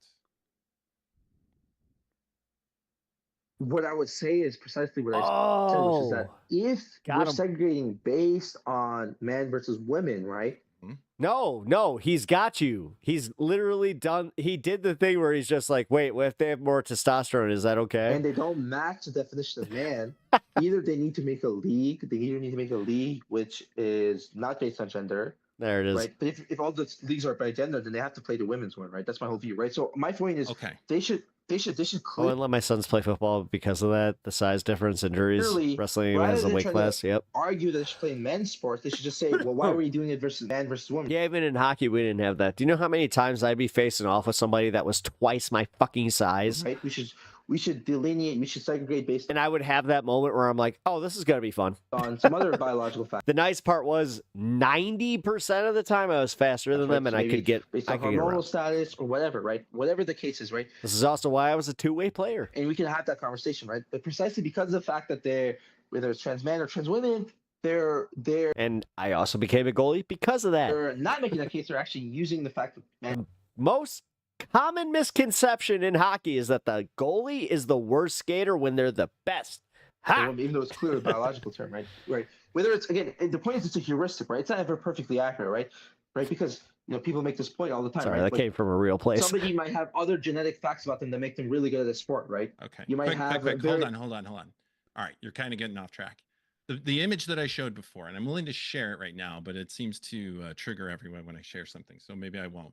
But you remember that picture of that dude who has the big ripping muscles, right? So that was on the right. I can share it if you don't remember. I'm already on screen. No, I understand. No, I'm kidding. Go ahead. All right, let's share it. No, I understand.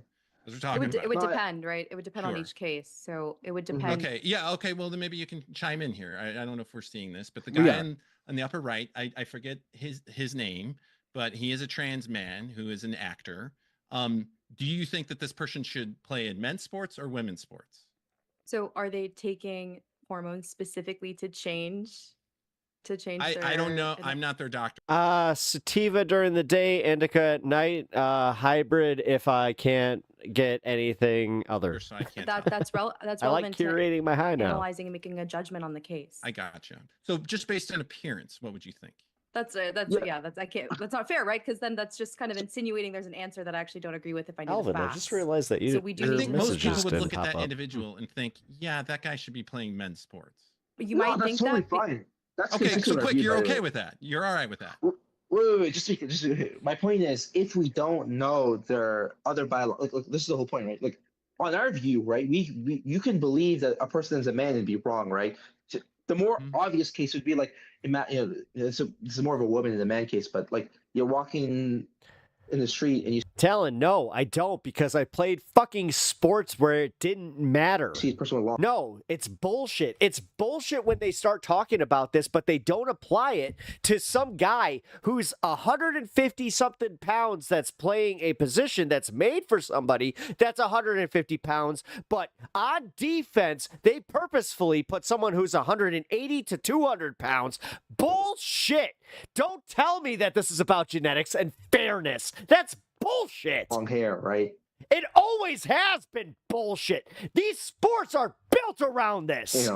Okay, but we're talking. I am giving you a specific Fucking football is literally a joke because of this. example of this guy. Yeah, but my whole point is, would you be comfortable with this guy playing with the ladies? So I'm going to repeat my argument, right? Which is that this guy, specifically this guy. What do you think? So my view is precisely that if Sorry, like that bullshit always has gotten right, me. if we're segregating based on gender, just gender, and by the way, and this is the subtle point, it could be, again, it could be a sufficient condition, but not a necessary condition. It makes no sense. Or sorry, it could be a necessary condition, but not a sufficient condition, right? So what I can have the view is that this man cannot play in men's sports, but he also can't play in women's sports. Like swimming, a longer torso is important. Okay, yeah, that's why fucking Michael Phelps, again, his genetics made him better. Did they stop him from being in the Olympics? Did Piers Morgan go on a fucking 80 episode tirade about how Michael Phelps, it's unfair that his torso is longer? Sports, right? No, it's all disingenuous bullshit. So it doesn't follow. I'm glad that you at least called him a man. I appreciate that. No, when I'm just okay. Well, yeah, it's fine. I mean, it just depends on what you mean by that. Well, right? you That's all conceded I'm the saying. argument. I appreciate that. That's okay. No, that's what I'm saying. Okay. Yeah. What I'm just saying though is that if this person, right, doesn't satisfy the criteria of being a man, right? That's my view, right? It does not follow that They should have made a new league for he Phelps. must play in women's sport, right? It might be the case that this person doesn't meet either case, right? And I think that's probably correct, right? So I think this person wouldn't be able to play in both men's sports and women's sports, right? Given the way we use these terms. So that's my view. My view is okay. So this guy shows up at the gym. He wants to play basketball, but they got a men's league and a women's league. And you're gonna do what? A dip check to make sure that they. Yep. Here it is. Thank you, Doc. No, wait. No, I'm gonna. Or okay, would this let's guy say- just be allowed to play in the men's league? Yeah, so I would mistakenly, just like I can be mistakenly, dick. Mistaken about a lot of stuff, right? You're such a I would dick. probably mistakenly, just if all I had is just based on his appearance, I would. Would you say that to their face? Like, that's my biggest thing with these people is, would you say this to this person's face? Mistakenly, I mistakenly misgendered you. I should have misgendered you as a female, or I Okay, should have gendered you as a female. My bad. Right. And do you think there would be Mistakenly. any problem if you found out that he was born a female? Do you think that there would be like any issue Yes. for the men's league? What would be the problem there?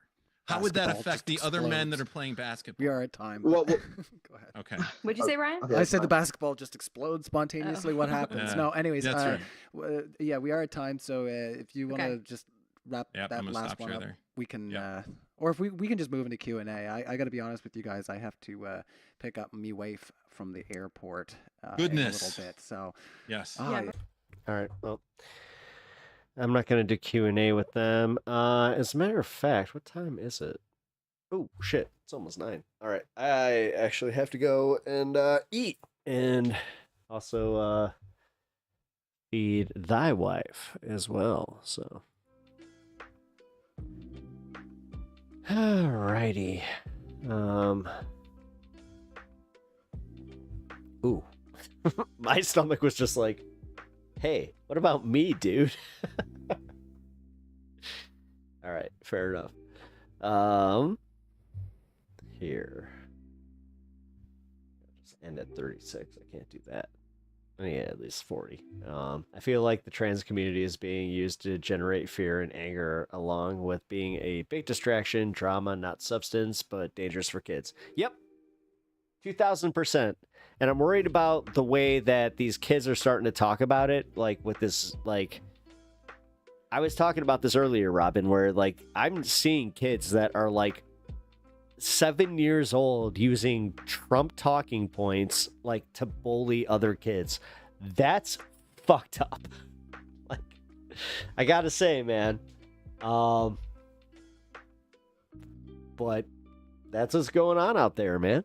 Like we have a lot of for everybody talking about like anti-Arab, anti-Islam hate that's going on, and then like the anti-Semitism. It's weird how with all of that discourse, being, you know, anti-Latino is legit, or like just even standing up for immigration, like it's like it's not popular. Like, it's insane to me. Robin. Oh my god, yeah. Uh-oh. Wait. Shit, what'd I say?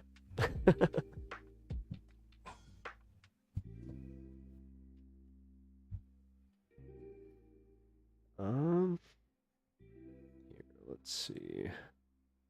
By the way, guys, I have a few shorts coming out tomorrow. Take a look out for those.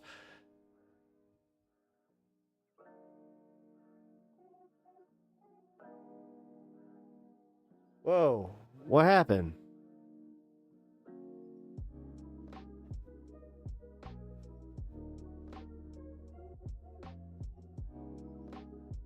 Ruben, why'd you delete those?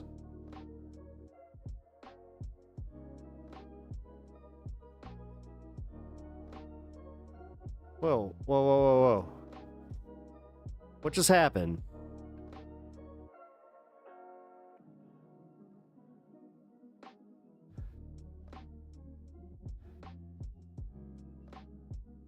I was about to say, what just happened there, dude? Why'd you just delete all of Robin's messages? Like, what the hell?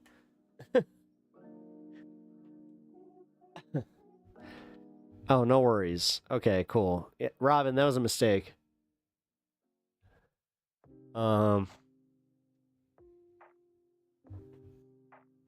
Yeah, I hope so. You didn't... You better not ban her. That would have been... No. No. Wait, did you? Okay, good. I was about to say, no, that would be very bad. I would scour the earth to make sure that Robin was part of this community. That was not cool. Okay with that. No, it's all good. I was gonna say at 1 a.m. in the morning for me, it's gonna be fun. Wow. Yeah. It's 1 a.m. Really?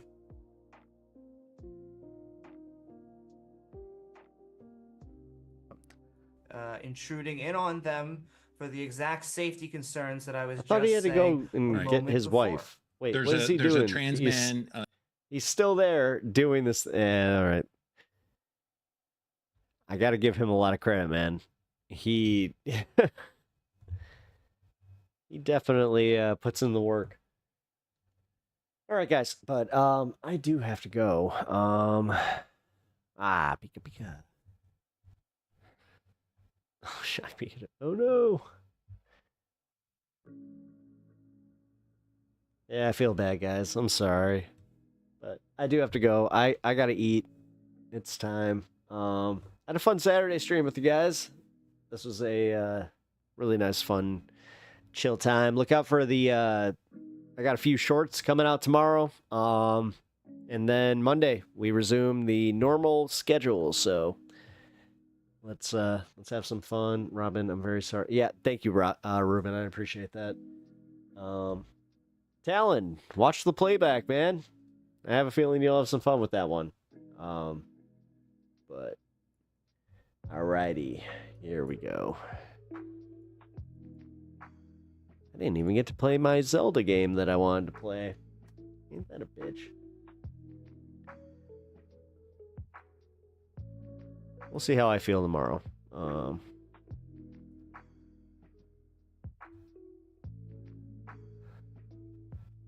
But all right, y'all.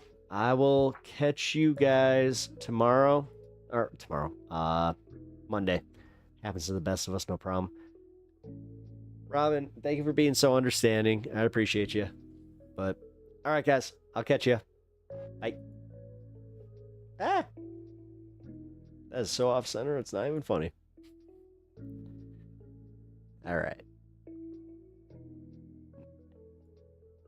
And now for Kirk's finale music.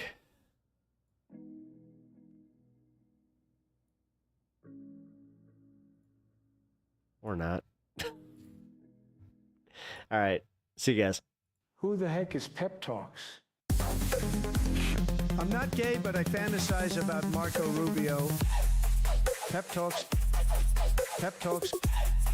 Pep Talks. Let's eradicate the Kung Flu.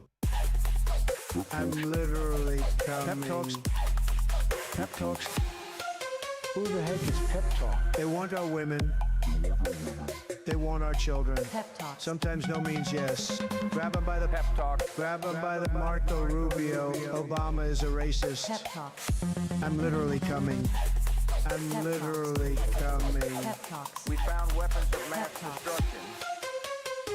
My fellow Americans, it has been confirmed today from Pep Talks that we are. Everyone, as long as you don't harm somebody. So, like, you know, if they have a kid